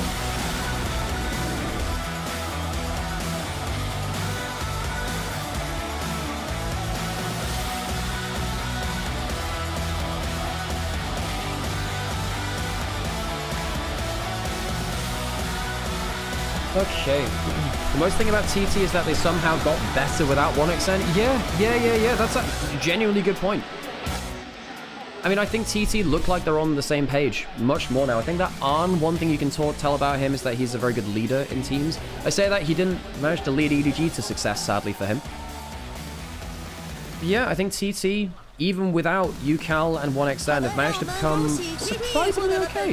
I saw a Griffin shirt in the audience there, actually. That's cool. We're getting an interview just after this, so I'm going to shut up for the interview and let you enjoy the play on stage. 也是拿下了这个赛段的首胜嘛。其实前2局比赛也走得不太容易的，所以在这个非常短暂的时间内做了怎样的调整呢？我们就前面感觉会打得很好，就优化一下中期打团这方面就行。是的，刚刚也说到了这个点啊，可能是前2场比赛当中大家会说的比较多的一个部分。你觉得这个部分要怎样去调整会比较多一些？就是更关注团战吗？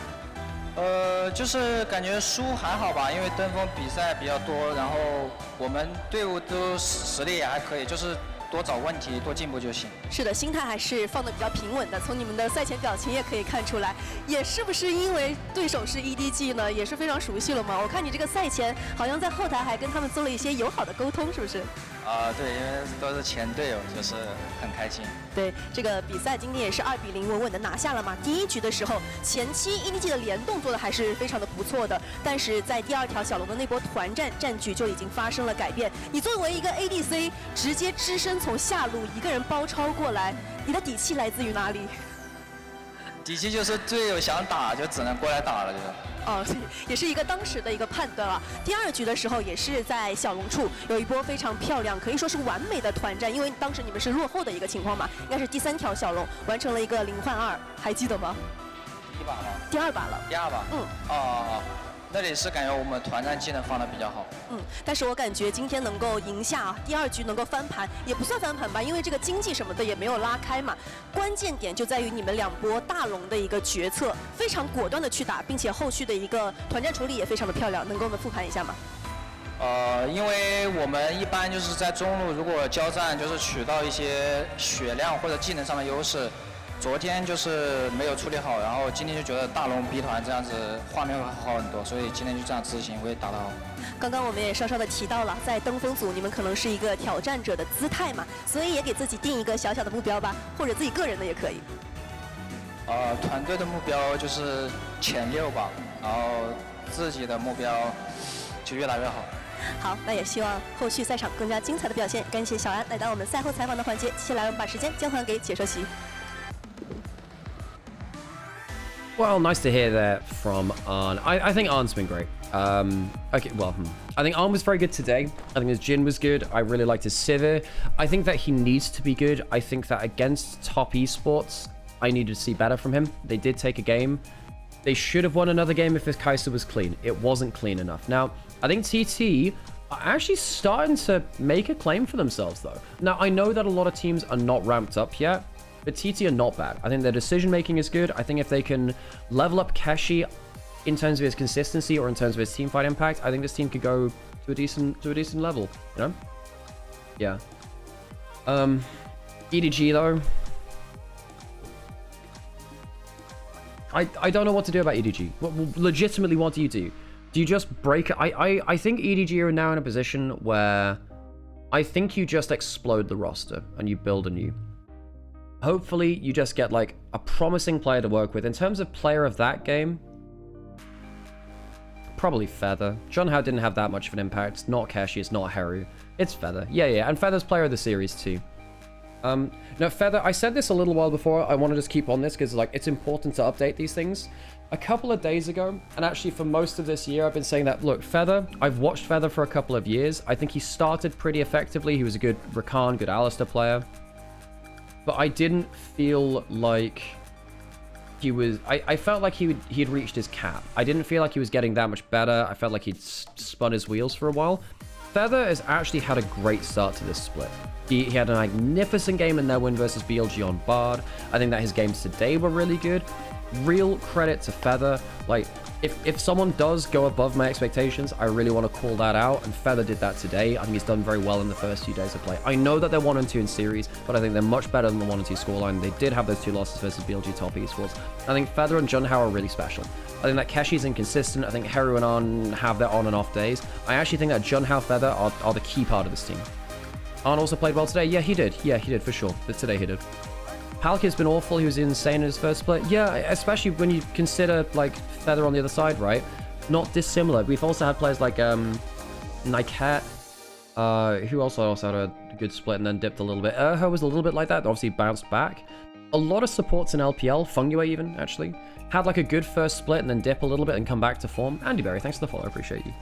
But yeah, I think that sadly for Palkia, I don't see that level of inspiration on the engage which he had in this first split.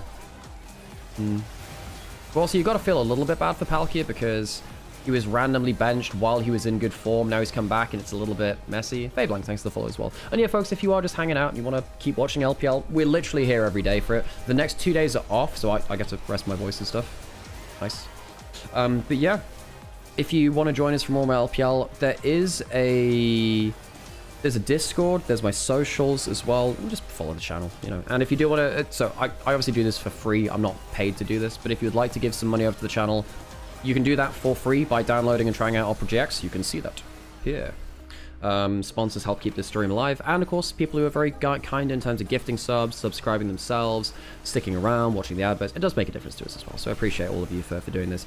By watching, you're not only making my day easier by watching these games alongside me, you're also paying my rent, which is really convenient. I'm very blessed to be able to do this as a job. I've been doing this professionally since 2022. Since broadcast work is kind of dead, streaming's the way to do it. I think Casual really showed the world of broadcast in terms of, you know, become your own brand. That's the way to kind of solve the esports career problem. It's very hard to make it when you're relying on other people to hire you in this kind of economy. So hire yourself. Yeah. I still believe in Palkia. I also believe in Leave, but this bot lane is super out of sync. I think that so many of these EDG players have potential. I think every single one of these EDG players is of like journeyman / mid-tier quality at least. I think they're good. Together, whatever chemistry is happening between them and the organization, not good enough. It's not good enough. Oh my gosh, Judy Dev, thank you so much for the 20 gift bomb. You're so kind. What are my sources of income? Well, gift subs like this. A lot of it is Twitch income. I also get paid for some of the podcasts I do on Last Free Nation. So Shut Up and Scale, this podcast which I do for Last Free Nation, that has some sponsorship. The Summoning Insight episodes I did both at the end of last year and this year, start of this year, I got paid for them. Actually got paid for doing some of the G2 watch parties, so the finals watch party for MSI, I got paid for that. There are some occasional events I get paid for, so for instance, Dums is doing a League Classic event coming up in August. And Sam and I are hopefully going to get involved in that, and hopefully there'll be some money for that. Outside of that, that's kind of it, so it's a little bit thin on the ground. A lot of it comes through from the stream. A lot of it comes through from the stream. Oh, and the other thing as well was, when we were doing stuff with Onivia, we'd get half the proceeds from that. Now, that wasn't actually that much because they took like half of the pay. And even with several thousand viewers watching, it's not that much of a payday. But yeah, thank you for the free entertainment. Well, I mean, now you've paid the gift subs. Now it's paid entertainment. Appreciate you so much. Appreciate you. Yeah, thank you. Even if I'm pretty new, again, look, folks, if you're watching for the first time or the 100th time, welcome in. Doesn't matter to what. Well, I mean, it does matter. The fact that you're here matters, you know? Matters to us. We'll be here every day of the week. What percentage do you make from streaming and what % from Last Free Nation? I'm actually not sure about the payout for this year so far. Most of it's from streaming right now. For sure, it's really not easy making a League of Almighty. Thank you so much for the 5 gift subs as well. I appreciate you all. Thank you, thank you, thank you. And again, like I'm aware that I'm a little bit lower energy today. I'm aware it's you know, I'm flagging a little bit. I'm actually relatively happy with my casting, given that I'm doing, what, 20 odd games in the last couple of days. Shame on you for being human. I know, right? Crazy. Oh gosh. So we've got one more series today. We have Binless Gaming versus Anyone's Legend. So this is basically like completely different top lane matchup from what we expected from that too. Do I need another coffee? I probably need one last coffee for the day and then I'll hopefully be okay. Hey, Talon, thank you for that. Appreciate it. Oh, is that Talon? Oh, cool, cool, cool. That's your, that makes sense. Thank you, Talon. Keshi gets... Wait. No. No, Keshi is not player of the game, it's Feather.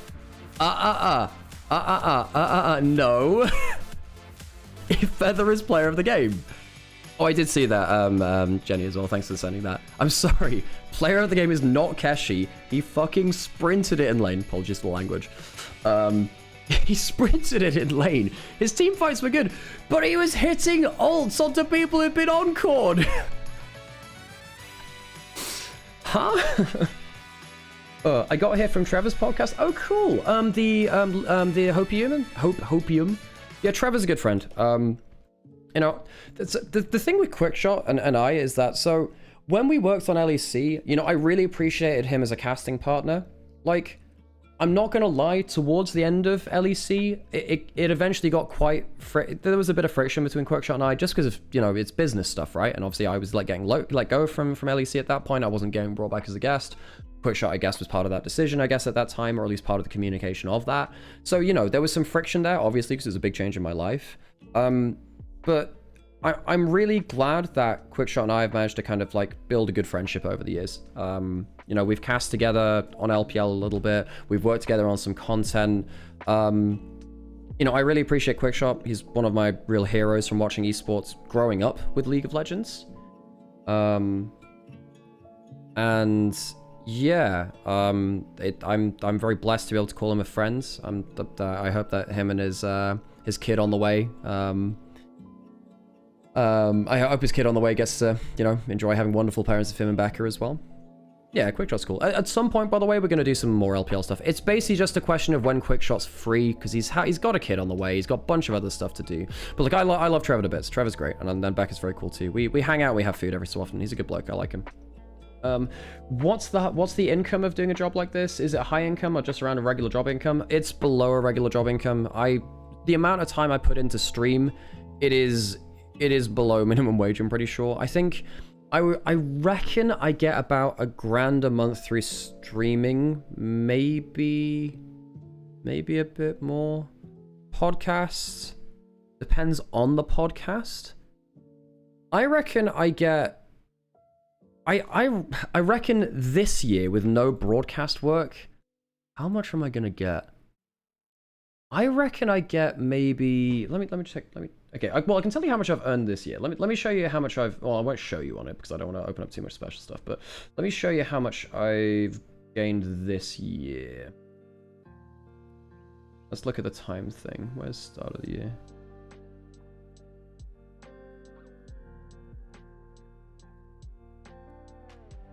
Okay, since January 1st to now from Twitch, I've earned 6,000 from stream, but that's not including Ko-fi, and it's not including.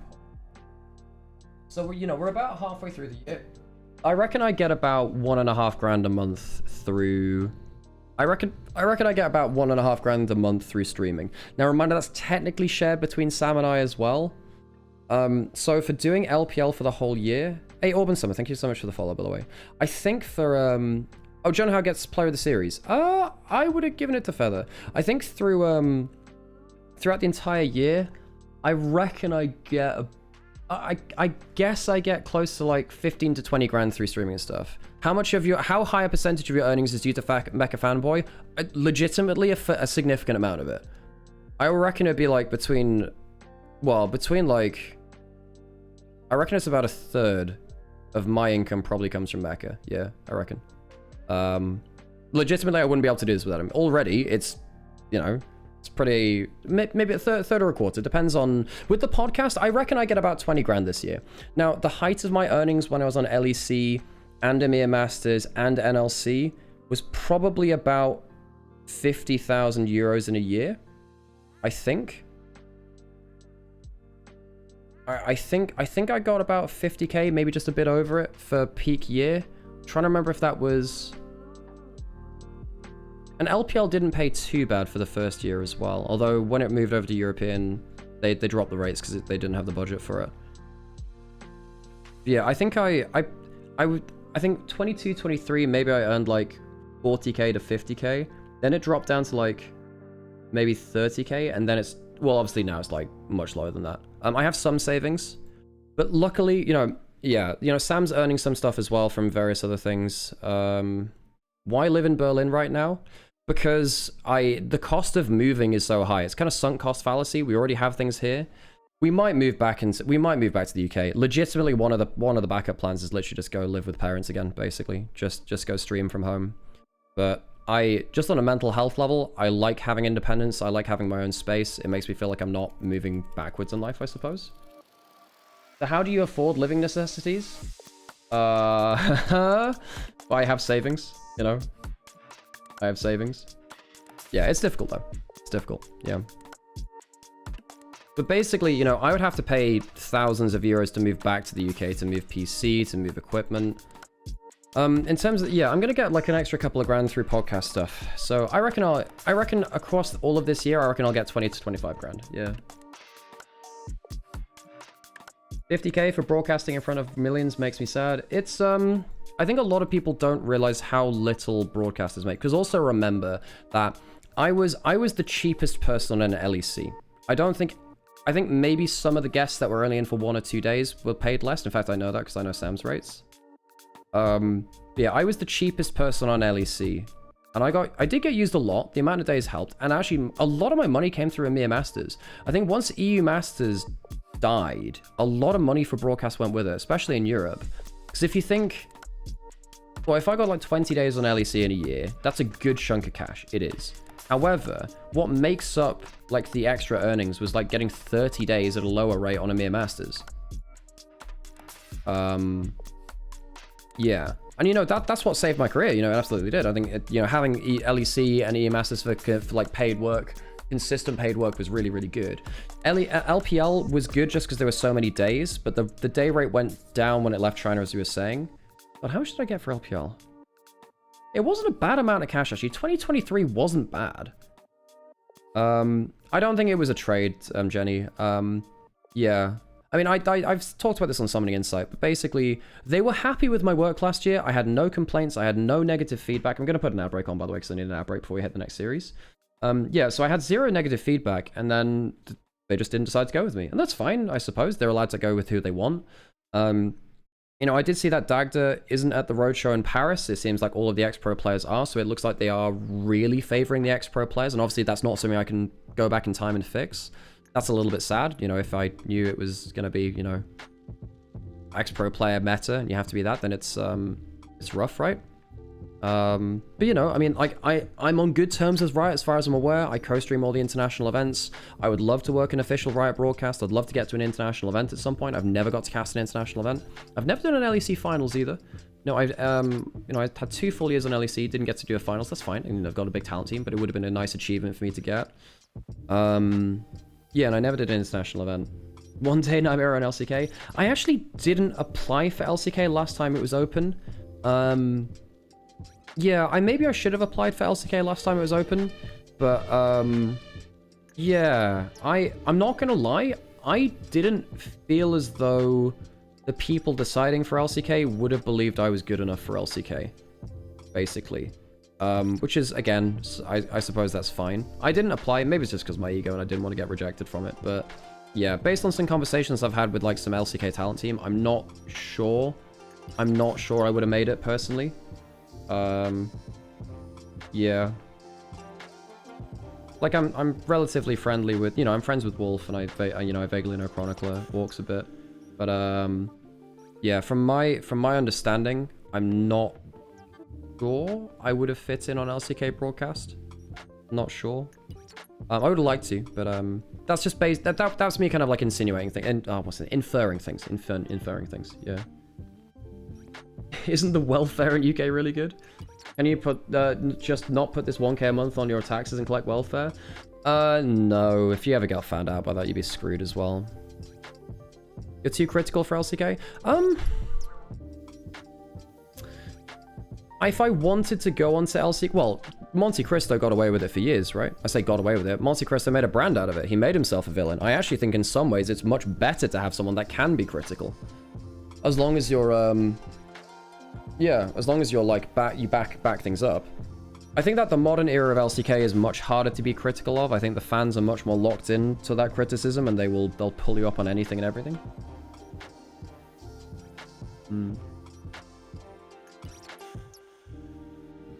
Anyway, you know, like I hope to get some more. Wait, blah blah blah. Can you get Ebby onto a co-stream? You know what? For an international event, I might be able to go say hi. I might be able to go say hi to him in an international event if he doesn't make it. Maybe duo. I mean, I'm friends with Ebby. Yeah, maybe.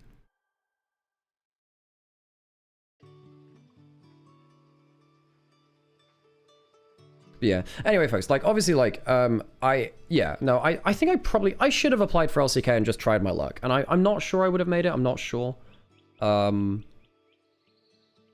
Yeah, you know, like, I've definitely made, like, an active attempt to try and be, not be edgy, that's not the word, but, like, I've tried to be engaging in ways which are just not the normal ways. And if I have a strong opinion, I want to stand by it. And, you know, it's drawn me some flack before because I'm pretty quick, I'm pretty blunt with my criticism a lot. I try and give the nuance where I can. But, you know how things explode on social media. You know how they do. Yeah. I'm also friends with some pros, but I wouldn't ask them to do an interview with me to push my career. Yeah, I get that it feels a bit pushy, but anyway, folks, we do have a series coming up, which is actually quite broad, folks. Enough about my career and whatever. You know, I'm happy to be here co-streaming. I'm glad to have this time with you. And yeah, I want to get more broadcast work in the future. Yeah, for sure. Yeah, and you know, I've turned down money for moral reasons. You know, like I've said, I've not done things on EWC. I've turned down some betting sponsorships and some other things as well, which I'm not comfortable with. I can't promise I'll do that for forever, I suppose, but that's been a line I've drawn. Yeah, no, I get it, Jenny. Yeah, you know, if it's good content, it's good content. To be honest, I think people should use their friendships with people to get ahead in career if they can, as long as like they're aware of it. You know. You be face up about it. Anyway, ourselves our rosters coming through here. This is the big series of the day, folks. This is the big series of the day. Anyone's Legend. They are breathing the top lane, different top laner for them, and he's playing against a different top laner too. Billy Gaming are now Binless Gaming. Bin is not playing for BLG. It is Wenbo playing in top lane for this week. At least we know. We don't know what's happened with Bin. We'll just wait and see how the cards drop. Knight, Viper on, of course. 11 straight wins on Knight for Rise. Rise for Knight. Same thing, right? Oh, she's so good at that. No. But no, I actually don't have any bad relations with Riot for doing any Last Free Nation stuff. No. I mean, Degon hosts a show for LFN, and he works for LCK. Orcs has been on Summoning Insight a bunch of times.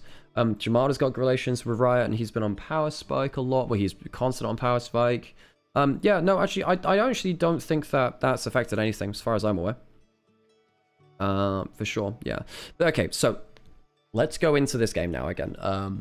Career stuff aside, I'm sure some people are interested in that, but I'm sure a lot of people aren't there. Still undefeated Orianna as well. I'm not sure if it's... I think he's undefeated this year. I think so. But it's...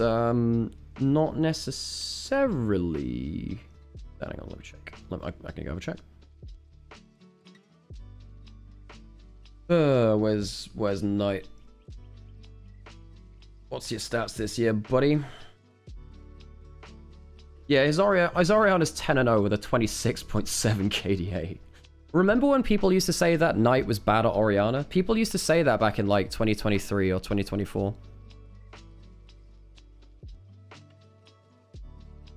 Oh, gosh. But yeah. This is going to be a really interesting series. Now, a lot of people are voting for BLG. AL haven't looked that clean. They haven't. That is true. You know, Anyone's Legend. Gosh, who are they playing? It's against JDG. They walked away with the win. But Anyone's Legend's late game objective setups aren't great. And Anyone's Legend's drafts are kind of bad. Their drafts are just kind of bad. They've been drafting single engage compositions.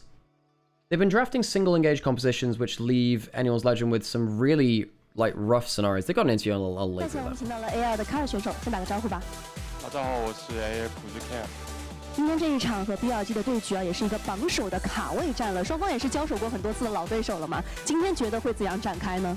오늘 BLG랑 1위 다투는 그 전쟁이잖아요. 그래서 BLG 상대로 어떻게 해야 이길 것 같습니까? 일단 최대한 하던 대로 자신감 있게 좀 한타에서 먼저 싸움 걸거나 좀 자신감 있게 해야 될 것 같습니다. 尽可能我们要打团的时候自信一点，然后操作也要自信一点。这版本这个野辅的联动啊，也是一个重中之重了。今天跟타산选手准备怎样做呢？ 정글 스포 연동도 되게 중요시해야 되는데요. 어떻게 해야 될까요, 타산 형이랑? 같이 라인 상황 보면서 같이 정글 서폿이랑 공격 좀 잘 하는 방향으로 잘 해야 될 것 같습니다. 考虑线上的情况，然后跟타산选手好好配合。好，那我们比赛见。好的，我们也请到了 BLG 的 Viper 选手，先打个招呼吧。 大家好，我是 BLG 的下路选手 Viper。目前已经拿下了2胜嘛，但是都是以这个2比1的战绩拿下的，所以 Viper 选手觉得可能还有一些什么问题需要修正呢？首先这2个我们刚回来的时候打的那个比赛嘛，所以我们比较累了，但是我们的状态要慢慢回来嘛，所以今天是要2比0，感觉我们要挑战一下我们的沟通里面的那个细节东西。 这几个月确实稍稍有一些辛苦啊，但是第3赛段开始了，这个状态也是会拉回来的。现在我们的下路比较偏向于挂线嘛，也有很多 AP 英雄的摇摆情况出现。Viper 选手是会更喜欢自己的传统 AD 呢，还是 AP 呢？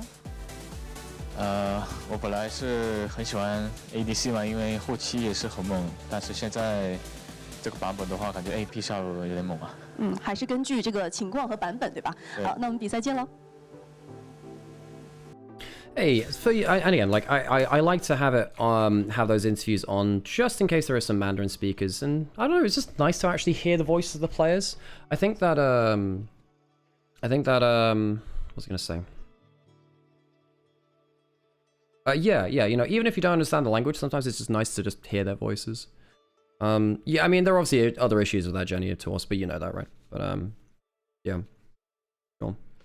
Okay, so Anyone's Legend BLG. I think Anyone's Legend need to have good drafts today. I've not been impressed with their drafts recently. I think that Shun On versus Tarzan Kayal is going to be really fun.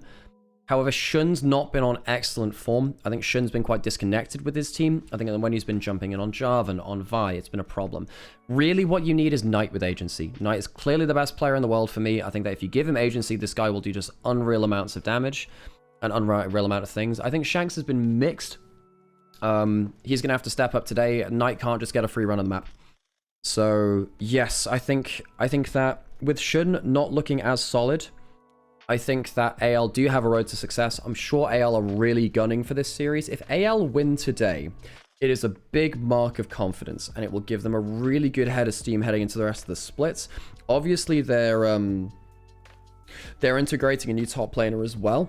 They're integrating Breathe, who is a much more lane-dominant player typically than Flandre. He's not really been playing for lane, though. The whole team's not really been letting him play for lane. But, yeah.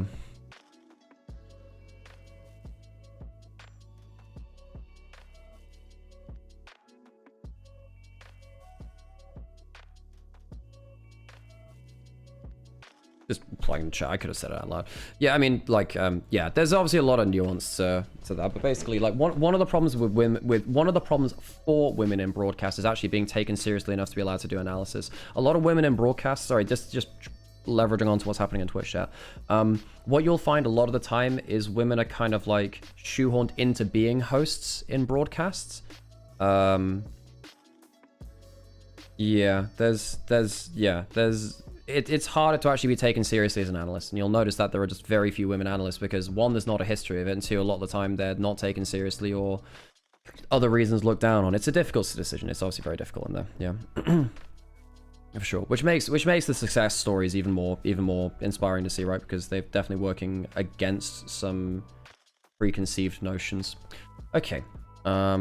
Right, I think we're getting pretty close to our walkout, so again, let's get locked in to our series again. I appreciate everyone watching along with me, even if it's for the first time or the 100th. Anyone's Legend versus BLG does not get old. In 2025, Anyone's Legend versus Billy Gaming became the marquee matchup of the LPL. With other title rivals such as Top Esports, these two teams met over and over again. Anyone's Legend last year got the better of them. However, now they're in dire straits, and BLG, despite having trouble in Paradise, are still double LPL champions, first stand champions, and MSI finalists. Anyone's Legend finally pulled the trigger on a roster change. Breathe in for Flandre, who is now out of the starting roster. BLG perhaps not through foreseen circumstances, had to do similar. Wenbo in for Bin. BLG is binless gaming. However, they are still a world-class roster. The best player in the world, Knight, once again taking to the Rift. Versatile, deadly. This is a top-tier matchup, make no mistake. Anyone's Legend need to find form fast. Their drafts have left me a little bit disappointed. I think that Breed has not been integrated well just yet. BLG, I think they have some issues with jungle, with Shun not performing particularly well right now. We know how good he is. He can be the best jungler in the LPL and perhaps the best jungler in the world. Can he reach that again sooner rather than later for BLG? They may need that. Captains will fist bump. I believe the captains are Knight and Shanks for each team. LPL 第3赛段常规赛组内赛，深圳主场周第5日第3场的比赛 ，AR 对阵 BLG 即将开始。LPL 无畏进巅峰。 That'll be a fist bump. We'll get ready to get locked in for draft. Nymaera is Knight's #1 fan. I have to compete with Kire for that though. This is the problem. Like as much as I would like for that to be the case, I'm aware that Kire exists. You know. I know that guy is just always gonna be the biggest shooter for Knight. He's always gonna be out there gunning for him in a good way, right? Yeah. Sadly, there's literally zero news on 369. I thought 369 posted a picture of him streaming. I thought he was streaming again. But yes, I didn't think he was playing. Gosh. But yeah, 369, I think the situation with Nio earlier in the year really hurt him mentally. Because he went out to bat for those players, for Nio and Fengyue, and it turns out that Nio was obviously fixing games.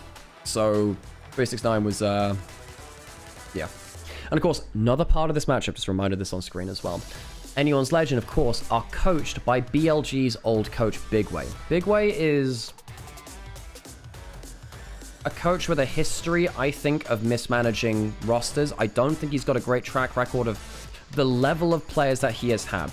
But BLG, to not get an international title during the time he was with them, I think was a failure, actually. I think it was. Or at least some of the ways, particularly 2025. That was a huge, huge failure for him. Going out in Swiss stage at Worlds 25. Bombing out in MSI 25 as well. Definitely not the best scenario for him. Now BLG, coached by Daney. Was a big change for him. So there are some all-star coach names in the LPL, but their success is wildly varied. We've had Coach Kim come into Weibo, then he's dropped out. Of course, he was on GENG, and then of course fell away from there. Yeah, there's been a lot of different coaches come and go with some better and worse results, especially even for the legendary ones. It feels like it's very hard for coaches to stick around and be genuinely successful within the LPL. Tabe has obviously got a great track record. But yeah, the coaching conversation is an important one here in LPL. The last few years from Knight have been 2016 to 2020 rookie-esque. Yeah, for sure. And then, yeah, for sure it has been. I think Knight has been so good. Gonna get into game, and we'll get into our draft. Let's lock in. Anyone's Legend, BLG. Anyone's Legend, I don't think their drafts have been that good recently, as in which I've said quite a lot in the build-up to this. Their single-engage Camille comps have been quite difficult. I think that Tarzan and Kyle should be set up for success in this meta. 2025, I think that Tarzan and Kyle were so good. They were competing with the likes of, you know, Kanavi and Mako for jungle support duos that were doing some massive work within the LPL. They kind of ran the league last year. I say that, it wasn't as dominant. It was a very open league last year. This time it seems like it's just BLG all the time and all again. But now with the bin situation, perhaps that's not true anymore. This should have been a shutout year for BLG. Perhaps not now. Syndra banned away. Jace banned away. What are the blind picks? What are the power picks? We don't have Camille for Ziggs. Poppy is open, which is very powerful. Can you Rise with Cassiopeia gone? Is Rise worth picking early? Yeah, because Knight's got 11 straight wins on it. So what does Knight do now? You don't have Syndra, you don't have Cassiopeia, you don't have Orianna. Those are the best picks into the Rise. You have Annie. You might, Normally I'd say you go Annie Lee Sin or Annie Kiana or something like that. But Poppy is still available. So if you do that, then your jungler with so many dashes involved is going to be in trouble. Shun, mixed results on the Vi so far. Hover it, don't lock it in. The Ezreal comes through. It's been much better for Viper than many other traditional AD carries. It's been his best traditional AD carry, although his mages have been his best champions so far. Do you pair it with the Karma immediately? Just Ezreal Karma, say screw it. I guess you could lock in something else, and then if the Karma gets taken away, you can take the Seraphine. So at this point, anyone's Legend, they'll have to make a choice of do you let them have the Karma? If so, are you prepared for a Seraphine? You're going to come up against a difficult bot lane anyway. This is better for Shim.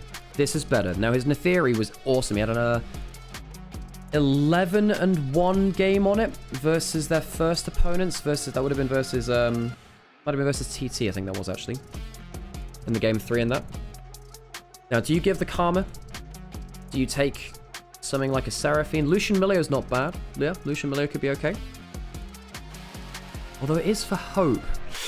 The problem with anyone's Legend is, I don't think they want to play around lane pressure for Hope. And also the Milio for Kyle removes his agency. I think the best parts of anyone's Legend are Taz and Kyle. And you've removed some power from them. The Karma's good into the Milio, because the Milio doesn't really interact much with her. It's not like you're stopping a dash with your Q. Hey, Kiwi, how's it going? Vi's open for Tarzan. I would imagine that maybe gets banned now, actually. The Lee Sin banned away. I don't think you have to ban Poppy now. Ezreal doesn't care. Karma doesn't care. The Neferi does, but I don't think the others do. And you can always just double the flash wall stun occasionally. BLG don't have any CC. That's worrying me. I think anyone's Legend ban Annie. You ban Annie, you need to get rid of engage options. This is actually getting worrying to the point where I think that Knight might even have to go for something like Yone. You need engage. And even then, Yone is not good as single engage. And you might have to leave engage to the hands of Wenbo. You have a 0 crowd control draft. Poppy is banned. Yeah, that's okay.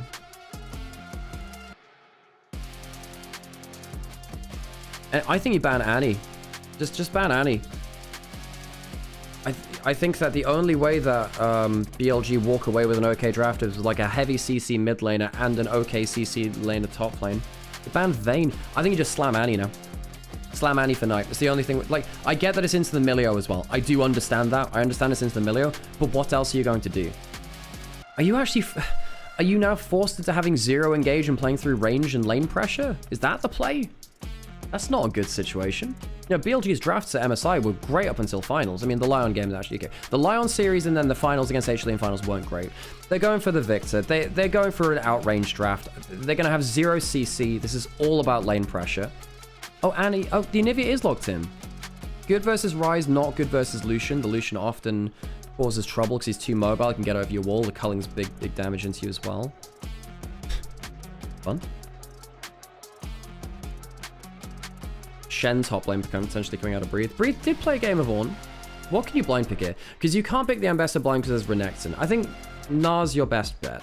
They banned the Yorick and the Vayne, so it means that Breathe is safer on the Gnar. And he is a very comfortable Gnar player. Nar's probably his best champion of all time, Breathe.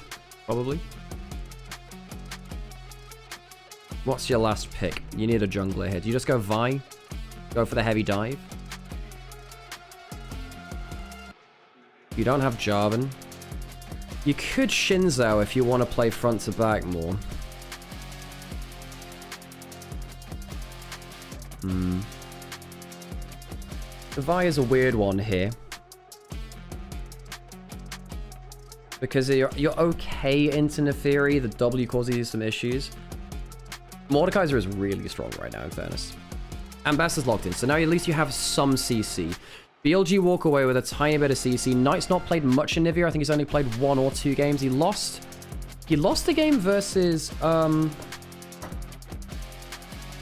he lost a game versus WE on a Nivea. I'm gonna go into a quick ad break now, just so we don't get ads in game. That's an immaculate pronunciation of Shin. Well, it would be Xinjiao. Yeah, I try and put some effort into it, but I'm not always gonna get it right. I mean, I'm gonna get some Chinese names wrong. It's just the way of it. I'm a Brit. I'm uncultured swine. You know how it is.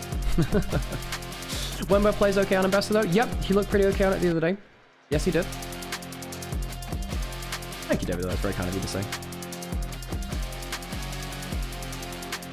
Looks like a free game for Lucian if he doesn't get caught by a Nivea Q, but I don't know. It is Hope. This is the problem. I don't want to see Hope being the one who has to make the aggressive plays and have the agencies for that.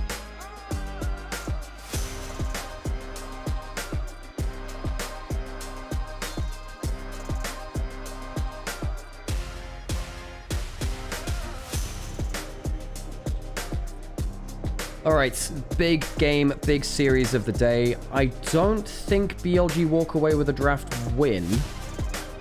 I think anyone's legend, their drafting has been a bit suspect. I think this is better this time, but yeah. Because of the bans, I'm curious, is Shanks able to pilot Syndra? Yeah, he does play it, but I think it's just nasty as a flex, and I don't think you want to give Knight Rise anyway. I think they wanted to ban Syndra with the intention of first picking the Rise. Anyway, let's hear the gyros.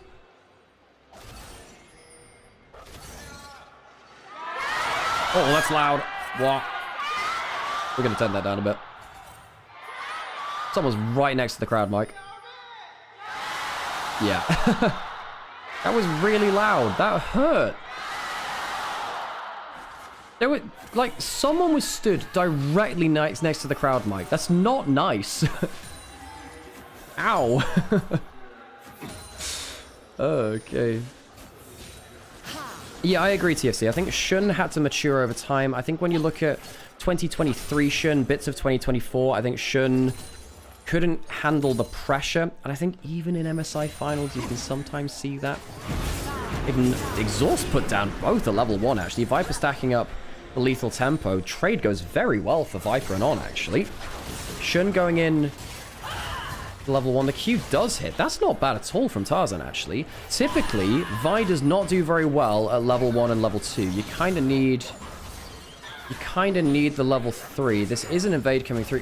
Kyle is here. He's actually hiding it off of vision. He knows where the ward is. It's going to go there. Quite low. Smite away. Kyle, does he have to flash here? Double damage. Heal away. Tarzan has flash. Doesn't want to commit. So, you've lost. What have you lost? So Shun went Raptors into enemy wolves. He got one of the small wolves. Vi is going back into his bot jungle. Tarzan is 600th game in the LPL. As first dagger missing there, actually, which means that Shun doesn't get the heal, nor does he get the extra damage down. Mantra Q coming through. Smite from Shun. Shanks roaming down. He has flash. Oh, Shun! Oh, no. Tarzan flashing forwards. Oh, Shun, that is just not how you want to start your game. Popal dash forwards, does just about live. Anivia coming down the river. Not really much they could have done from the early plays. Knight has flash, has egg. I think he's fine. Oh, Shun, that's not it. Not how you want to start the game, is it? I think missing the Q in jungle really hurt. The smite obviously wasn't great either. The flash was cherry on the cake. Good evening. Hey, good evening to you, John as well. Oh, look. Shun has not been on great form. I think that much we can say, right? Breathe, walking up to... He can actually chase him down here, maybe. No, wave was too strong, actually, from that. Wondering, actually, just with the lethal tempo, whether that would make a difference. Not the case. Meganar coming now. Good job of Shanks to roam down as well. Now, he dropped some lane pressure potentially for that. Shanks doing okay in the early levels, though. Early levels of Rise versus Anivia is fine. Really post level 6 where the matchup starts to really take over. Okay, so now the thing is, Shun dies. Tarzan uses his flash, as does Shun. Does Shun get a full clear off? He got top scuttle. Now, the thing is, mechanically, obviously, the play not great. I do think that Shun is in an okay position in terms of farm. Hope gets the kill. The Lucian is strong in the draft, but it is Hope on Lucian. Knight using one of the skins which Froggen used to like playing. Was Froggen playing in League Classic the other day? What a special time that was. Jumping forwards is Viper. No exhaust for either side right now. Shanks walking up to... Oh, hang on. With that damage... Does Tarzan get to invade? No, he's too low XP. He's not level 4. And I don't think the waves can push that far into red buff. I think at that point it would still be too dangerous. Wenbo 10 CS down in top side. That's the electrocute trade. Breathes trading with a lethal tempo though. The lethal tempo build for Nara has been so nasty. Damn. Extended trades are crazy.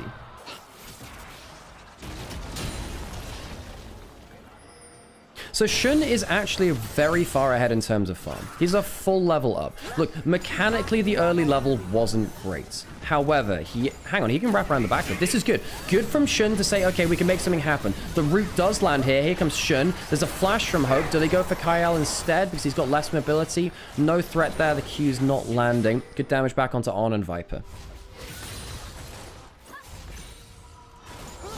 Not bad in the CV3 actually from anyone's legend. Alright, no his monsters. Enjoy the rest. See you when we see you.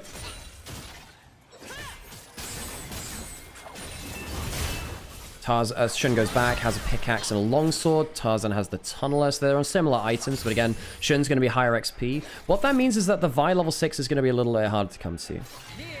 Oh, pops the ultimate as he went for the auto attack. Close. Doesn't get the Q2 quite in time. That's not a bad all-in at all. Viper getting the exhaust down onto Hope. Puts the exhaust down in return. Flash for a heal. Flash away. 3 summoners down. Good angle by Viper there. His Ezreal has been his best traditional AD carry, and you can see how comfortably he is at the all-in angle. He is still 10 CS up, despite the fact that Hope had the kill early in that fight. What Wenbo did under that turret there was really interesting. You'll see this happen with... So I do it as an Ahri player. You can do it as Lux players, Morgana players, what have you. If someone is quite telegraphed going to auto-attack a minion, throw your skill shot them as they want to auto-attack the minion. Especially in early levels before there's good attack speed. That'll be a quarter of a second. Maybe slightly less, of auto-attack wind-up, where people are stuck in the animation. It's not that long, but like it's enough to basically self-CC. And then, of course, the player has to move their mouse somewhere else to dodge the skill shot. Wenbo hits it very well there. Breed losing that flash. Still down 10 CS. Shanks slightly ahead in mid lane. Now we're at the level 6 for the Anivia. We expect to see more from this matchup.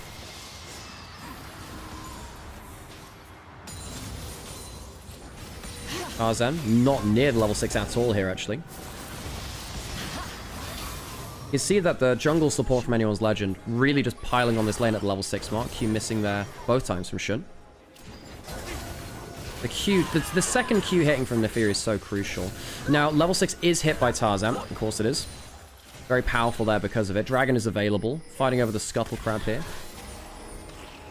Tarzan could fly over the wall. Gets onto both bot laners. On takes a lot of damage. The culling's good. I think Shanks will take down that first kill. Shun is in alone. Don't find out Shanks just here yet. Goes and flashes out. I think he'll live from that. Tarzan's Vi doing good work. The egg coming through. Do they have the DPS? We shall see. Going on to the Ezreal instead. Do they turn around for enough damage here? I think the Anivia is actually going to get maybe a chance of a turnaround. Still has flash. Gets the stun. Well played of Knight to not blow the summoner. Loses the passive instead. Still a one fight for anyone's legend.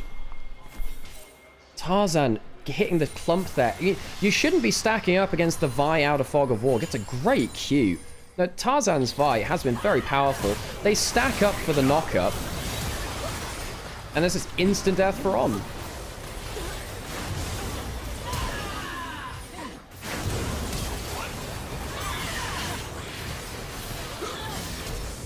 Viper flashing away. Hope strong in these early fights. Of course, Hope... I feel like Hope always has something to prove here, because again, like, he's had some pretty high-profile losses. Kyle tried to get the kick onto Anivia so they couldn't reactivate the Q at the right time. Do they go for the dive here? There's no summoners. Kyle is here in time. Goes through. They might kill him anyway here, actually. Close to a stop. There you go. There's the Q. They don't even need to go for a proper dive. How does he die in that situation? I'm really surprised he dies there. I thought they'd need to go for a Nefiri Tire aggro reset. Guess not. Good kill. Kill goes to Viper as well. Good Q accuracy. But like, Kyle maybe should have body blocked there? He was the higher HP one? Line skill shot from Ezreal?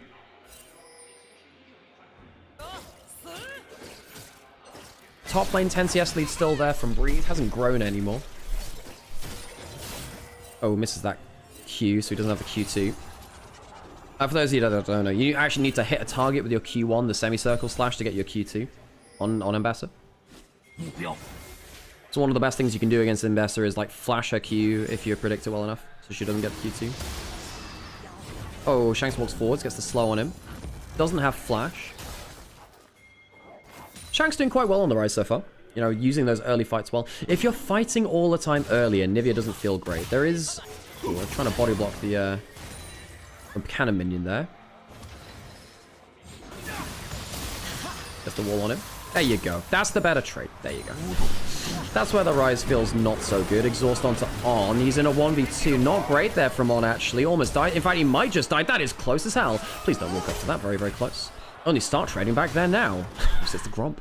Actually helps Tarzan farm it a little bit there. Good wave play there from Knight.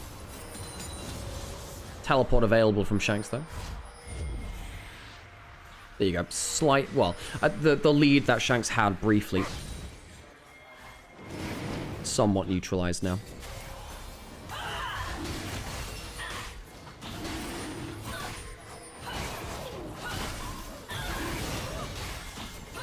Dragon started by anyone's legend. Shin farming down his camps. Grub's not available. Oh, sorry, Grub's already taken, obviously. My bad. Dragon take by anyone's legend fairly quickly. I think anyone's legend should feel pretty confident here. You know, Breed's in a good spot. His laning's been fine. Should be versus Wenbo, let's be honest. Scuttle spawning now. Shun's not been able to hold on to the farm lead he got from the first clear, despite the death.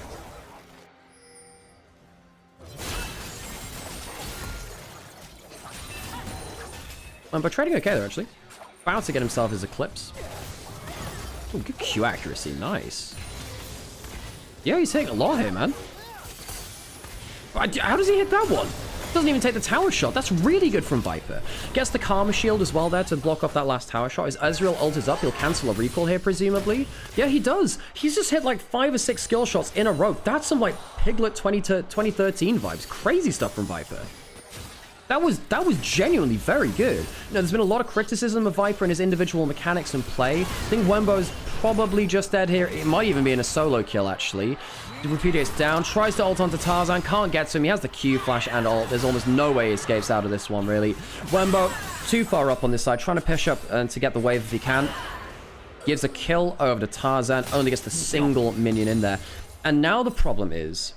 actually, no, the wave's going to get into turret anyway, so yeah, he just ends up losing that. Now he's 20 CS down. Kill over to Tarzan as well. Overextension from him. He has misjudged his safe position in lanes a couple of times now. We saw it when he was on the Ambessa versus EDG. And things went wrong for that lane. He was going completely fine versus EDZ's Vayne until that bot lane overextension where he died. Gave a full turret over to EDZ's Vayne, for those of you that remember that from the other day. Breathe, level 11, no mega. Realm Walk coming up. They do still have the Vial. Good wall. That is a good wall, actually. Oh, that's a really good flash. Does it matter? I think it does, actually. Onset's going to die. Tarzan's Vi, man. And that's, I think, Nice is well out of position. He probably dies here. No knockback from the Q. Hit the minion first. Knight has the egg. He's going to go just into tower range. This actually might be too far from anyone's legend. They do have okay damage. I do think they get the kill here. Yeah, they do. It will still be a good turnaround from Knight and Shun to get some decent work done there. But another Q flash from Tarzan out of Fog of War really hurts BLG. What's happening on the other side? It's 2 lanes of push. Lucian getting poked out a little bit in mid lane. Level down, actually. Viper's been doing quite effective work there. Full turret for Wembo. That's good for him. Gets a lot of gold back in the matchup. However, anyone's legend, well, they don't even get the full turret topside. In terms of the cross map, it's actually not too bad. Q hit there offside. That's off screen, rather. I mean, that's nasty as heck. Good W from Shun. If he does get hit there, the fight's immediately over. Good flash from Knight to stop the Rune Prison coming in too quickly. So as soon as this play comes through, I mean, Knight does about as best he can to start going back. The wall is good. Stops. It means that Breed has to flash over. Good Q stun as well. Of course, dies. Second passive of the game, not as useful as that first in bot river. Good play from Shanks with the Realm Warp and then Tarzan with that flash out of Fog of War. Shun slightly ahead in terms of farm now, though. Again, just managed to open that lead up again. Knight pushing in towards top turret. No Realm Warp this time to bring someone behind enemy lines. BLG slightly ahead in gold because of that bot lane turret take, even though they're 3 kills down. Smite to secure the grubs. Oh, not the crubs, the Krugs. Wembo on bot side has flash, has ult.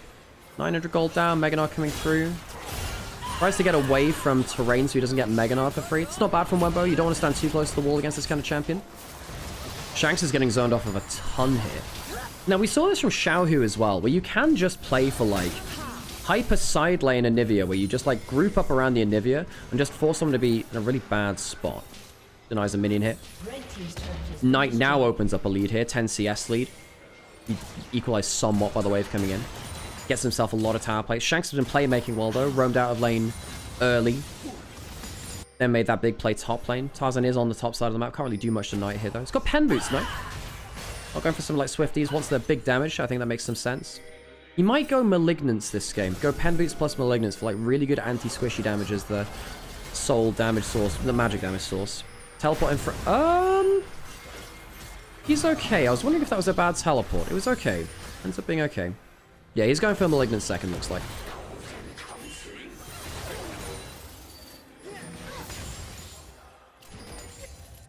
Anyone's Legend. I mean, solid early game, but you can see that some of their individual... Like, the bot lane laning phase is where things is quite worrying, right? Because Viper 2-0, he's played really well on the Ezreal. Is this an easy Ezreal game to play? I mean, you're against a Vi, so it means they do have some answers. It's not like a free Ezreal game, which you can sometimes see. Dragon start on the other side. Wembo is here. Wants to trade onto Tarzan. Dragon's helping as well, actually. Breeze coming down. They might just combo onto the Ambassador. Maybe. Not awful from Wembo. Gets the ult, gets onto the Milio. The W misses. Not bad from Wembo at all, actually. Winning the trade. He might die. He's trying to buy some time. Gets towards his wave. He can't get out of this, I don't think. The question is whether BLG can get into position elsewhere. Meganar comes through. Q into the wall. Does get some decent damage down. Now they've used some big cooldowns. What happens with this? Shun, can he jump through onto someone important? They still have the Neferi W. The root lands onto the Lucian. The AD carry can't afford to get caught by that. It's too much good time being bought. The wall stops. Breathe through getting away. And BLG pounced. So much of this play came from Wembo outplaying in the river, buying time, getting damage down, and buying cooldowns. Legitimately, MVP of that play is the Ambassador, which dies. Really well played from him. Actually very impressed with that. I'm aware that he's 1,000 gold down. He's 0-2. Doesn't have a killer assist. Completely fine, though. Tarzan is going to walk down here. He does have flash. I don't think he can do much besides clear that ward, though. Ezreal is vision as much as anything else. Can't get the Scuttle Crab. Knight was walking over. Viper 3-0. I mean, Viper's had a magnificent game so far. I mean, Wembo's done some great work just before this too, right? Ults out of the Vi ultimate, man. Buffers through it. That's what Keshi couldn't do earlier. Tarzan loses almost all of his HP. Shanks gets, you know... His ult does come through, luckily enough for him, but he's out of the play. And then Wembo is... Look, he can't outplay this situation. He thinks maybe he can get far enough away from the wall. He can't. Not much to be done there. Karma Cube hits the wave. Hope dies.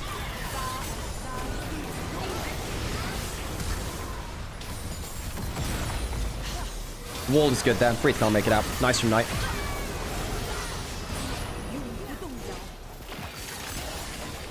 Herald was taken and used, obviously.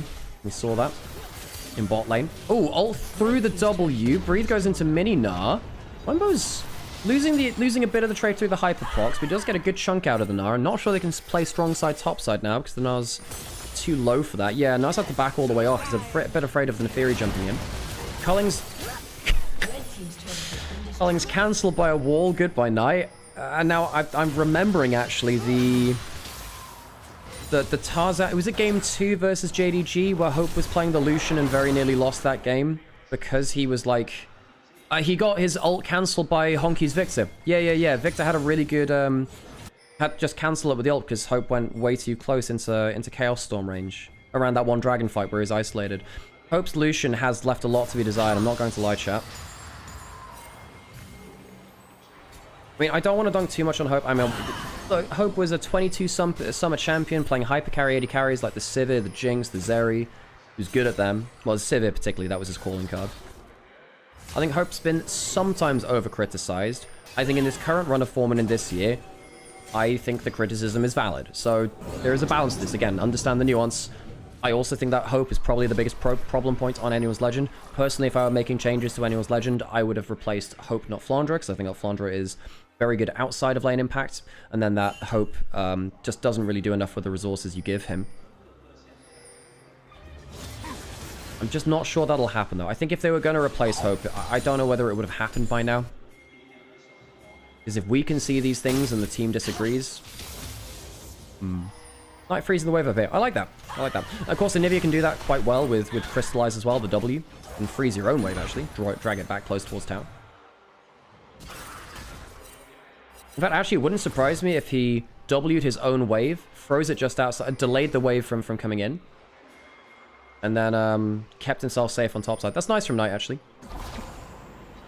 Showcase that he's good on the... Look, Anivia is not a side laning specialist. However, if you play towards with good wave control, I know that top lane Anivia is a thing. It's not their specialty, right? But if you play well with the W, you're very impactful. Whoa. Good damage onto Hope. Shield comes in late.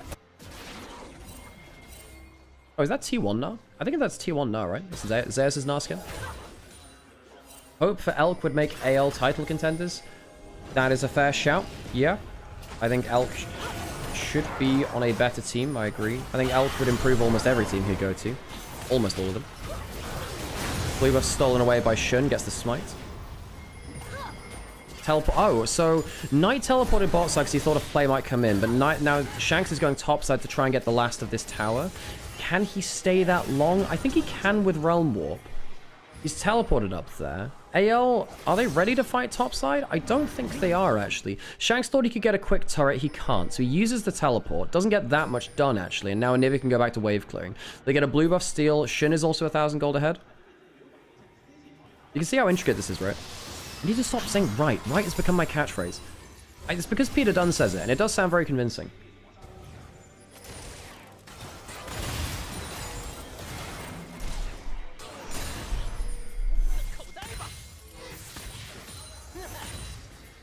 The vision is deep from BLG on their red side.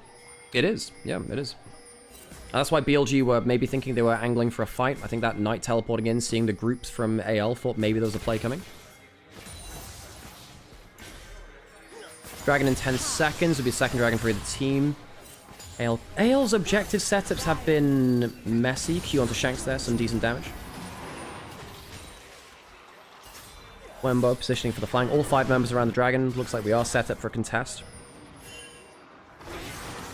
What's Shanks going to do with the Realm Warp? Maybe you can get a Realm Warp into the backline for your Gnar. Hope's going to get bot turret. First turret of the game for Anyone's Legend. So they do choose the dragon setup to give up the dragon setup. Anyone's Legend objective setup has left a lot to be desired. Doesn't cancel the recall there.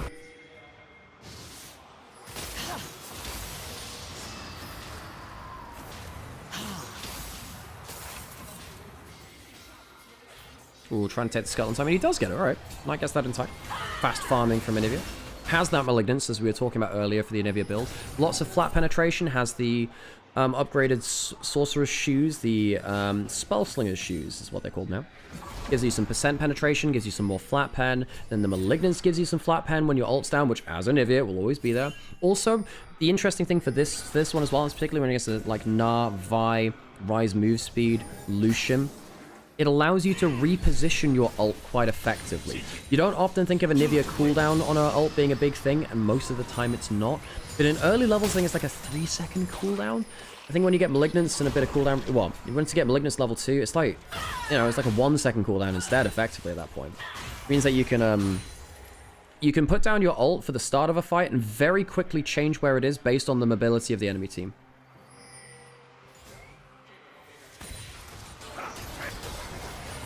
Okay, Shun on Baron. They do have an Anivia. That's pretty good for this stuff. Breathe doesn't have TP. That's why they're doing it. Breathe doesn't have TP. Wembo does. They can try and bait out a response from Anyone's Legend. They get a control ward. They're not ready to take it fully. I think Breathe have been moving a little bit too early as well. But Breathe without teleport. This is a bit of a hand check, I guess, or a brain check. Just, hey, what's your thought? What's your theory like about Baron? So this is how T1 would get random wins over teams at MSI and in LCK. Just on blue side, run at Baron when the enemy team's resetting on the map, or when they're not sure what to do for the next minute or two.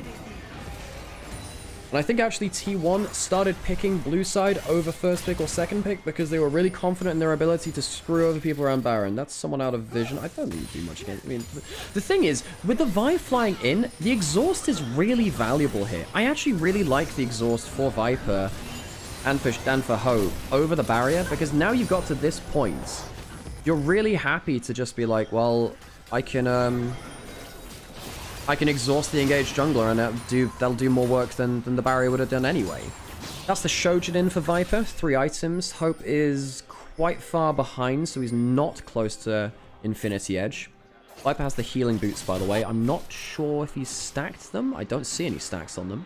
Knight's got a Seekers, so he doesn't have a Seraphs for safety, but he does have the Seekers Arm Guard versus the Vi ultimate. Of course, one of the big things you can do now is you just put the ult at your feet and then just press Zhonya's as the Vi or the Gnar flies in.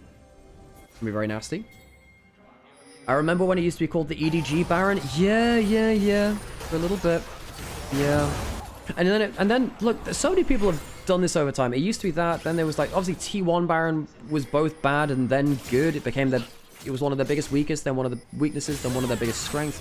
Top Esports Baron was just the famous Baron Throw. Originally it was the Dignitas Baron because they were the Baron Throw team.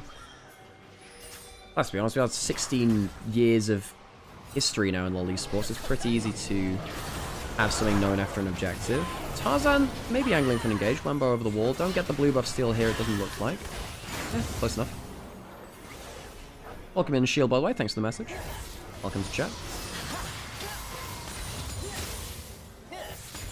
Shirelia's for on, by the way. Nice. Yeah, no, I like the Shirelia's. Yeah, Shirelia's is good. I like that here. The game's stalled. It has. Anyone's Legend, and Goldie's not exactly exploded against them that much. Tarzan's down 2 levels, so that's kind of like a level and a half, right? Baron started again. There's a ward outside of the pit. Shank's walking over. Breathe does have teleport. I guess they want to wait for the Gnar TP. Tarzan in the area now. Are you sure you want to flip this? The thing is, if you get the fight, it's good. On is caught out. They're walking away from the pit. That's a good teleport from the Ambessa. On makes it out alive. Here comes the Ambessa now. Who do they focus on? Wembo has ult. Does he choose to follow it through? Tarzan, good Q there. You see Breathe into the backline. 3-man Mega Gnar. Ambessa's trying to do his best. Ezreal goes down. Even with the flash, he's gone down. Knight, he's staying alive. He's gotten himself a really good set of damage, but I think perhaps Breathe has made the difference. Kyle flashing, not getting much done. The egg is scrambled on top side, and AL use the impatience of BLG to win the fight. There was no Seekers used from Knight. I don't think it would have made a difference. Viper not using the flash. Surely that was a mistake in that play. Breathe got a massive Mega Gnar, and with the 2,000 gold lead he now has, and of course large lead he had before that too, that is a worry for BLG. What happened to Viper there? Surely you got to be far enough away from the wall. Now, initially, the play onto on is good. Chooses not to exhaust the Vi. I guess that makes sense. You save the person jumping onto you. Uses the Q to cancel out Shun's ultimate. The exhaust goes onto as well. Wenbo, decent angle. Good wall there from Knight, actually. And the ult. And, well, Viper just ends up being melee range of Mega Gnar. Just instant dies. That's quite disappointing from Viper, actually. Given how good of a game he's had so far. I wonder whether Knight should accept the death and just go golden in front of, and just put his ult down in the clump on the theories there. Wonder. Baron's been started. Can BLG get there in time? It's at 2/3 HP. I don't think anyone's Legend will see this off without a contest. On goes low. Shun presses double. You can get there pretty quickly. I think they might have leashed the Baron. I think they have started. Yeah, keep it there. The Baron's leashed. Shun doesn't have W, just use that. Should BLG choose not to continue on the Baron? It's an even game now. Dragon is alive. I think Anyone's Legend started the Baron because they were afraid of BLG rushing Dragon on the bot side. And now we get to see, okay, what happens with, Breathe in a good spot, new player in Anyone's Legend. Is he coordinated enough with the team? Guys, you're leaving Baron alive again. Shun's going to recall for HP. They're not taking Dragon. You'll notice that Anyone's Legend not immediately starting this. They are now. Shun's gone for the recall. It's going pretty low. I think that this is gone. I think BLG can't stop this now. The AL aren't confident enough to go for it. Intricate doesn't seem to sell it, does it? Do they spot the recall? They do. Hang on a second. Shanks is here. Wembo perhaps going too far. Mega Gnar is used very cheaply, but the ult misses. Or Wembo close. Shun can ult in. Do they get a cancel? No, because it has to be onto the Rise, not onto the Gnar. Ult down, though. Double ults down. Mega Gnar down. And the Realm Warp. Okay, now is it BLG's turn to start up? I guess we just go again? I guess? Trying to do a bush bait. There's a ward on the back of the pit. Vision control has been a little bit too slow to control from either team. AL, I guess, briefly. We are just ping-ponging between objectives. This is just you go, no, I go. No, you go, no, I go. It is truly, if this is a Baron dance, it is a break dance. And I'm not sure it's the Raygun one from Australia, but perhaps it could end up as awkwardly. But some of them stun onto Tarzan. Does he have flash to get in range? No, he's in range for a smite. Doesn't get it. Secured by Shun.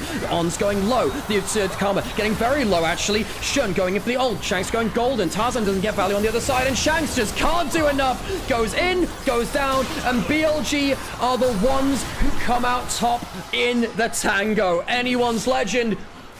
They slip on the dance floor. And how many are they going to lose total? 2 dead already. Lost that Baron. Dragon's up available. That's a 3rd dead. Breathe will get out alive. Tarzan is around. He's the only...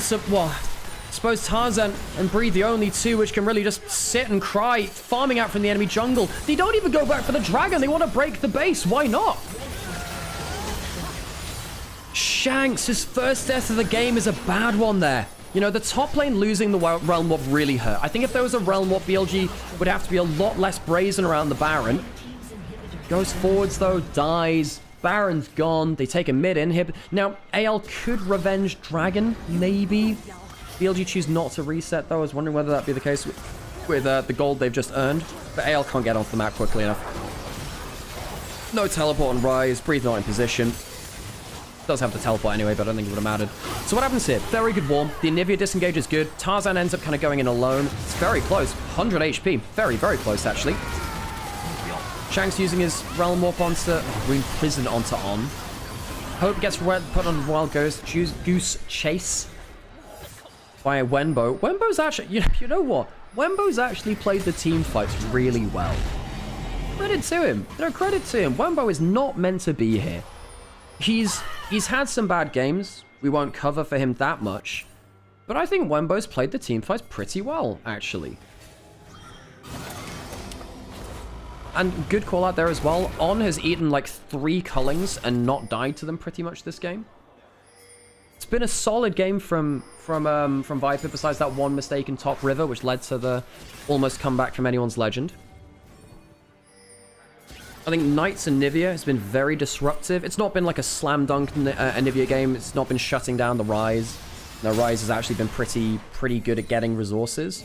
But I do think that Knight's been pretty good at disrupting the backline. It's allowed a lot more space for Wenbo, for Shun, for Viper to do their work. I was quite worried for BLG's draft when it came around to the final 2, but I think that the disruption of the Ambassador and the Anivia's worked out very well. Teleport coming in from the Mega Gnar, as it looks like on the mini-map. Q lands, Guardian procs by On. Oh yeah, he does have Guardian. Forgot about that. No spellbook for him. That is a thing, of course. Inner Turrets goes down in the top lane. BLG gain themselves 3,000 gold from the Baron push so far. Only 10 seconds left of it. Not bad, though. They break the base in the mid lane. That was the big victory from it. Oh, the wall doesn't cancel the ult this time, but see how much threat there is. Wenbo trying to clear the ward. Breeze stacking up the lethal tempo. Wenbo's gone too far this time. Ults to go unstoppable. Cast it backwards so he doesn't fly into the enemy team. Mega Gnar's coming again. Wenbo dies. 1 for none. Too far this time. We've praised him, but that was an overstep. Should not be dying for a ward like that, so Wenbo.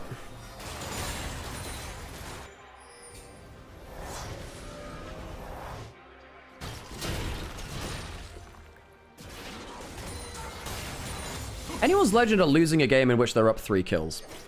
BLG have played around the objectives better. I do think that the range of the Ezreal, how hard it is to get on top of like a Zhonya's, not Renekton, Anivia, and the W from the Neferi has been really problematic. It's a death cap for Knight, by the way. He's stuck on the Seekers and he just wants raw damage. See how much damage he does do, actually. Tarzan hard charging up the Q. Can't get it because there's the E away. Scuttle Crab taken. It won't do that much this time because it won't last until the Baron's there. Mid lane inhib. Back up. If Tarzan uses the Q in a bad direction, that could have been a bit of a problem. Q missing there. No waves pushed in on side lanes from BLG. Oh, hang on. Stopping the break from Kyle. Oh, Kyle could be in trouble here. flashes away, flash for flash. Almost a great pick from On. On is one of the most aggressive Karmas in the world. If anything, I think he is the most aggressive Karma in the world. This guy is a nutso. Psycho? Nutso? Oh, there's words which make sense. I'm sure you can figure out one of them. Definitely don't want to call him a nutsack. That'd be bad.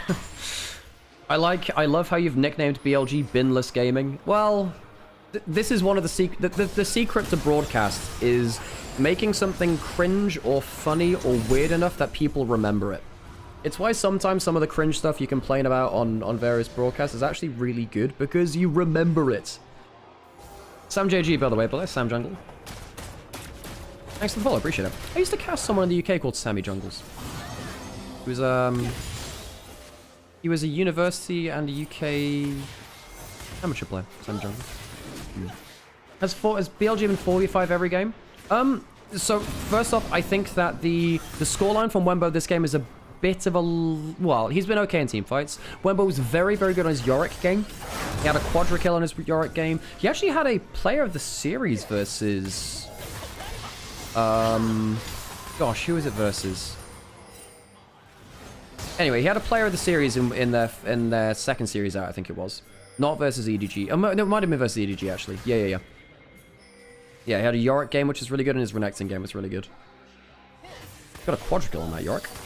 Okay, Dragon coming up in 30 seconds will be Cloud Soul for BLG. Cloud Soul in this kind of game where it's all about positioning, all about kiting around. Cloud Soul's mega. It is so good. Just the base 10% move speed will be really important. I think the Cloud Soul is very, very good for Ezreal and for Neferi. Good shield there from Karma. Oh, good stun, Knight! Very good stun! He baits in Tarzan, makes sure that the engage doesn't come through, gets the stun before the R button is pressed. That might win them the soul. That is a great cue from Knight. Genuinely might end up solving the game. Now, I think BLG are maybe happy to trade soul for Baron. Baron's up now. I think you personally just get the soul, but maybe they're afraid to let AL get control of the map with the Baron. Knight's heading over again. Does have passive. Can see if he can put down a, ult in the right spot. That's a really good pullback from the Baron. The Baron's the one that leads the wombo combo. The egg comes down. This might be a problem now. The spell bounce hits onto the Anivia. They should have gone for the dragon. The Baron nearly ends up doing enough damage. Viper flashing away. Bree trying to get forwards. Has a GA. Doesn't matter. Shun's putting out the damage, and Hope is flashing forwards, and he's dead. Hope, what have you done?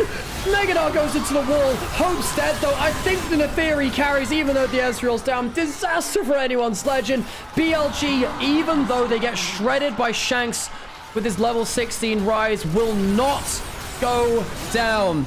BLG will take first game versus anyone's legend largely off of better decision making in late game. I know I'm as shocked as you are. BLG win this game one really off of better decision making around the objective. By the way, I don't think anyone's legend lose nearly as hard on that fight if it weren't the hunting Baron. Does way more damage. That triple pullback did so much work. It's a bit of a belabored affair, but BLG take the first game.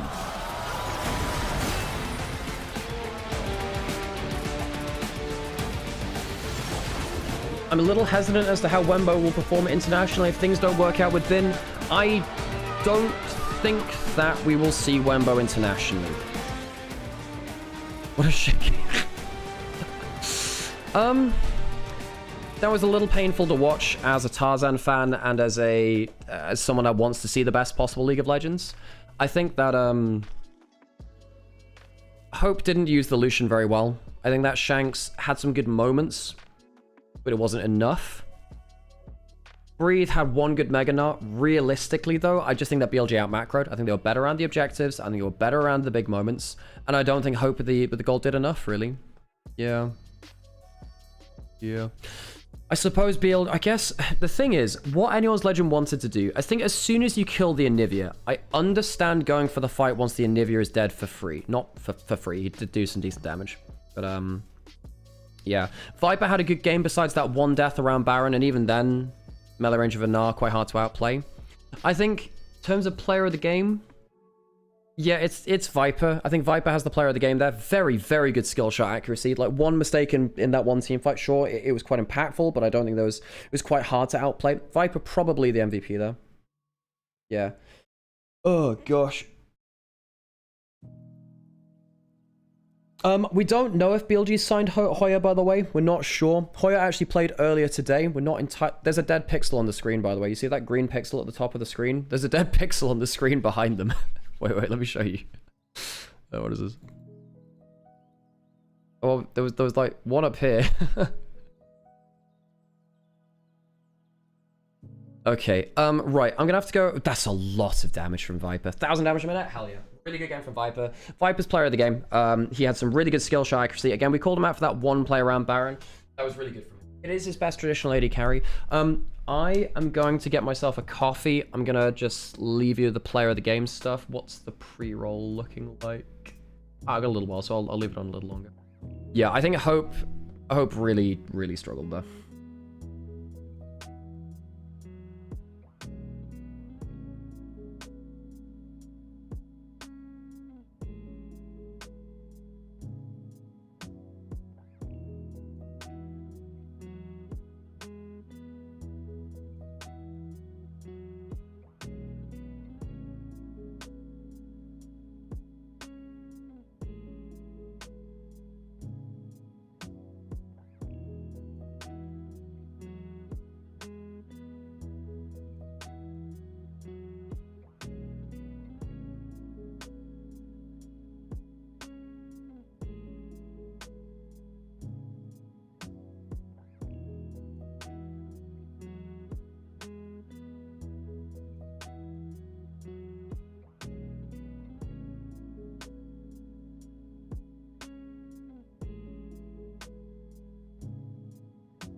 Okay, let me get that coffee.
Okay, right. I'm gonna put on an ad break, and then we shall return for game 2.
Nice second game of Nvidia ever. Yeah, he lost in a Nvidia game versus Team WE. In one of their series. Wait, no, is that true? No, it wasn't W. He lost one last split though. Gosh, who was against? Against a new top laner. Oh gosh, who was against? I remember casting the game because he got caught by like a late game flash Ambessa ult. He got caught by a late game flash Ambessa ult in the first game.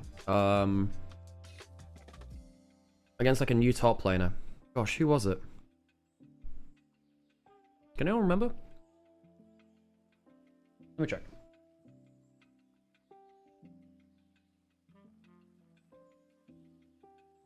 Oh, it was against Swian. Yeah, it was against Swian. Yeah, it would have been the series they lost against. It would have been the series they lost against BLG. Oh no, they won that game. Right. They won that game. But Swian nearly carried on Ambessa.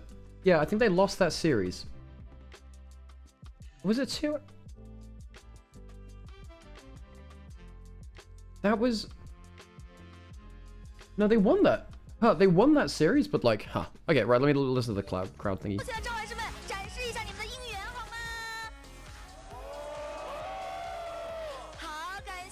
Shungot MVP? I think it should have been Viper. 所以我们屏幕前的召唤师们也可以参与进来。我们会播放一段音频，然后给出4个选项，大家把自己知道的正确答案给猜出来就可以了。有信心吗，各位？好，那接下来我们就为了队服而战吧。我们倒计时，谁先举手就谁来回答，请听题，3、2、1。 Hopefully, BLG signing another top laner is a wake-up call for Ben and he looks in for Worlds. Perhaps. 列娜塔，恭喜你回答正确，但是我们要连续答对2道题目才能够拿到队服，有信心吗？有信心。那继续，请听题吧。我的命运由我做主。优命。很遗憾，回答错误。那我们直接把这个机会给到下一位召唤师，谁？好，那就你吧，感觉你举的手举得比较快。谁？我。索拉卡。 哎呦，下一位，好，到你，小心。娜美，恭喜你回答正确，那我们就把机会交给你，你需要连续答到2道题目了。好，下一个我们看一下正确答案就是娜美，下一道题目。来，我们3、2、1，请听题。拒绝有说大话，自己天马。That sounds like Tom Kench. Was it more? Huh.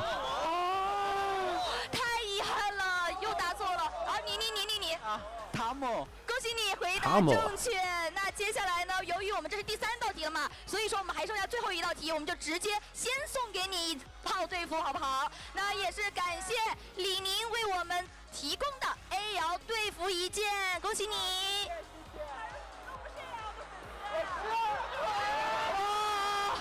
好的，不愧是我们现场的召唤师都非常热情啊。那接下来呢，我们的比赛也即将开始了，我们把时间给到前方的解说吧。 Hey, nice to hear it. Again, like I actually kind of like seeing the fans, you know, particularly because you know I'm halfway across the world. I very rarely get to interact with actual LPL fans, and I get that I'm not like a big part of their experience of the LPL because I'm doing it in English and it's a much smaller audience. It's still nice. It's still nice to like be like see what they're doing, you know, see what they're up to. I love this fan interaction section. Yeah, so do I. So, cool. Fun fact for Lana. Yeah. One of the ways you can deal with a migraine is by putting your feet in hot water. I say this as someone who suffers from migraines and often does this to get away with to get rid of migraines. But yeah, because of blood circulation issues and stuff, if you put your feet in hot water, you can help migraines go away. Yep. Very cool. Fun fact. We work on getting an LPL team to sponsor a trip for the Hap Bros to go to LPL. I would love that. I would love that. And we did talk to NIP, but I don't know if NIP are in a position to do that now with what's happened with like the relegation and stuff. But hey, I mean, folks, if you want to see us, we'd like to be there. We'd love to be there. In fact, we'd love to. Okay. So potentially one more game. I don't even think that was that good a BLG draft. Hey, thank you so much for the Prime Hot Wheels. Really appreciate you. 1 month away from a signed photo. Gosh. Does that include postage and packaging? Might be running at a loss. You suffer from migraines, but watch the LPL anyway. So funnily enough, LPL's never been an issue for me with that. When I was on LEC, because of the stress of working on the broadcast on... It's quite a weird atmosphere, the LEC broadcast. But like, because of the stress of working on LEC, I actually ended up having a migraine almost every single day I worked the LEC in 2022. Not in 25, that was better. But I was much less stressed that year. But basically someone put under a lot of pressure to perform with very little support in 2022. I ended up having migraines almost every single show day on LEC 22. Almost every single one. Which is why I actually don't feel like I did that well in LEC 22. I think I was fine. I could have done a lot better, but because of the pressure and stress I was under, I don't feel like I performed very well that year. Yeah, so that sucked. That was rough. But, you know, I'm glad I persevered through it. I think what I learned to do in that kind of era was just like, learn how to persevere through bad things happening on the day and still put on a good show. Like, being consistent even when it's not easy is a very difficult thing to do, and I can appreciate this for myself, basically, that I can do that now, really. You don't have to do any production for LPL, so that makes sense. Just take the presenter stream. That's true. Yeah, and also, I think, look, I didn't have any studio experience in LEC 22, and I think that there was a lot of tension. There was a lot of tension in the LEC crew on that year. There was. That got a lot better in 25. I think in 25 I was a lot more established. I think a lot more people respected me more then. And I wasn't just a no-name coming in. Why do you think AL brought in Breathe? Because Flandre, one, wasn't playing very well. And I don't think Flandre is a very good laning phase player. Whereas I think Breathe has kind of always been fairly stable. Like, he'll always give you at least a good laning phase. If Breathe isn't giving you a good laning phase, something's gone wrong. Individually, he's just he's a good journeyman player. Journeyman, that's not the word for it. But like, you know what you're getting out of Breathe. Okay, we're into that picks and bans now. Let's get a rollin'. Syndra still available, now gone. We have Rumble, we have no Jarvan, we have Lee Sin with no Poppy. Camille is up. So we have Lee Sin, we have Camille. Ban the Cassiopeia. I mean, with no Poppy, Lee Sin's pretty good. And I think we've seen that BLG are happy to take the Shen side of the Camille matchup.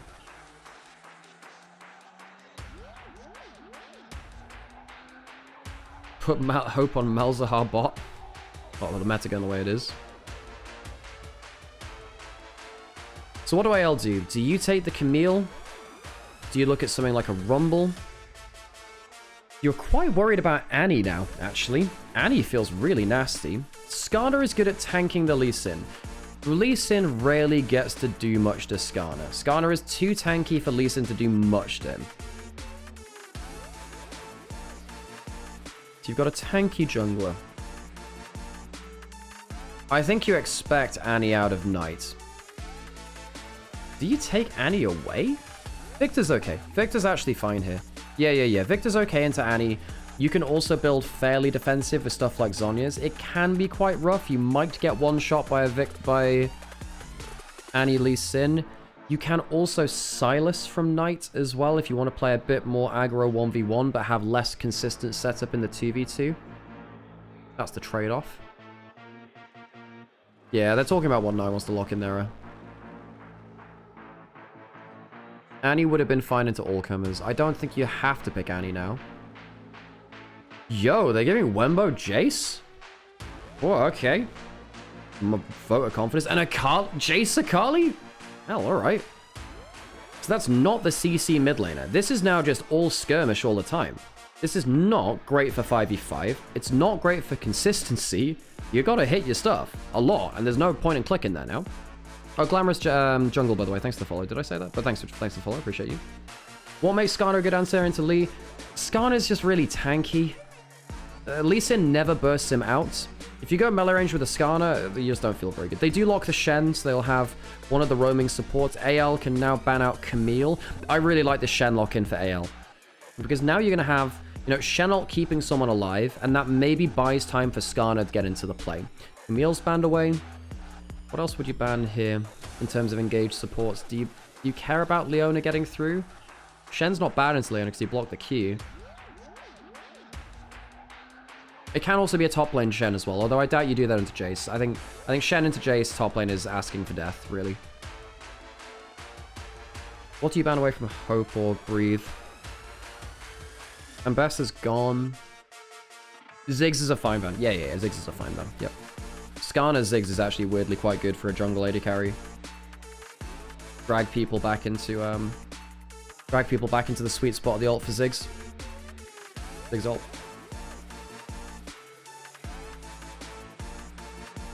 Okay. A big stretch.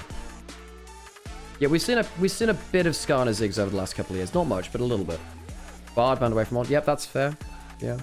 I think you prefer, you'd prefer to play against like Leona than you'd prefer to play against Leona because you can block out the Q than the Bard. Should have remembered the Bard actually. My bad. My Bard. Aha.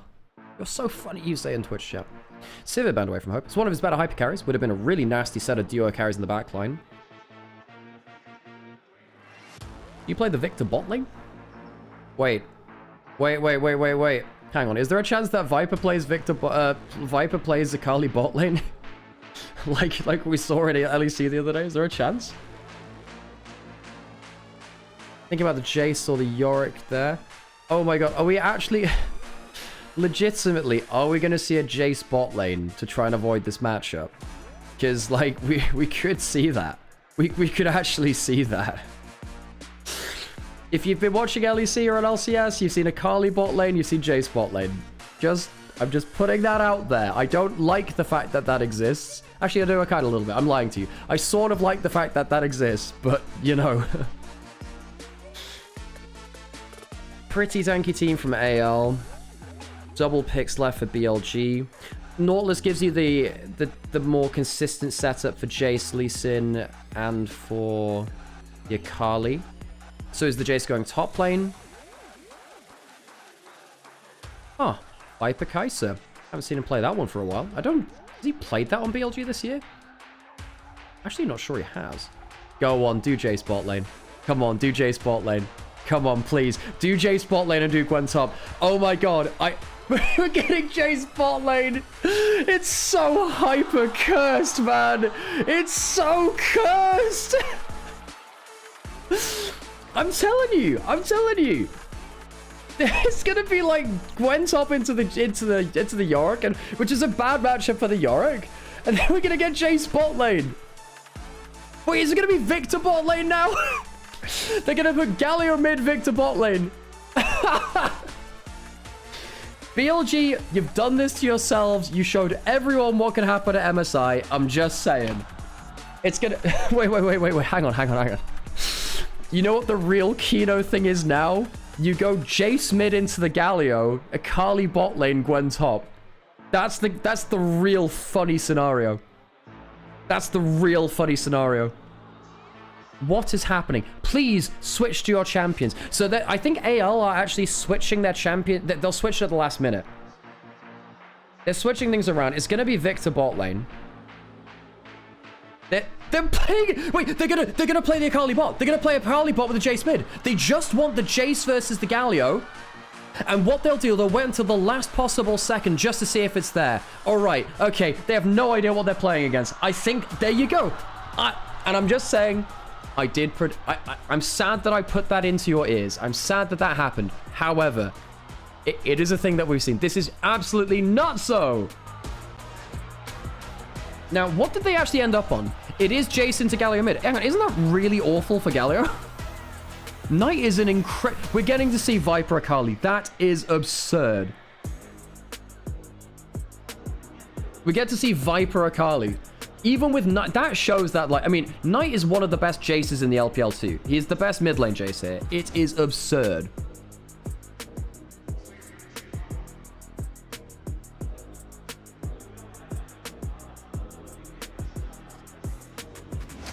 Dude, what an insane draft.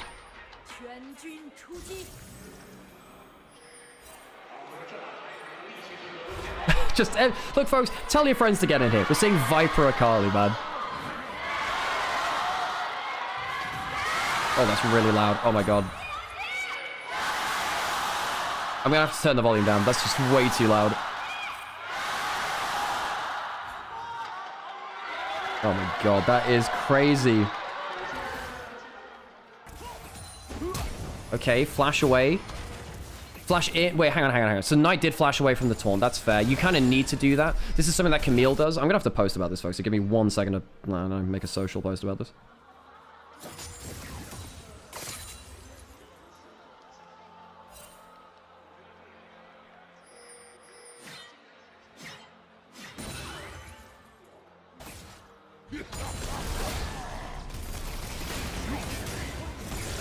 Okay, not bad trade there. Knight getting the splash damage there too.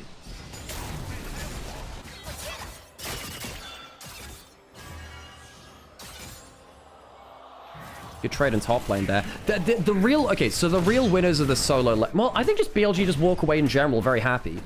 They walk away really happy. I mean, you've got Nautilus to set up for everyone else. Your lanes are all good now. I mean, we've seen that actually, like... Victor really struggles into Akali bot lane, apparently. Jace is good into Galio. Yes, he's lost the flash, but who cares? And Gwen is good into Yorick. But you need to actually put down your wards. Don't do a bin. He's gonna... Oh, no. He's dashed forwards. Wembo's dead. Well, it's really good for him, but... Gets rid of that. Can't get wall stun now. I'm pretty sure he just dies. I can't believe that hits from that distance, to be honest. Does he just want to get a plate? Wembo misjudges the play, doesn't get a ward down early, dies, didn't track Tarzan's jungle pathing. Shanks might blow flash in now. Gets the passive. Put it in there. This is... It's okay for now. Alright. Shen walking up to Kyle. Kyle on the Shen. Not too happy. Oh, hang on a second. This actually could be a bit of a problem here. Does he follow the queue? No, he doesn't. So first blood up towards Tarzan.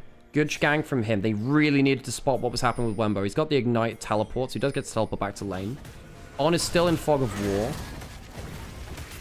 Shun gets... Wait, he gets Wall Stun, Taunt Flash from Kyle, Safeguard away. I'm pretty sure Shun just dies here. And it's a really good early game from Tarzan. 2 very good plays back to back. I mean, BLG are just not tracking where this Skarn is going. Skarn is so bursty, weirdly, at level 3. Taunt comes in from Shanks. He takes a tower shot, though. Not too happy about that.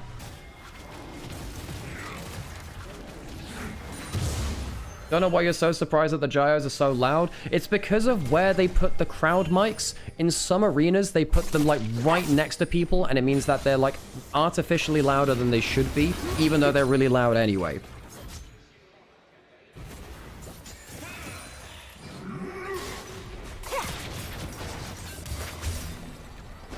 Now, what's going to happen with this Akali? Now, AL, they have a good early gold lead. Tarzan's has some really good jungle pathing. BLG, I think the draft is actually good. I think their early game prep is not. They've allowed the Skarner too much value. Skarner has no flash. He shouldn't... I mean, he used that flash, of course, to... You know... He's invested that in his early game, but... You know, he got this bot scuttle as well. Shun doesn't even get the double scuttle. Bot lane Akali LPL duo? Yep. I'm not even sure Viper ever played this in Griffin. I'm not sure he ever did.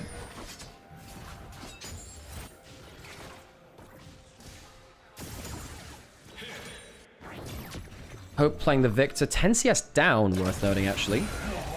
Shock Blast land, auto attack land. Well, I missed the auto attack in fairness. Q for Q trade. So Shanks is down 10 CS, Hope is down 10 CS. Wembo should have been ahead, but he kind of fumbled it a bit. Breather's a pretty confident Yorick player. He played this a lot last year.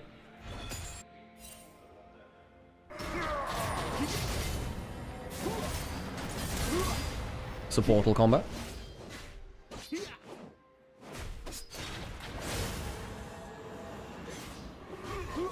On's in a bit of trouble here, no? Next taunt coming through, caused a lot of issues. Okay, I'm not gonna lie. BLG's jungle support doing some... Hang on a second. Jace is in now. They've used a lot of cooldowns onto the Nautilus. That's a very good Q from Shun. Can he get in position for a safeguard? I think Kyle at least will die here. Viper doesn't have himself an ult to follow up. It's 1 for 1, actually. They used a lot of cooldowns there. Hope's going to push in bot lane. He should be fine here. I don't think there should be threat from Akali with a wave this big. Doesn't want to lose that wave to tower.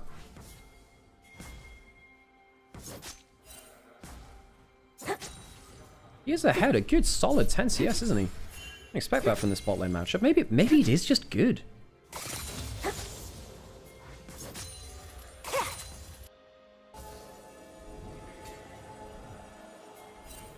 Perhaps better than I thought it would be.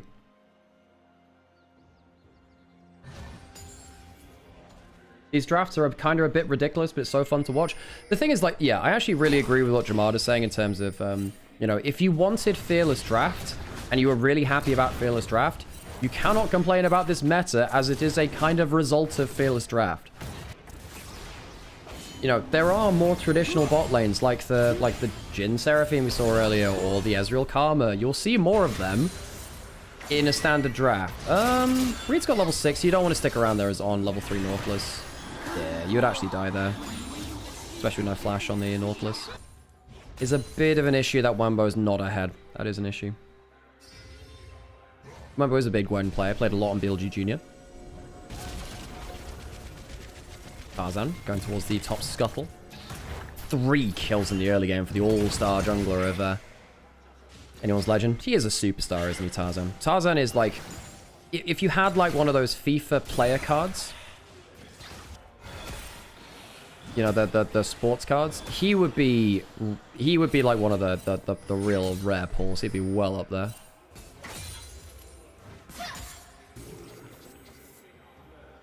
Hang on, level 6 there for Viper, hits the E. Oh, hang on, Hope's in trouble here. Gets a good trade, chooses not to go too far, and I like that actually. Just say, you're gonna lose 80% of your HP. Good job. Cool. Level 3 on Kyle. God, Roman supports. It's okay just using the ult for that. Hope will need to teleport back in now, that's, you know, the bonus of it. Suppose you don't have the Akali ult for Dragon now? Viper has got to be one of the most versatile players of all time. One of the few AD carries that's actually given up the ego and said, yeah, I'll learn another class of champions. I don't have to play marksman forever. Victor teleporting in. I don't think they... The problem is, Chaos Storm is down, but I think regular ability to regular ability, Victor is better than Akali.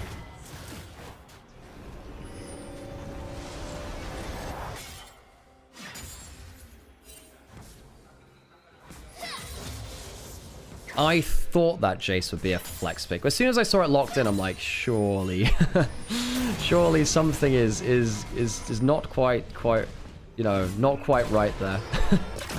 Surely.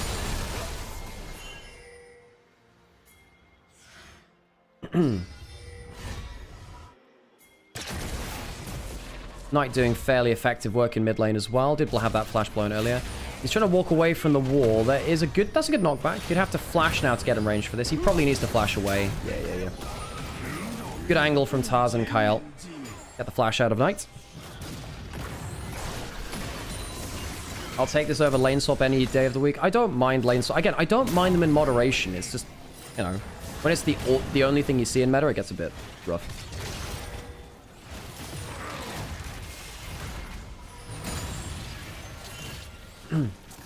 3-6 Victor bullies Akali. In a 2v2 he doesn't though. In a 2v2 it's really rough. I think that if you ever get hit by a Nautilus hook, you are in trouble.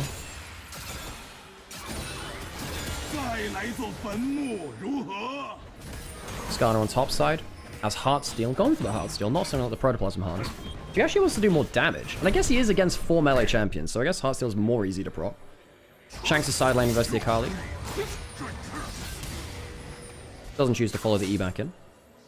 He's going for the Gunblade as Viper against the very tanky team of AL. Makes a lot of sense. I actually wouldn't have minded seeing a Bruiser Jace, you know, because AL also have 4 melees. And I get that Bursty Jace is good for the poke. There is logic to say go Bruiser Jace and just be really good at the extended fights. Yeah. Dragon first of the game start up at 10 minutes. Taunt Flash available from Kyle. I think one of the biggest things about this meta is how Kyle and Tarzan have, you know, managed to get unlocked again. Viper does have ult, still in bot lane. I think they're just giving up Dragon here. Yep, Shun recoiling, Knight not in position. Dragon for anyone's legend. BLG will choose their fight at a different point. Ghostblade in for Knight now. Shanks gone for the Tabby. He is against, you know, double AP threats. Now, how does BLG manage side lanes? Do they just keep the lanes that they've been in this whole time? I mean, you can just do that. I mean, I guess what you want is maybe Viper versus Shanks now. I get that Gallo's pretty good versus Akali, but it's not. Now he's building Tabby. Maybe it's more playable for the Akali. Oh, nice from Knight. Cancels out the Galio E, actually, so it doesn't get the pop back. Nice little play there. On has flash. Tarzan's over the wall. They know that Shun's there. Taunt misses. There's the grab field. Flash away from Kyle. Ignite went down from on there. Viper ult on cooldown. Buffers in. No, God. I want to see a year without Azir. Azir is so boring as a mid laner because all he does is do everything that every other mid laner wants to do but better. When Azir is meta, nothing else gets played. It is so dumb.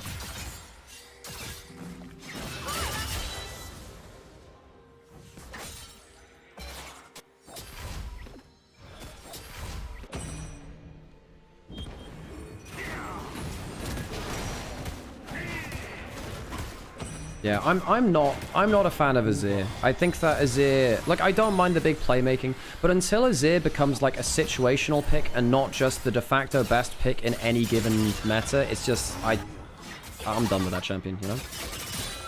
Convert with Azir, hey, Faker's one of the best Ahri players ever, so I can appreciate him for that. Look, I can appreciate what Azir does. I just don't like that Azir then ends up invalidating half of the other champions in meta. Very, very annoying. I'm gonna lie. Azir Corki not again. The thing is, like, the Azir Corki meta definitely wasn't great. For sure it wasn't, because they were both very slow champions at the time. Yeah. Empress Divide looks so cool. Yeah, but so does a Shockwave. So does, like, a good Jace Burst combo. So does a Kali ult. Ahri Zed. Like, Azir looks cool and when he makes big plays, but there are so many champions which look good when they make big plays, and you don't get to see them because Azir exists when he's in meta. You just don't get to see them. Galio, the Silas, you know, these crazy champions. Herald in about 2 minutes. Upgraded armor boots from Shanks. Not sure what boots Knight's going to go, actually. He's got himself a bit of a gold lead now, by the way. Knight is a very good Jace player. He was the best Jace player in 2023. Did they get the wall stun? No, not quite. Did they pull the ult back anyway? I think you have to, yeah, you have to flash there, otherwise you're going to get Gravfield into Skarner ult into death. No flash on Nautilus now. Doesn't have Hex Flash either. Refreshing to see Knight's Jace again. Yep, Scout versus Knight on the Jace was so... That hit? Okay. Well, you did just go melee range into a Shen and then into the Galio Shen. I'm not going to lie, that's not your best decision ever. Also doesn't have something like Merc Treads yet, although I'm not even, I guess it does need to go for, I'm not sure. Shen, he's made a handful of mistakes in this opening to split 3. And he's not on fantastic form. I think that Shen in split 1 then first stand, best jungler in the world. Most of split 2, best jungler in the world, although Kanavi was contesting it. MSI, I think he was best jungler at the event. Yeah, I think he was. Overall, close between him and Kanavi. Ooh, nice empowered hammer blow autos there from Knight, actually. Gets the E there for the hit away. But he went for the increased attack speed and then had used it all in hammer form. It's nice. Shun coming down bot side now. Oh, he's E'd forward. Shanks, you might have been baited in there a little bit, actually. No flash on. Doesn't get hit with the shock blood this time. Kick back. Shanks dies even though he flashes. And that's the Shen ult on cooldown. They tried to use the Shen ult to turn that around. But because both Shun and On turned up, it's a quick, clean kill. They're going to get themselves onto that side lane. Going to lose top lane turret from this. Flash away by Knight because he's afraid of what Tarzan can do there. There is actually a flash available for the Skarner. Turret won't go down there in the bot lane. The amount of damage which Tarzan did to Shun early has really hurt BLG. I think Shun getting out-jungled early on by Tarzan, and of course Wenbo losing some plays as well. They're using their needlework. I think Wenbo's gone too far, hasn't he? The Ignite's come down, he just dies. He's gone too early. Teleport came in from Knight, but Wenbo's dead. Wenbo misjudges the all-in, and he dies. Wenbo was given a lot of draft resources for this Gwen, and frankly, he's not paying it off. Didn't judge the gank early. Bin's done that a few times as well, don't get me wrong, but on the Gwen, it weighs double.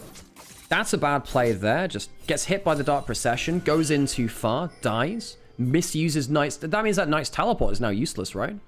He's 1.5k down on a champion that needs gold. Breathe, playing very well against him, for sure, he is. But Wenbo, it's got a lot of pressure on him, and in this game, he's not delivering, sadly. Got the TP out of Shanks. Yes, that's true. They did get the TP out of Shanks, so it is technically teleport for teleport. That's a fair point. That's a fair point. But I think BLG needed that big play to work. They need their big plays to work out. I think Knight's getting pretty fed. That is very good for BLG. Of course it is. However, you can just see the AL are more comfortable playmaking. They're more comfortable, you know, playing around the Taunt, into the Galliol, into the Skarner. If you go into the Meat Grinder as the Nautilus when you're behind, or the Lee Sin as you're behind, you just die. Knight's about to get... Hang on a second. They...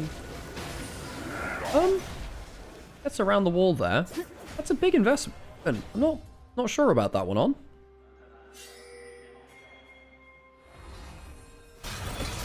Oh yeah, and of course the thing about getting the teleport out of Shanks is that he has a global anyway, and he's always sent over. When he gets half health by like a regular combo from Breathe. Ow. He dashes forward. He gets hit by another E there, actually. Supports both on the roam. Knight pushing out top lane. Doesn't have that teleport to join the fight.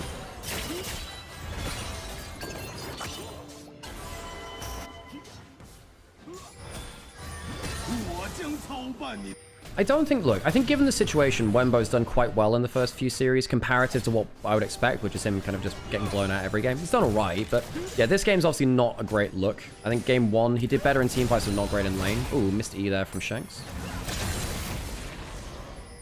Yeah, it's getting to the point where Shanks is really struggling to do much against Knight. He's gone for the armored advance, right, the boots.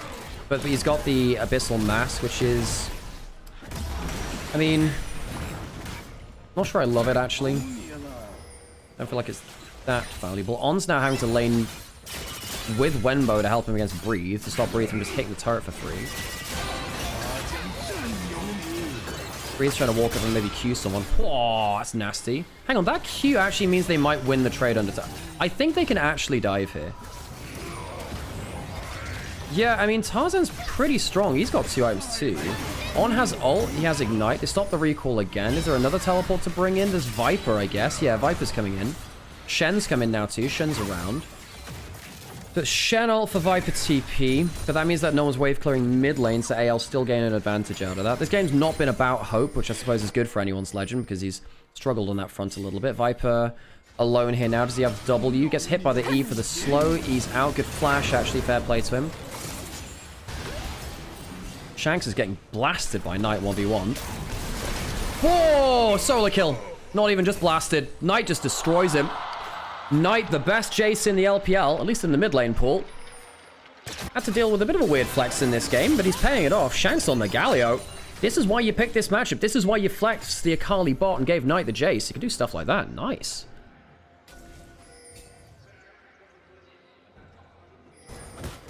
$1.8k ahead. That might be the savior for BLG, because AL, they don't shrug off Shock Blast very well. So what happens here? Oh, does he use all his cooldowns on the wave? So Shock Blast hits, he uses the E. Oh, and his physical shield is like, just not enough here at this one, is it? He uses his first Q on the wave, second one comes through, gets a Q cooldown, switches forms, and he guesses the E dodge? Wonderful, Knight. Wonderful.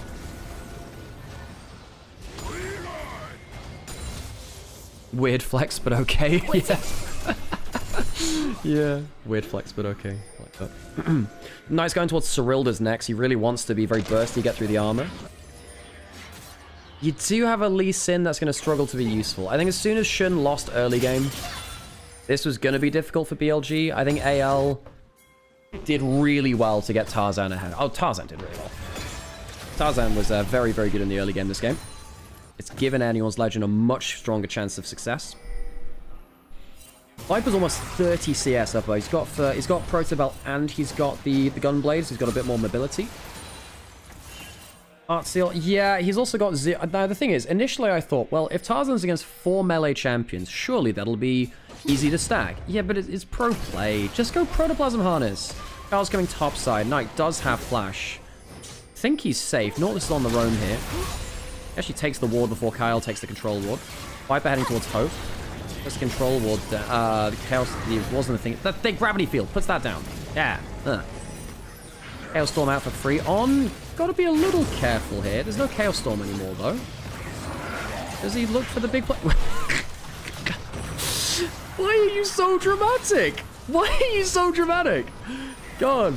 Tarzan. Yeah. I think they were waiting for him to get Heartsteel. That's what they were trying to do. They were trying to see if Tarzan could get a Heartsteel stack. He's not got any so far. He got so fair, built a Heartsteel, spent so much gold, and he's done nothing with it. That's why they're doing it. That's funny as hell. What? Okay, Shank's down towards bot lane. Breathe here as well, doubling up on the side lane. I guess you could teleport in with a Jace. Jace actually running bot lane. He's got the Ghost. He's not the Ghost. He's got the Ghost Blade. He can form change and acceleration gate to make a difference. Can he get there in time? Dark Procession. 3 grubs for anyone's legends. They're killing the threat pretty quickly. Wembo's dashed forwards. Should be okay for now. Needlework coming through. Tarzan is quite tanky. Flash away from the Skarner ultimate. Shun is not happy at all. The Lee Sin really can't do much. A lot of the CC's down. That's good from the Nautilus, though. How much damage can they get in? They've got the Akali ultimate rolling still, I believe. Jace is getting into melee range. The Galio gets to go up into the sky. Dwan goes down. Wembo can't do anything. He's fed too much on the Gwen. And Knight is the only person who really felt like he could carry, but he had to back off. Viper dies too. BLG, that was their big play. And they've ended up losing in a 5v4. I'm not going to lie, a lot of this game is on Wenbo. Wenbo opted to flex the Jace out of top lane for a better matchup into the Yorick, and then lost the matchup. He flexed the entire team to counter. His decision-making on side lanes has been not fantastic. I think Shun has also not been fantastic this game. Shun, like, you can't fly into Galio with everything. What is the plan there? You don't want to kick the Galio back. What's the play? He dies before he can even use the ult. Shun is having an awful game here. And sadly, I feel as though that's not the first time I've said this. It's a great fight from anyone's legend. They just invite BLG into the meat grinder. Good use of your anti-melee champions, as you are melees as well. Imperial Mandate's in for Shanks now too. There's actually a Lord Domus Regards on Knight. He's chosen not to go for the Cyrildas, but instead the percent HP increase instead. Victor was alone in that fight too. He just didn't play the... Okay. Wait, why would you put a Chaos Storm down? Hang on, Hope. You just put down your Chaos Storm to try and kill the Herald. Gwen could teleport in. Do they want to fight for this? It's an Ocean Soul with a hyper tanky team. Surely you can't give Ocean Soul, but and by logic and extension there, you got to fight before they get that 4th dragon. The 3rd one goes over to anyone's legend now. Wenbo gets hop turret. Breathe played very solid on the Yorick. Worth noting that as well. Breathe 2-0-3 won out the matchup. Did well to bait in the early play from Wenbo. Tarzan ganked it well. Tarzan's the hero of AL really, but it's not like Breathe hasn't laned well. I mean, how much work is Knight gonna have to do here? I mean, Shun is so useless in this Lee Sin against these champions. Like, Lee Sin is pretty good versus Shen, pretty good versus Victor. Awful versus, like, Galio, Skarner, Yorick still on top of each other.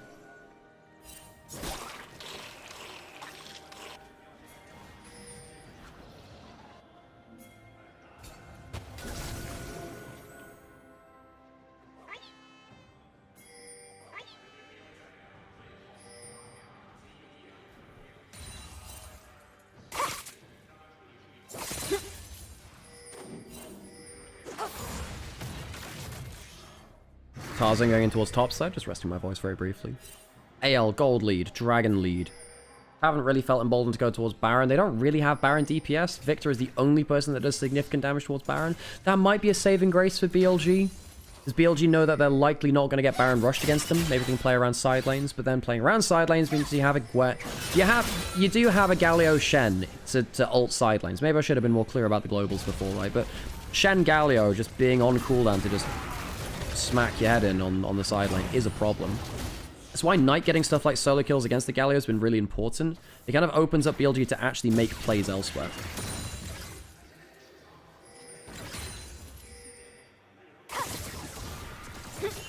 Hope only involved in one of the 8 kills that AL have had. He's just been wave clearing. Some wave clearing. Kyle, Protoplasm Harness. I mean, Tarzan got some Heartsteel stacks at least, but I like them earlier, I guess. Viper heading towards a pen item now. Wenbo has 2 items.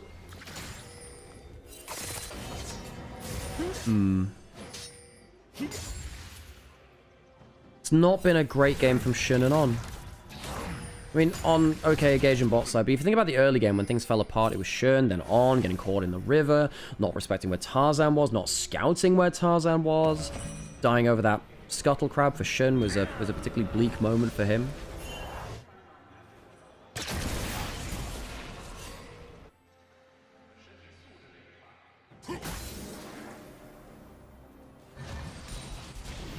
Shanks working up towards a Rift Maker now.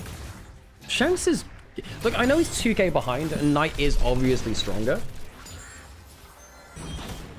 But, like, it's not like Shanks is gonna be weak, you know? Zonya's almost in for Hope. We haven't seen the Victor achieve that much here.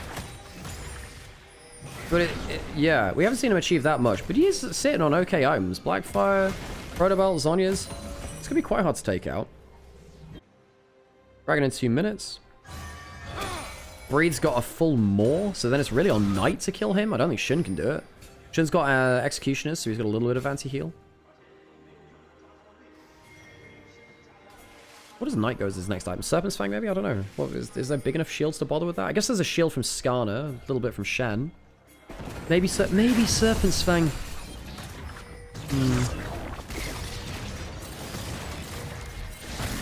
The game is oh my god, there is no way you can solo a Baron as Skarner. There's no way. I said that their Baron damage was low, but I guess it's not 0. BLG is slow to react. It's under half HP. They'll spot 2 in the bush. Good shock blast there. Shun walking forwards. He wants to see if he can get something onto the Baron itself. Tarzan's over the wall. Flashes away from that now. On is getting caught. That's an acceptable sacrifice to stop the Baron. Going low, but not going down, actually. Wembo's now in the front line. Starting to get through auto attacks. What does Shun do? Hops out. Hops in. Galio will get the knock up onto the jungle. And now this is so it's onto Viper to get the AD carry / AP, whatever the hell the role is, down. AL don't get the Baron, but they do get a kill. That was a surprising amount of damage. I did not expect Skarner to be doing Baron that quickly. That's kind of nuts. Knight gets decent damage down there, but I think BLG, the early jungle support mistakes, and particularly top lane, has really hurt them. And now you don't have a carry in place for the dragon fight. They don't lose the Baron, but they'll lose the Ocean Soul, and that's as good as gone. I think Shun and On really, really missed the mark in this game. Wenbo I can somewhat expect is the lack of experience. You're kind of expecting to be in a difficult spot. Perhaps the burden was too much. Yorick being used to this. Good poke onto Hope there, actually. On, not caught out by the gravity field. Wenbo not going on to Shanks. Dragon getting lower. Wenbo is now going on to Shanks. Teleport coming in from Yorick, and as soon as Yorick comes in, isn't that a big problem? Trying to go onto Shanks here is Shin, trying to find a split fight, some damage onto Galio's get ults, not back up. Viper's back into the play now. He does have ult. Poke from Victor is nice, but I think the poke from Jace will probably hit a lot harder. Some pokes there. Hook to the wall. Grav field down. People stuck in the pit. This is not looking great for BLG, but then again, what does look good from Viper? Into the play. Maybe they get Hope. He goes golden. Where's the Ocean Soul? Shin's going low. Galio has the ult back up. The Dragon is getting lower, and the Smite is down. Can they get the secure on it? I have no idea who gets it. I think that was... Who did take that? Jace got the Dragon! They don't get the soul, and they somehow win the fight. I guess win the fight 2 for 2. It's even, but given the state they're in, what the hell? Jace kills it. How did that happen? Tarzan 5-0 and 5. So strong. No threat onto him. Where's Tarzan go? Checking that brush. Oh, Viper trying to hit the blast gun and does get it. Shanks is walking over. He's going to walk straight into a taunt. I don't think he makes it out of this one, even with the gunblade healing. Viper will take an extended death? Question mark? He's alive for now. How much mobility has he got? Trying to heal with the gunblade a little bit. Clears out a wave. I mean, he's pretty dead here, folks. I say that. Every time I say that, he is surviving a little bit longer. Protobelt does not save him. Tarzan was done with his nonsense. Akali goes down. Now the problem is he's been dead. He's survived so long that now he's dead for the Baron spawn. So BLG stopped the Soul going over with Knight Steal onto it somehow, but now Baron started. Lee Sin is in the area. Kyle spotted out, puts down a ward, gets cleared away. Control ward in the bush there now too. Shock Blast is okay onto Kyle. Knight needs so many rotations. And look how Skarner can tank this for forever because he's so strong. The Shock Blast is being used to kind of be pseudo vision control. That's not a great hook from On. Was looking for the Shen. Aftershock is now down. Baron below half HP. They have vision on it. That's a good Shock Blast there. Hope takes a good amount of damage. Viper's coming up in the next few seconds. Doesn't have teleport, though. They'll put a ward into the back of the pit. Shun is taunted. This is going to be a smite. I think Shun might just die, actually. Breather's going low. Galio's going into the pit. This is getting to be a bit of a mess. The smite comes through. Hook lands onto Hope. Does some good damage coming through from Knight. Again, very nearly kills Breathe on the backside. Viper's coming into the play, but not before 2 members of BLG have died. AL, just take it slow and steady. Their Skarner can tank for forever. The draft, folks, may have been a step too far. I think if Wembo wasn't 2,000 gold behind and can actually mash through the melees, maybe you'd have a better conversation. No, Wembo ends up just going into so many different people that can CC him into the wall. It's not a bad fight from the Gwen this time, actually. But he's just not... What the hell happens here, then? 1,400, 1,200... Oh, the smite goes onto On, I think. I think the smite gets used onto the Nautilus. I saw it go down, but onto the wrong target, I think. Yeah, that's got to be it. That's got to be it. The smite went onto a champion, not onto the dragon.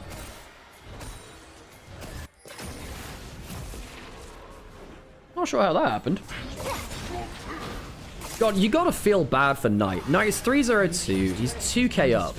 And he's got a 0-3 Akali top, Gwen top lane is 3.4k down. Viper, for all actually mechanically he's been alright on the Akali. He has been going into like loads of melees, and he's also 0-3 and also 1.5k down. Viper on the flank. Hope has Zhonya's on cooldown actually. But don't AL just stand their tanks together, and if someone dives in, there's like 1 CC, 2 CC, he'll die. 1 inhib down in mid lane, inhib turret and top side. Slow and steady will do it from AL. The draft's worked out in their favor. Kyle misses the taunt. On and Shun have struggled to feel value in this game, haven't they? After the Chaos Storm goes down, they might actually struggle to be alive. Nexus current goes down. Viper being zoned off by Shanks. Shanks can rejoin the fight with his ultimate, so he doesn't worry about being on the side. Knight's just looking for poke. Doesn't really feel like he knew much more than that, though. Yeah, I'll just take down another Nexus turret. Why not? Shanks getting engaged onto a little bit. Jumps out. Gets the ultimate to jump back in. On is in the center. It flashes. I don't think they'll save him. Wemba's getting okay damage. That's a kick onto the Victor. But I think he can still go golden. There's another shield coming through. Knight's doing his best to do some damage, and Hope does die. AL are actually dying here. Kyle's getting low, but do they have the HP to finish the fight? Tarzan is still at like 6,000 HP. Breathe is alive as well. And despite the fact that BLG get a kill or two, they are consolation prizes. The actual goal is the Nexus. AL take it and we'll go to a 3-game series.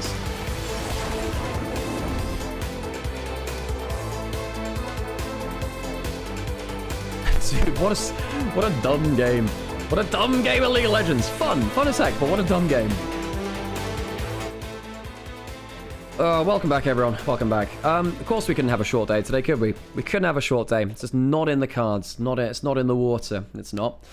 Well, thank you, everyone, for sticking by as well. Oh, I hope you're all enjoying yourselves, because this is some unique League of Legends we're seeing. We're now going to have, so we had 2-game series before this. So we had 8 games, 8 games, 7 games. So it's about on average, I suppose, for what we would have over a couple of 3 series days. I'm gonna have to rest my voice a little bit. I'm gonna have to go take a bit of time off as well, because again, once we get later into the day, it is a bit annoying. Oh, they're mentioning Super there. MCOY Super there. Yep. So Viper picked it, but it has been picked into the Victor bot lane before. This is such a weird time. Such a weird set of drafts. I'm not going to lie. I don't think you can give a champion like Gwen to Wembo. If you lose lane, that champion is just garbage. We saw it from Bin at MSI. Where did we see it from him? No, we saw it in the upper bracket versus H. Lee at MSI. Yeah, where he solo killed... No, against T1. Where he solo killed Doran and then just ran it down the rest of the game. Yeah. It's good giving Wembo the chance to carry. Yeah, if you think about practice, the problem is, Sinine, I don't think that they are going to keep Wenbo long term. This is a stopgap solution. I think they're looking for another top laner. So I think you just want to win and make sure you've got the highest chance of placing well. But yeah. Wenbo clearly bit of a mess though. In terms of MVP, it's Tarzan 100%. Tarzan's early game was spectacular. Great from him. Okay, folks, I'm gonna take a quick break. I'm shut up, and then we'll wait for the last game of the day.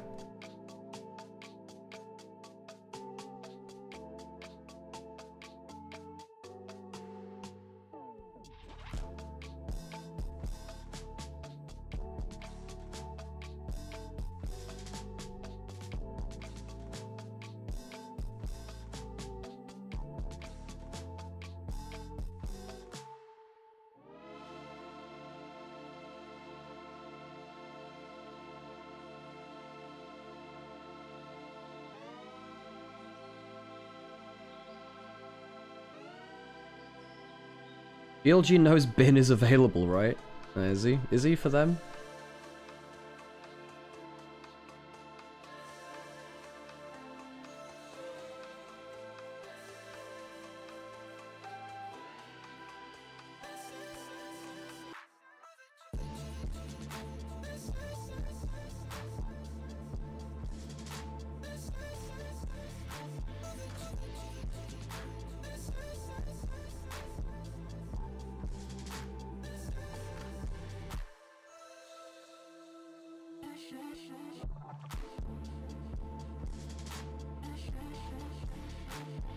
Shun and Wumbo were in TNT this game. I think that also On was not fantastic either. Like, I think you can win this game. Look, I think you can win this game with like good jungle support play early into a snowball. But I think as soon as you lose early game, it's a bit doomed. Yeah.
Skarner is really strong. Yeah, I mean, yes. Well, when you get that fed, you're really strong. We'll put it that way. You get that fed, you're really strong. Yeah.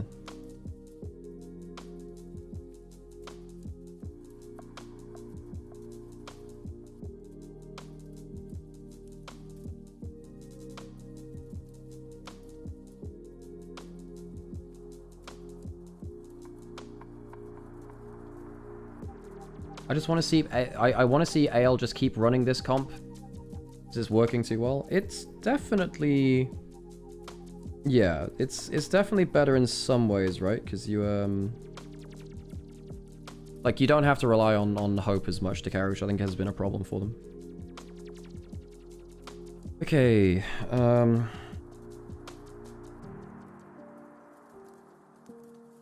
No consistent range damage against 4. I mean. I think if you snowball early, it's fine. It's hard game, but you can't play the early game the way that they did. Not really. Tarzan player of the game, no surprise. He was really good.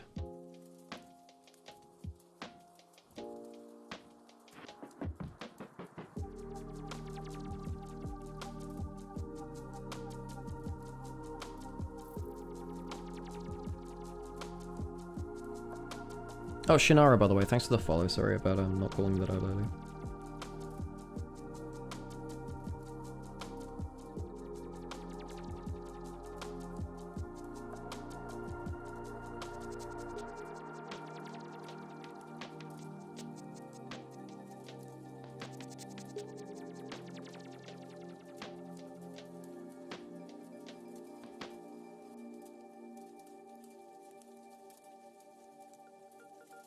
Yeah, Breathe, I suppose, deserves a bit of a shout out.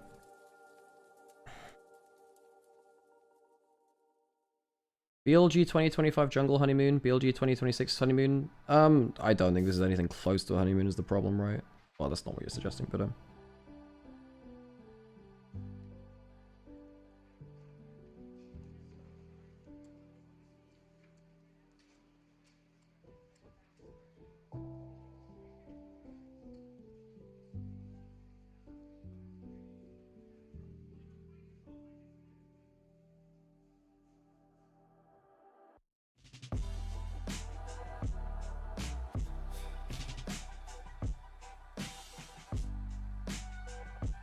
Okay, time for an ad break, and then we'll get into our last game of the day.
Okay, let's get ready for the last game.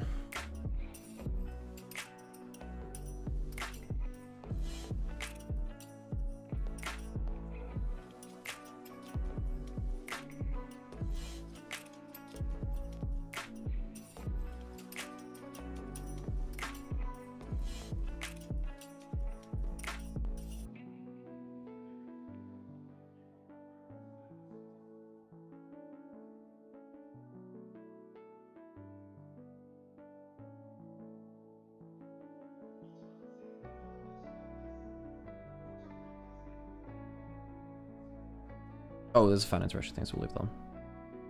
欢迎回来！ That's quite 进行 loud. 到的就是 BLG 与 AL 的决胜局。我相信对于积分相同的他们来说，今天这最后一 Vertical 场 idea 比 was a 赛 smart 对于 idea. 他 Yeah, 们 I 来 thought 说 so too. 都 Thank 至 you. 关重要。但在今天的最后一局比赛开始之前，我相信他们也都非常期待听到我们现场以及看到我们屏幕前的召唤师们对他们的鼓励和支持。那接下来我来说出对应的战队名，大家在屏幕前也在我们的现场可以给他们进行加油。我们首先 BLG。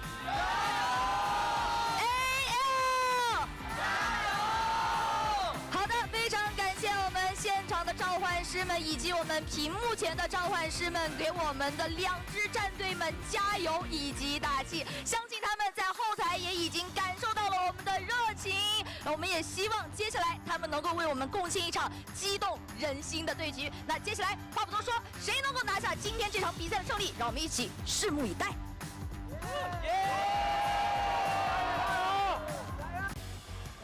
Okay, welcome back everyone to our last game of the day. So we just had an Akali versus Victor bot lane because a Jace got, well, some weird stuff happened. I think the Akali lock-in is what really hurt the draft for BLG. Well, the Jace lock-in was fine. I think the fact that they managed to bait out a Galio so that Jace was strong was fine. But then giving Shen plus Galio, that was a bit much. I think that clearly Wenbo should not be the carry on BLG. I don't think you should be giving him large carry champions. I think, well, careful with the acronym there, Suneen. But yes, losing with a counter pick top lane is the biggest issue, really. I think the draft in theory is good. You just turn yeah. I think I don't think you can give Wenbo an only damage pick. Gwen is only damage. He has to have gosh, what was I gonna say? Has to have some kind of utility. Okay, so going into this last game, I've not been impressed by BLG's drafts that much this split. I think the Lee Sin into that comp was very hard to play, but I think that Shun played poorly early, which kind of removed all of the last kind of agency he had. I think Ons had a bit of a weird time. I mean, Knight in that game was trying his damn best. He was really, really trying.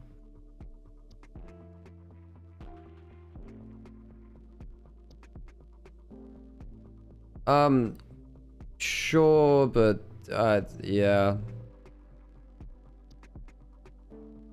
I think probably not.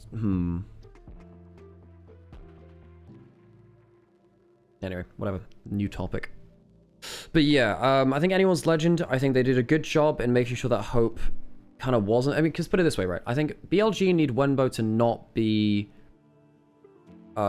He needs to be on utility. He shouldn't be on like just damage duty, really. I think he needs to be on as much utility as possible.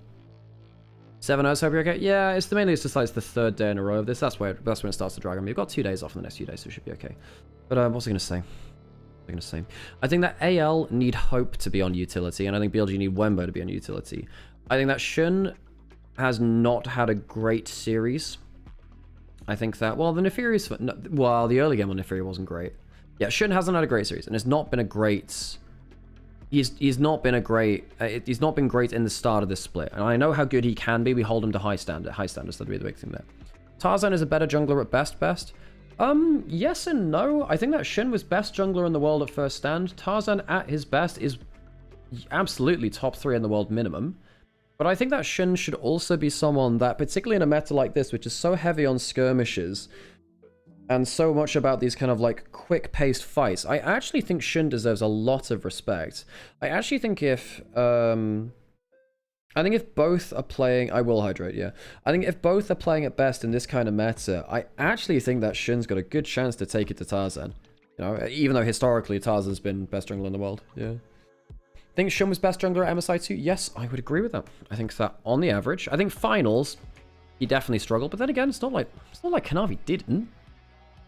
I don't think Kanavi was better than him. Ona wasn't great. Inspired kind of fell apart in that last series. Gosh, what else? Who else? Well, Skewmon struggled to find his form from first stand. I think they're choosing the wrong champions. I think he's playing the wrong role within a bunch of their teams. What else? I don't think of anyone else that's really on the shortlist right now. Yeah, Kanavi at MSI was quite fallible, actually. It definitely wasn't... Yeah...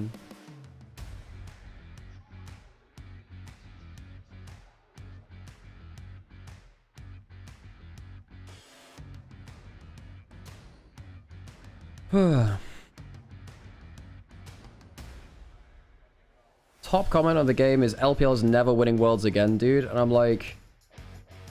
I mean... Yes and no. I think that, like, T1 has looked awful in splits too, you know?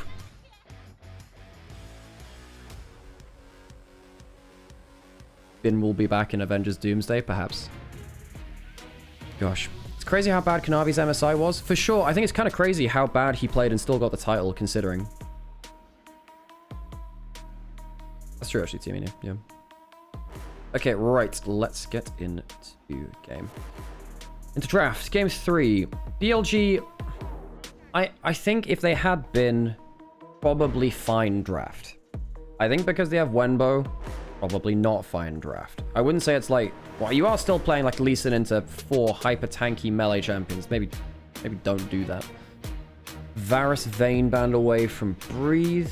Well, Varus is technically a pick for both. Ziggs is still available.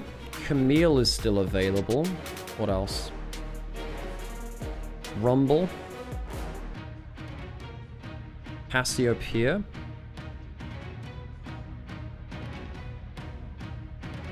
Poppy's gone. Those are the 4 picks I'm thinking of right now.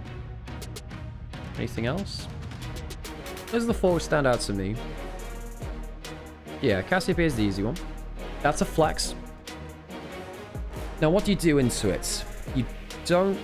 Well, you do have Syndra. So you have Syndra as well. So Syndra's there. So you might pick Syndra and try and flex it into Cassio's lane. And they'll just say, well, we'll just pick it into Cassio's lane.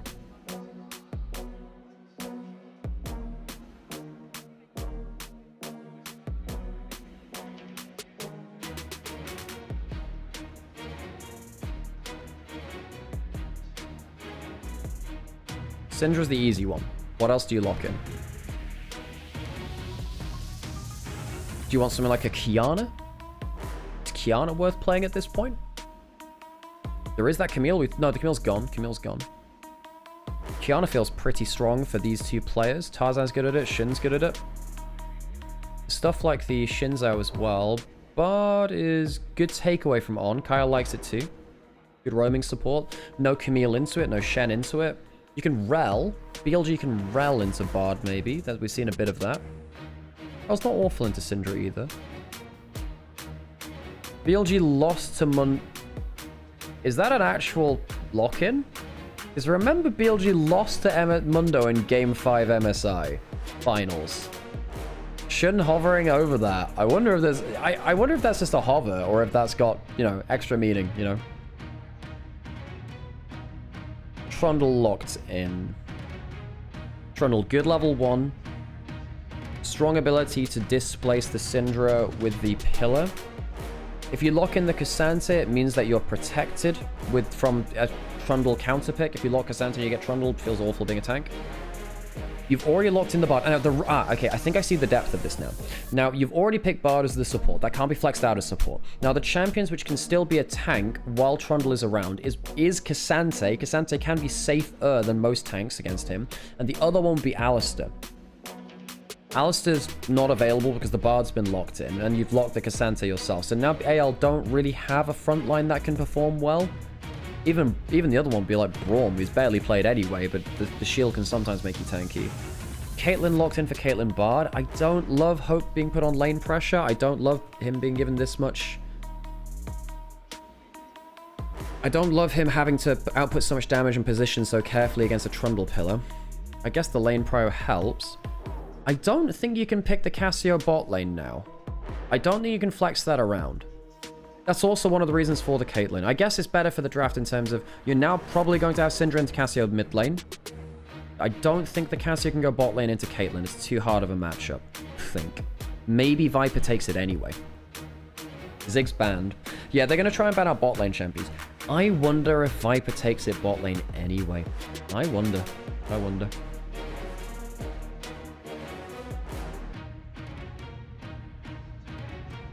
This is when you flex Bard top. Yeah, get Bard and that build in. 0 CS Bard top lane.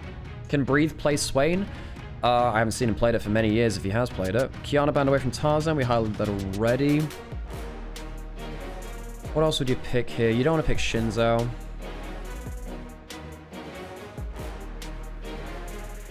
You don't want to pick a tank. What does Tarzan play here, actually? I don't think you want to pick AP here. I think it gives too much Merc Tread value, doesn't it? Yeah, the Shunjiao. Maybe. Xerath banned away from Viper. That would have been annoying. So they ban out the too long...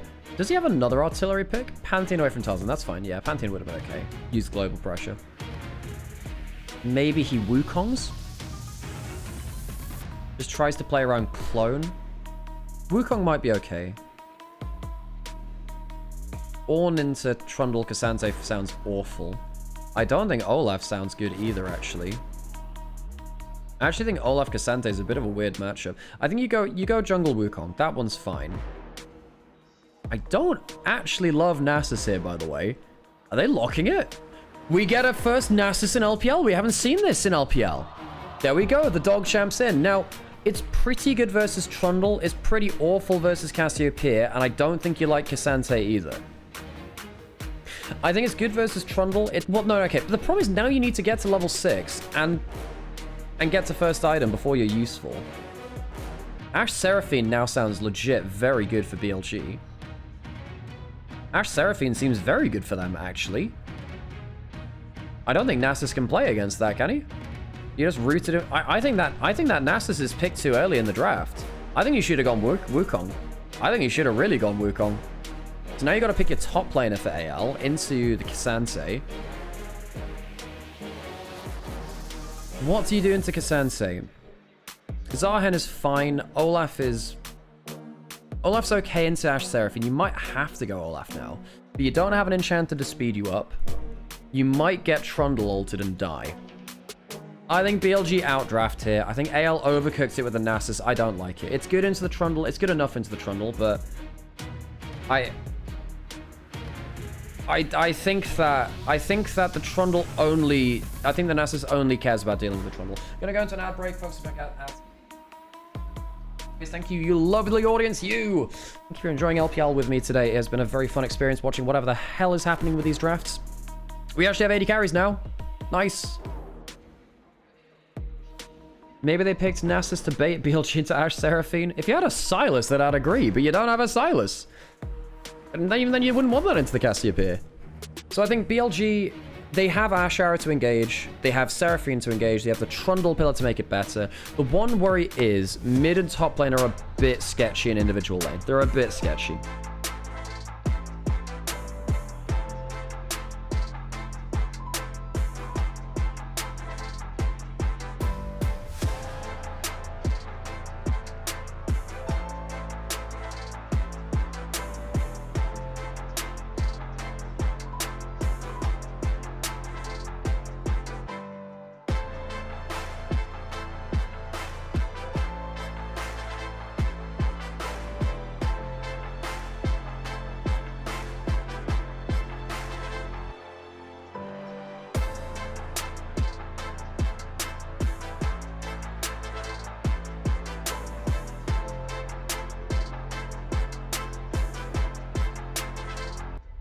Alright, onto the rift. Let's hear the Gargio's last time today. I'm going to preemptively turn down the volume.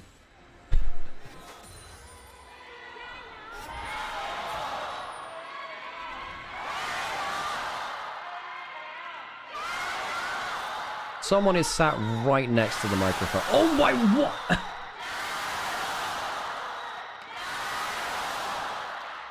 Bloody hell. Crazy, isn't it? Level 1 invade from Shun. Tarzan, of course, can walk up and cause some issues. Level 1, you don't win. Kyle's... Well, I mean, when Kyle walks over, it's not up to 1v1, is it? I think Shun is happy with them both being weak. Shun is actually in a bit of trouble now, no? What's Shun gonna do? Shouldn't he have just left early? If you're not gonna contest, just leave, no? What? Okay, hang on, wait. The last time we saw a Nasus jungle was 2013 LPL. What? From Boo Pingzi. What? That's absurd. Knight's got the push in an early game. You don't actually expect that versus the Syndra, actually.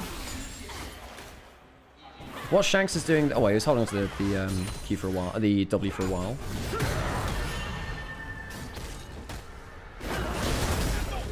I think Shun had to leave it on, had to go there. Or you just do your regular clear and then you interact with him later after your lanes have done a little bit more work.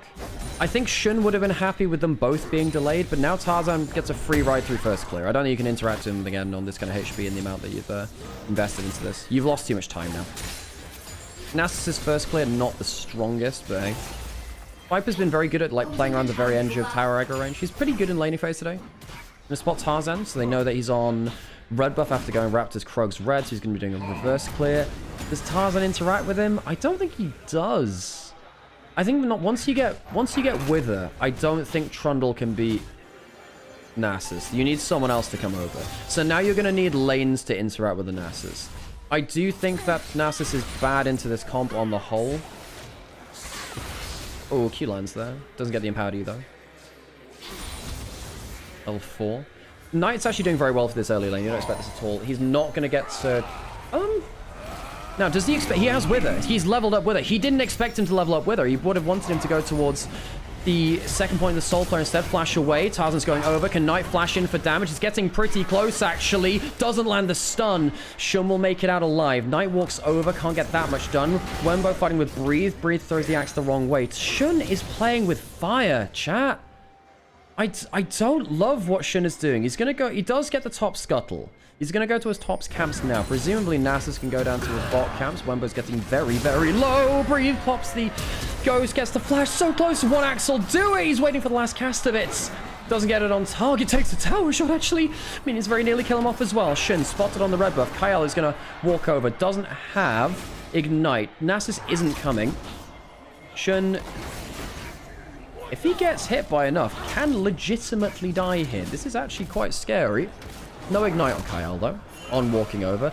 I mean, On wanted to play through laning phase. Kyle just left very, very early on. I don't know whether he picked up a Chime for extra XP. That might have helped him along the way. Not exactly sure. He was out of lane a lot.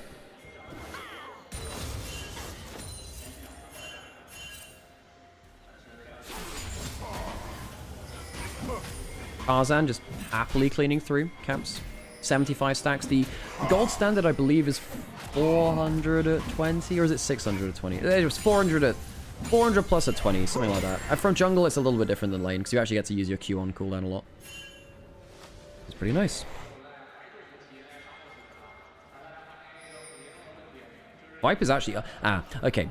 So the bonus for BLG is Caitlyn is behind. Knight is also outlaning Shanks right now. He's slightly ahead. I mean, I know that the trades are looking... They look pretty gnarly for the Syndra points. But being ahead in terms of prio and in terms of farm, really nice. Chance of a big play here. I'll... Get a Magical Journey through. Actually, might be able to bring Syndra with him. Hang on. There's a threat onto Knight here. Knight needs to be careful. Gets stunned on the wall. Doesn't get the doesn't get a chance to flash, and he dies. Long day. Shun was on bot side doing scuttle. Good play by Kyle. That's important. It does take a couple of flashes, but he'll take that. I think Knight had already teleported in. Dragon started now. Now, the problem is, what happens to Hope? Because Hope is now, like, down 20 CS instead. Tarzan's going towards enemy Raptors, so he's getting farmed as hell. Knight's advantage in mid lane is now gone. He was 10 CS up, and now he's back to even. Kill went to Kyle, not to Shanks. Shanks also did use Flash. Should be able to smite this down. It looks kind of sus. I think Shun has been very ambitious and it's not worked out this series particularly. I think Tarzan's been much more aware of what he wants to achieve at the level 1.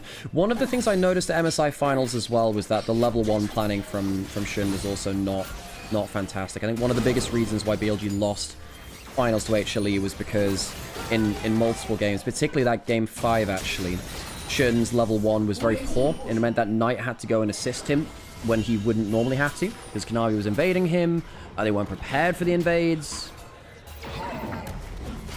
2 full clear, nice there for Tarzan. Maybe it's 600 stacks of 20. I forget the number for Nasus. I should remember this by now. I got told it like 2 or 3 times. Walking towards Raptor respawn now. On has his double cast set up. Viper's firing an arrow, should be aware of this. Tarzan's still nailed by it. Does it matter? I don't know about this, actually. He doesn't have flash. The magical journey's good, though. Really well played from Kyle. Tarzan survives. Gets low, but he survives. And now he can lifesteal off of camps. He's okay with this. Not bad trade from Knight. Shanks might go for an ult stun. Doesn't choose to. Proxy from Breathe. He's even with Rainbow. You don't go to answer the one of the rules of doing proxies, you don't answer the proxy. You just let it happen most of the time. Unless you're going to get really time efficient farm.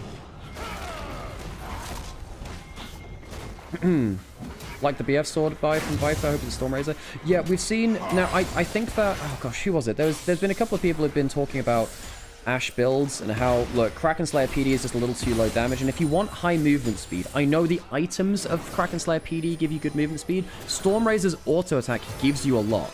So if you ult then auto attack, the stun then the movement speed will disengage Nasus from you. And what that also means is that if Nasus withers you, well, I mean, you probably need a Mikhail's anyway, that's one thing.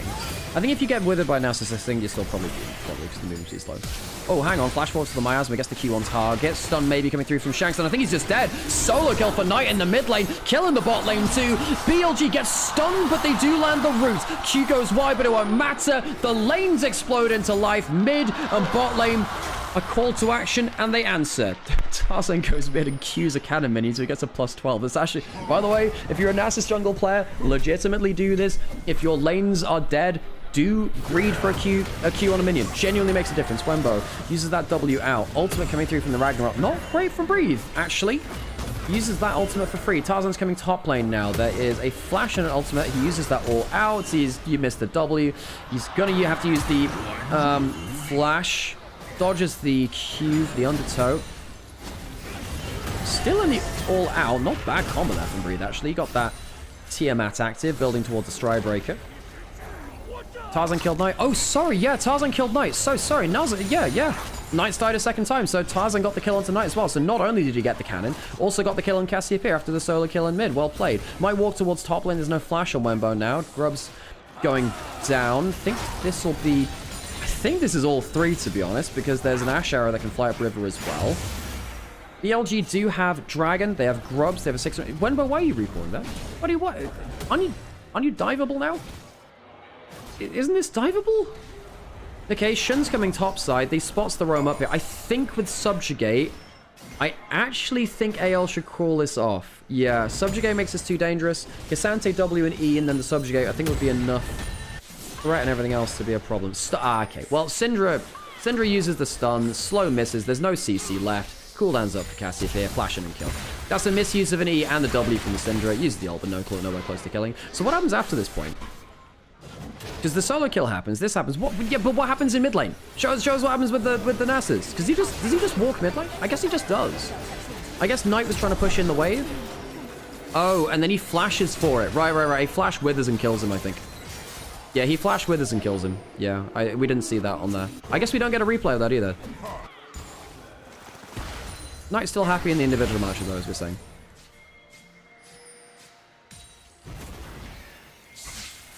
Misses 1 Q there. Miasma down. Oh, ow. Ashe arrow close. That hits. That's a very, very dead Syndra. Knight has been really putting down the hurt on Cassiopeia recently. Played it a lot at MSI. Played it regionally in LPL. I think that Tarzan got the +12 on Knight as well. So you got a cannon, an extra cannon, plus the kill on Knight with the last hit. Breed's got the minions, so he can walk around the tower. Good proxy from him. He's not really doing that much against Wenbo. Wenbo's doing better here on the Cassante. Breed proxying again. Just making sure that the Cassante potentially drops farm. I mean, it means you get to have wards in the enemy jungle. I actually don't think the proxy's that useful here. You're not hitting the turret. Okay, good move speed onto on. From on, rather. Didn't have the flash, would have been nice. They do have an arrow. Hang on a second. Magical Journey's not bad. Pillar will stop Tarzan from taking it. That's a good combo. Do they have any more follow-up CC? The root lands, pops through. The ultimate, is it enough? No, it's not. He goes down. He's not nearly tanking up. A flash away is late. And Kyle will die as well. The Pillar and the Encore working together to lock AL into the fight. Give BLG a great opportunity through this bot side. Breed's going to steal away enemy jungle camps. That's not bad. Shun still ahead in farm, though, and the bot lane tower's gone down. BLG. As soon as the Nasus was locked in, we did wonder here in the stream whether the Ashe Seraphine would be the killer, and it turns out it was. I think this Ashe Seraphine has done so well. This has been one of Viper's best laning performances for a while. He's done very well on the Ezreal earlier, and did very well on the Ashe too. The Akali got 30 CS up on the Victor. It wasn't his fault in terms of his laning that was at fault. His team fights later were a bit rough, but wasn't to, again, 4 heavy CC melee champs.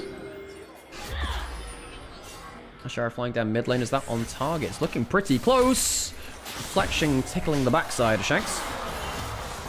2 that he's thrown towards the Syndra. Not quite landing them. Oh, hang on. Stun's missing. Hang on. Is that a problem? Q misses there. If that stun, if that Q had hit, I actually wonder if Shanks gets ran down there. Dragon started. Aggroed by the Pillar.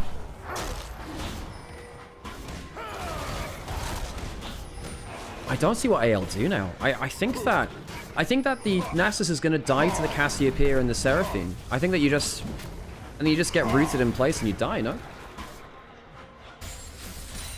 I think the Ashe arrows are deadly. I think that the Seraphine's going to be scary. Maybe Breathe can do enough on Olaf. I guess there's only one subjugate. I think what Wenbo needs to do is Wenbo needs to get strong enough to just take Tarzan out of the fight and kill him as all-out Cassante. I think Cassante can deal with Nasus. Or at least what he can do is ult him out of a fight and then get to safety. And then when the Olaf goes in, because you can't remove him with the all-out, you subjugate him, you throw the Encore at him and kill him. I think that's the plan from BLG. I think AL overcooked with the Nasus. I think they overcooked with it. I think it's a little too much. I think Nasus has hit his first spikes now. Yes, he does have... Yeah, that first item is where he gets really, really annoying. For sure. Stacks are good. I think it's like... The stacks, I think you want 500 to 600 at 20. I think that's the mark. I think he's on target for that, depending on how farming and fights go. Viper's poke has been really good onto Hope. Hope has not done anything in this game. I'm not going to lie, in the Victor game he didn't really do that much either, but that was a good thing. The thing is with Caitlyn is that you don't get to be as utility heavy. Play onto Syndra maybe. Shanks has flash. Where's the Pillar coming in? One stun can maybe get both, and it does. That's pretty well played, actually.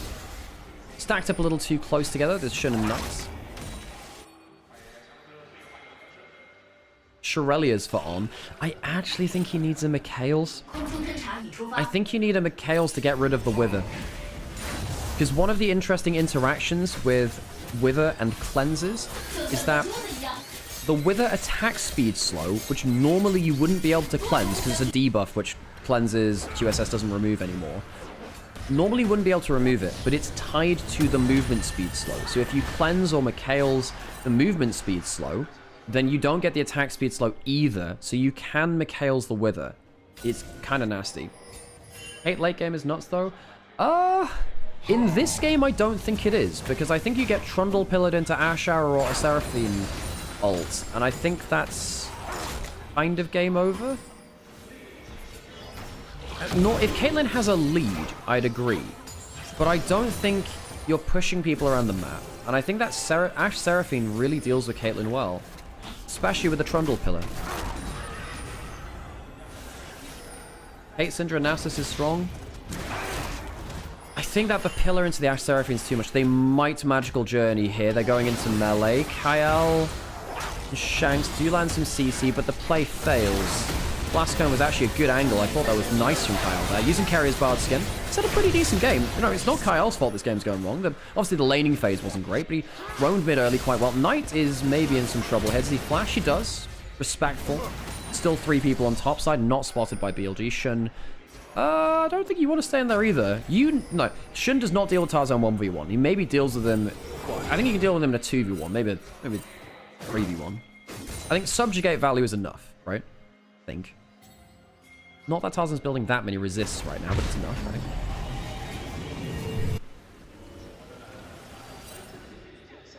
If my ADC is getting gapped 2 games in a row, I wouldn't pick Kate for him in game 3. Completely agree. That's what I said in draft as well. There's no flash. I think this is a dead knight. I don't think they see the map very well. He doesn't think the Singer's in the bush. Tarzan's up here. This is a dead knight. They won't teleport up. They don't have anyone to teleport up with. He's trying to teleport away. Do they have the stun? Plus 12. Tarzan gets the kill. Did not expect that damage, did you, Knight? Teleports out. Failed. Kill onto the side lane. That's big. More gold to Tarzan. Turret probably going down in the side lane. BLG, no way to answer this, really. I guess it's not the turret. The wave's a little bit too weak. Good kill, though. Get the teleport out of the Cassiopeia. That's nice. Good play. Did not expect that vision play. There you go. They get an extra wave, and no one's answering. Lots of gold over to Shanks and Tarzan. Good vision play there. Knight did not expect that at all. BLG haven't been tracking enemy jungle movements very well. Or enemy teammate movements, anyway. Really. They've had some shallow vision, but not nearly enough. They are going to trade this for mid lane turret, which is more important, in fairness. Strategically, mid lane is the most important turret in the game. Breed's not getting much of an advantage, is he? Completely even in gold. Knight needs to be careful again, actually. Tarzan walking up to smite the Krugs. Not sure he saw that. Okay, he sees that it's gone now. Such a quick take on that, by the way. Nasus now has crazy farming speed. Bards also has Mikhail's. Yep. And that'll need to be used very well.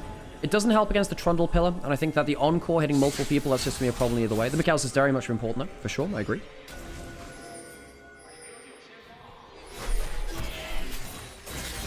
Dragon up now. Chemtech Soul, actually pretty big for BLG, I think.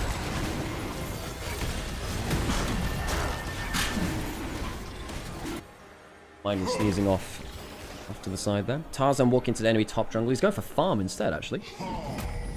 Giving up the dragon, giving up soul point. I guess they realize they can't fight this. They're not in a position to do that just yet.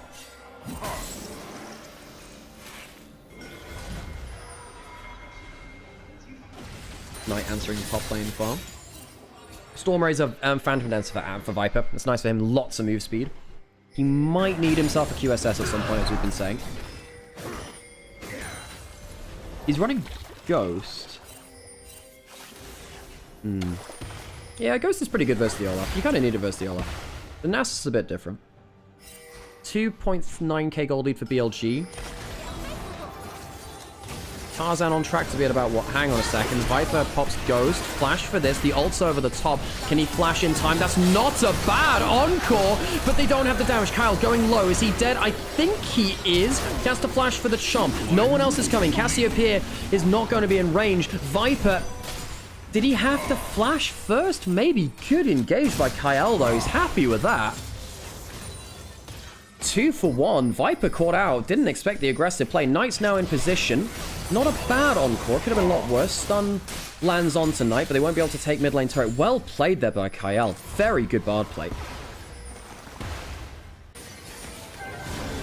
Had the ward in the brush there. Because they were invading in topside, Viper wanted to go join them, but they're too far away, and the magical journey changes the way that terrain works. The encore doesn't land onto Shanks, who gets a really nice play onto him. The trap is there after the ults, and then Hope is there. And yeah. Turns out getting bard ulted in front of a Caitlyn kind of gets you killed. Hope getting the 2 kills is definitely helpful. Yes, it gets into Infinity Edge. There you go, 2 items. On his way to his 3rd now. Protobelt in for Shanks, helps him with his range.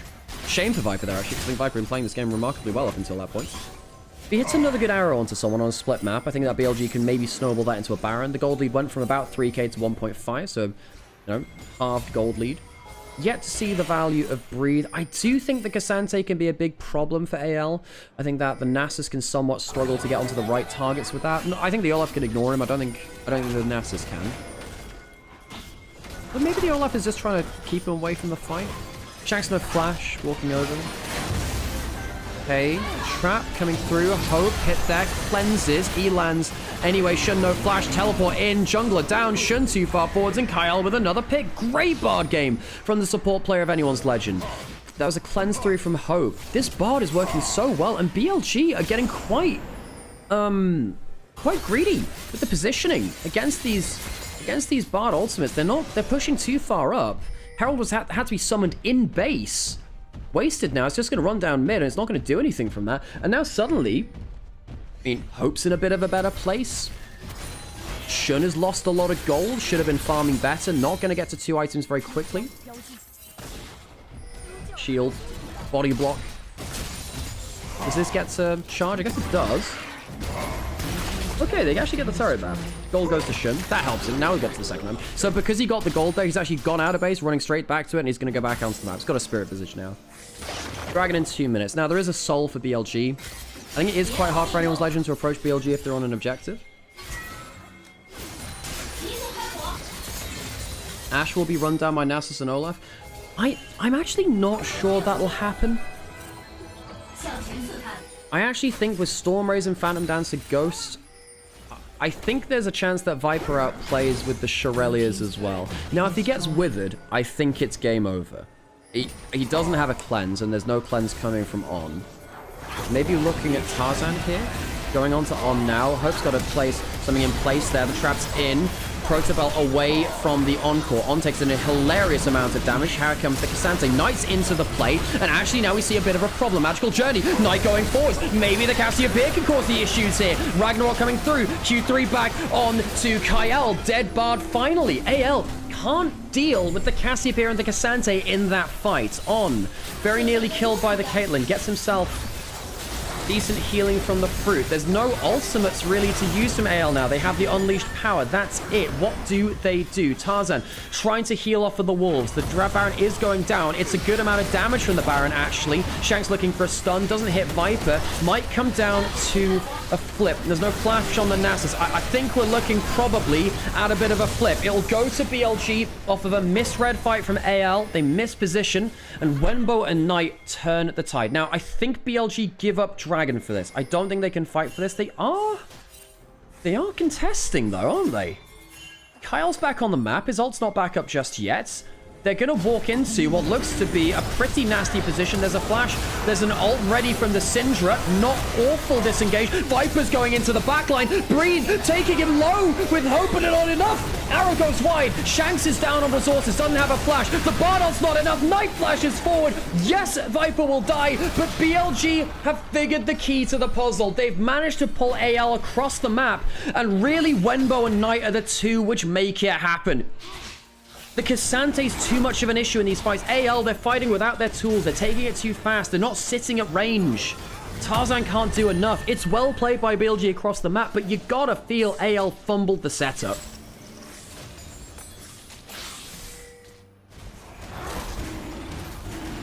That'll be Soul. Anyone's legend now staring at a Baron up. Chemtech Soul BLG. The Chemtech Soul is nasty. The 12% tenacity from the 2 dragons they picked up is nice. Wenbo does a good job of... What is Hope doing? Channeling the... Oh, well, okay. He doesn't think Viper's coming from there. That's fair. He doesn't think that Viper's going to be coming from that angle. It's a bad look. The Ashara doesn't land, which could have made things worse, actually. Shanks eventually kills Viper. Good stun at the end there. Clicks the ultimate button. Kills him. But I really think the Cassante and the Cassiopeia are causing issues for them. I think that Cass maybe just outpaces them now. I don't think Nasus wins a DPS check against Knight. Certainly not when the Subjugate's there. And Wenbo did a really good job of just standing there, buying cooldowns. I think the target was out of range for him to auto-attack there. He was trying to, I think he was channeling the ult on someone who was out of range then at that point. But yeah, Hope's been okay with his traps, but he's definitely... This is the problem with picking someone like a Caitlyn as someone that's been struggling to have individual power. You'd expect the Caitlyn to be doing better in lane. I guess Kyle left him in lane, so it's less on him for this game. He was left in a 1v2. Push in. Do have Ashara available. Lands onto Hope. Gets to Mikhail's. Mikhail's on cooldown. Will be a longer cooldown than the Ash Arrow, especially at the 2nd rank mark. LDR coming in from Viper, by the way, so more tank killing potential. I think Wenbo's had a very good game. Breathe has not gotten ahead in this matchup. Wemba's not died in the lane. He's had great impact in the team fights, and Breathe has not really done much. I mean, Breathe proxy farmed. It's not like Wemba lost any farm for that. Board cleared out. They are looking for a blast cone. Gets them into position in mid lane. Stun lands onto the Seraphine. Pillar's not bad. Shanks protobelling away. Flash down on the Seraphine. Miss opportunity by On, but they do take a chunk out of the mid lane turret. Can they take the inhibitor turret? They don't have the Baron buff anymore.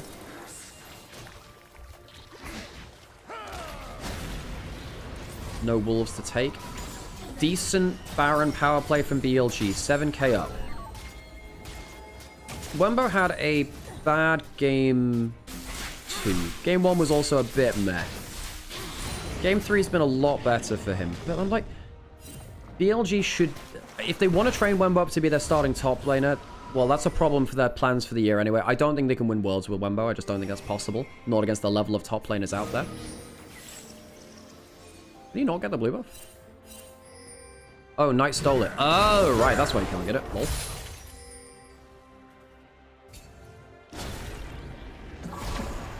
I don't think that low mobility mages should have such an easy access to a low CD dash. I mean, at least the item is bad in terms of stats, you know? But yes, I think that no mobility mages should be building Protobelt in games like this. I think that champions like Ahri should not be... That did not sting nearly as much as I thought it would. I'm used to late game Caitlyn's doing pretty crazy damage. Wembo's gonna be spotted. Spots Tarzan here. He's level 17.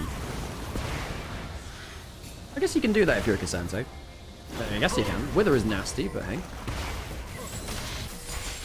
Infinity Edge coming out of Viper soon. He's not going for something like a QS. The Mikhail's is in for On, so the Wither is now nasty. Of course, you can also cleanse out the trap as well after a Bardol if it does hit. Player of the series might be Viper, you know? No, I guess Knight was better in the Lost game. If you're only counting the wins, probably Viper. Good cleanse away. Captain Jack cleanse there, actually. Kale's good.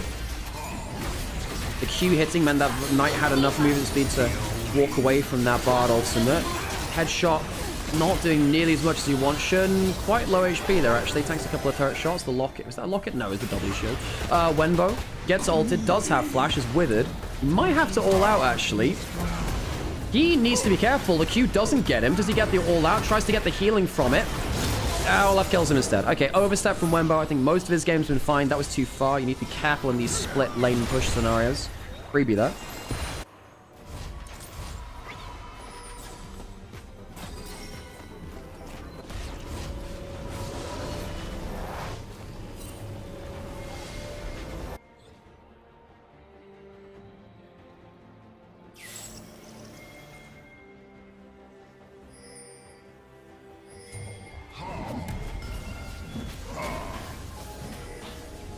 Okay, close to Infinity Edge now is Viper.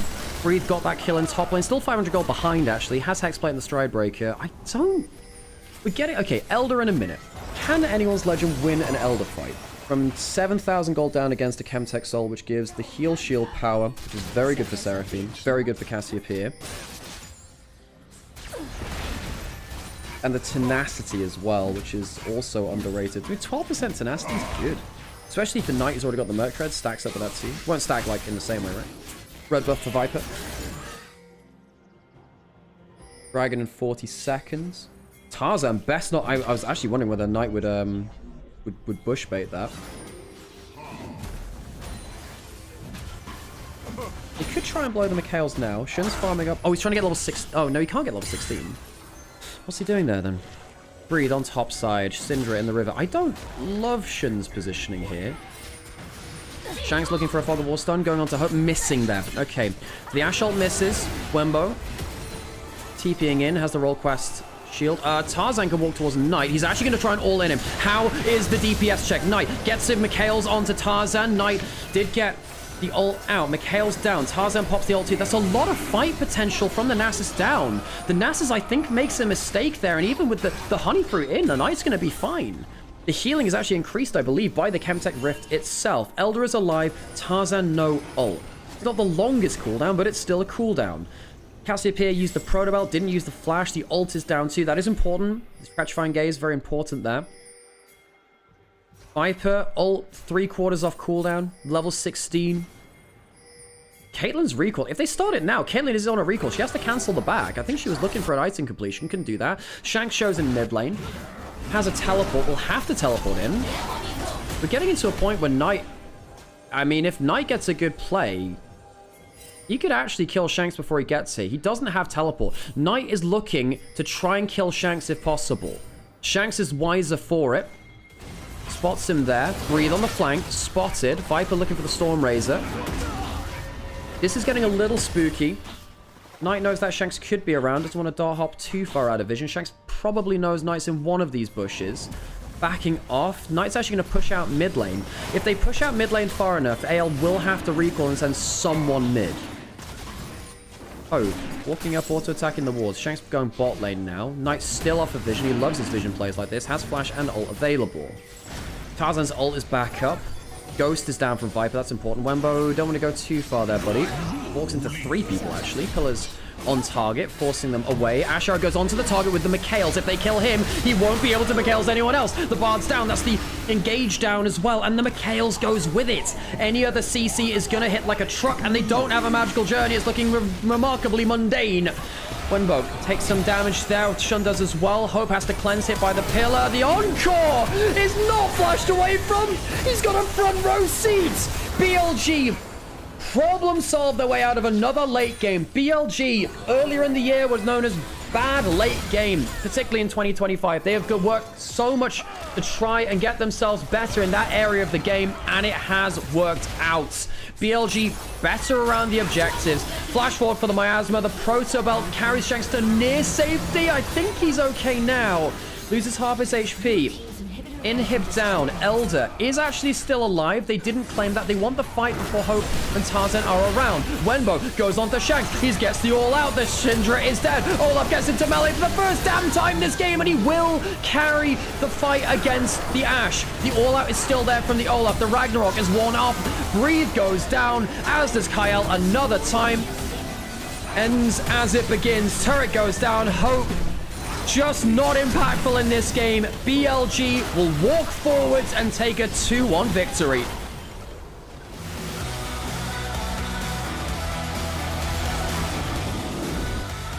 That Hope Flash was a crowning jewel on what was quite a poor performance from him, sadly. I don't like blaming him too much without reason, but I think sadly he's had a rough one there. Thank you everyone for watching LPL with me today. It's been a long couple of days. 8 games, and then 7 games here in the last day. Hope you've all enjoyed yourselves. Tune in on Wednesday when we come back. It'll be a 2-series day, so we'll be starting at 11 CET, the European time, 2 hours later than it did today. You know what it is. Okay, if you've enjoyed yourselves, please think about dropping a like, follow, subscribe. It does make a difference to me. We'll listen to the interview, then we'll head on. 场比赛的胜利，我们也邀请 Knight 选手来到我们的舞台中央，接受我们的赛后采访，有请。让我们欢迎 Knight。 Hey, we get Knight, team captain. Strong game from him on that third game captain pick. 非常精彩的比赛，恭喜你们，也是拿下了一个3连胜嘛。首队如何来评价你们在本周首周的一个表现呢？就没有想到我们本周会全赢吧，就大家都打得更好的感觉。 包括也是你们回来之后嘛，慢慢的稍微调整了一下状态。那我们看一下今天的第1场比赛啊，其实也是到最后一波团的时候才分出胜负嘛，也出现了一些在下路4 v 4的团战，有点像我们这个第2赛段的比赛内容啊。今天这个野区攻防战是如何去做的呢？ 主要 L 也是围绕打野竞技游戏的嘛，我们进攻性比较强，所以就一直看到我们在打架吧。也是一直在围绕着大龙来做文章的。最后一波的时候，虽然有减员冰鸟是先被抓到了嘛，但是队友们在面对对面的一个追击的时候，包括文波也打出了一波反打，是把3个人都限制到了，也帮助队伍拿下了一个比赛胜利。有没有去夸夸他？包括第2局也给他选出了他的自信之选嘛，可以说他的信仰英雄。就第1把队友团战打得比较好吧，就我只能 OB 了，就我莫名其妙感觉运气不太好就死了，然后感觉文波3把都打得还行了。首队这个方面就有点太谦虚了。今天其实也有很多波的一个单杀的镜头出现的，这个单杀榜又要遥遥领先的一个状态了。其实第2局啊，还是要来说一下，因为感觉这个阵容不仅仅把观众们摇晕了，把我们各位解说主持们也是完全摇晕了。阿卡丽也是第2次出现在了我们英雄联盟联赛的一个赛场上面嘛，所以为什么会有这样子的一个选择呢？对面是个坦克阵哎。就文波比较自信吧，偷偷跟我们绝活，然后我们就说我中路可以截死，然后道歉说他可以阿卡丽，然后就给他玩个温。也是非常的敢于尝试啊，也给新人一些小小的鼓励嘛。时间来到第3局的一个情况下，感觉你们这一局就进入了非常的平稳，非常的耐心，包括最后远古龙的那波拉扯嘛，能跟我们说一下这一局的一个思路吗？就对面是狗头这种英雄嘛，就前面战斗力比较弱，我们就一直速龙，就逼他们打团就行了。也提到了狗头，上一次在 LPL 的赛场出现已经是13年了，但是在上个赛段我们欧美的一个季后赛里面，其实他是大放异彩的。有没有想过他会拿出来？包括这个英雄是一个好的打野英雄吗？也没有想过吧，我们基本没打到训练赛，所以不知道这版本这边会玩什么。好，今天其实也有一个非常想要问到首队的内容啊，因为看完首周的一个比赛之后，就是关于洛克这个英雄的，他的胜率和赛场表现不算特别的理想，但是因为之前设计师也有说过嘛，这个英雄你用起来应该会非常的顺手，非常的适合你，所以他算一个比较好的赛场英雄吗？或者说什么时候才能发挥出来？就我看了这几天比赛吧，我感觉竞选是92300是有强度的，但我可能就一直就排位训练赛都没玩过，比赛也是第一把用的，就还在定英雄感觉。可能大家包括各位中单选手们都还在慢慢的熟悉这个英雄当中。最后要问到的，因为我们的赛前也有一个数据，奈特的瑞兹已经达到了一个11连胜的恐怖数据了，但是在你的职业生涯当中已经出现了这种非常多让大家安心的英雄嘛。我最想问的是，为什么你在选择最喜欢的非常规英雄的时候选择了炸弹人呢？感觉玩的比较爽吧，就比较简单，丢丢技能就赢了。包括大乱斗其实也是大家非常喜欢的一个英雄啊。那也期待你们后续更加精彩的比赛，让我们把镜头交还给解说席。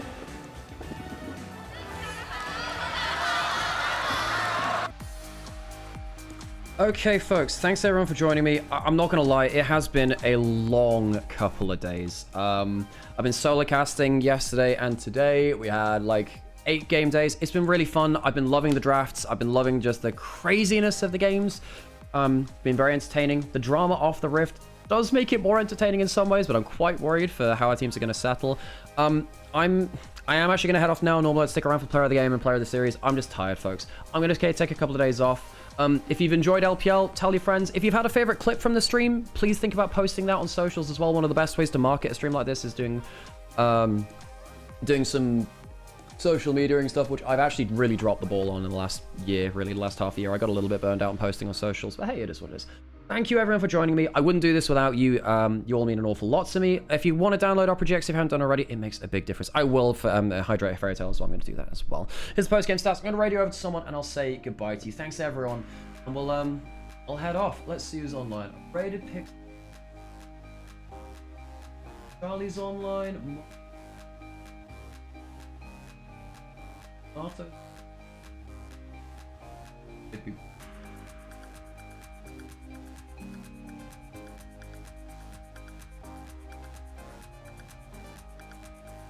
Charlie's playing Walk. I will get hydrated.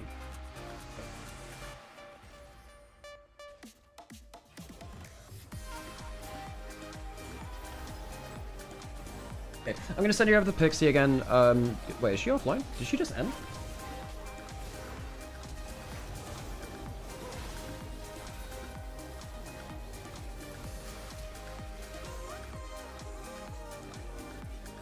I'll tell you what I'm going to do. I'm going to radio over to Mr. Monopoly, because Mr. Monopoly is speedrunning the original Combat Evolved, which is my favorite game of all time. So I hope you appreciate something which is very different. It's really, really cool. Say hi to Mono from me. Tell him that I said that his mugs are really great, and they are really great. I have one. Just tell him that his mugs are really great. Thanks everyone for watching, and I'll see you next time. Bye-bye, folks.